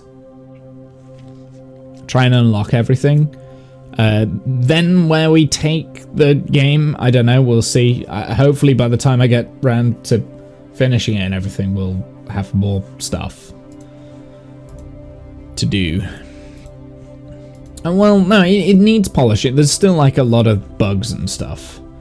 There are a lot of bugs in the game. So, we'll see. Anyway, I am going to call the stream here. You've all been fantastic. I will next be streaming on Monday the 15th of January. I am not streaming this weekend. I am busy all weekend. I will not be streaming on Saturday as I usually do.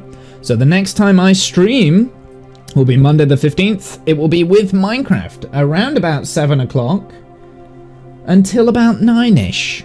Thereabouts. Times are subject to change. But there you go.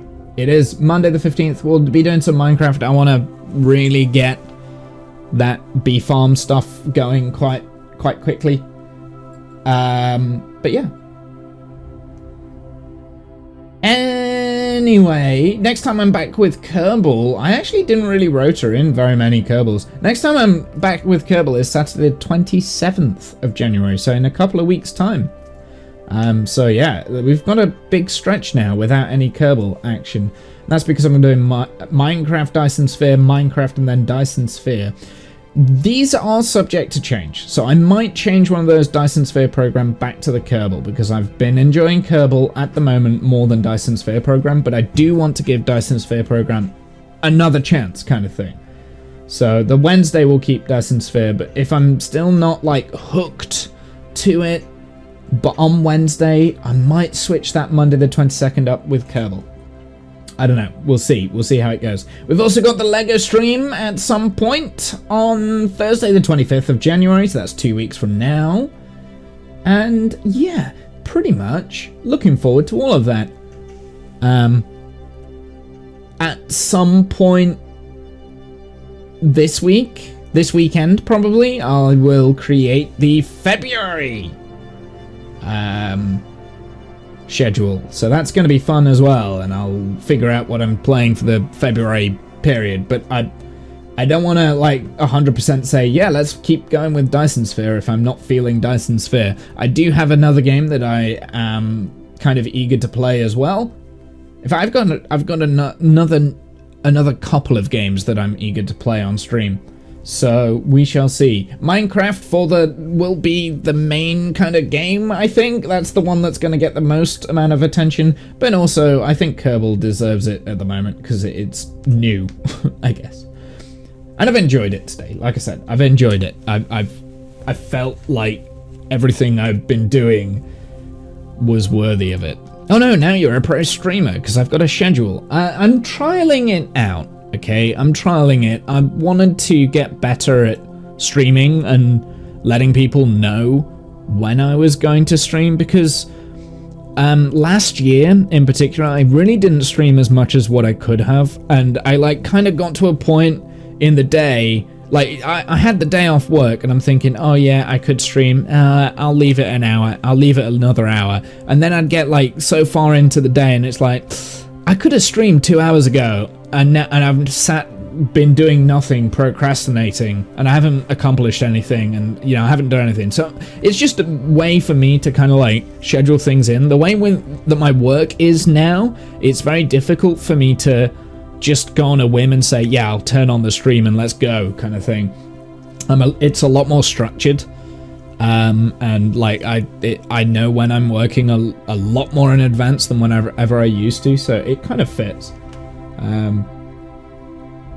Also, I had fun making that graphic. I had fun making this graphic, so it is what it is. I wanted to be a variety streamer again. Last year I was very much a Minecraft streamer. Not that I'm saying that I don't like Minecraft anymore, but I just want to add in that variety. I want to do something different and really push myself a little bit more. But yeah, I'm going to head out. Have a good night, evening, noon, insert time zone here. I'll see you guys on the flip side. I'm awkwardly going to hit the scene transition. This one. We'll go back over here. Right, yeah, I'll see you guys on the flip side. Thank you very much. Later, nerds!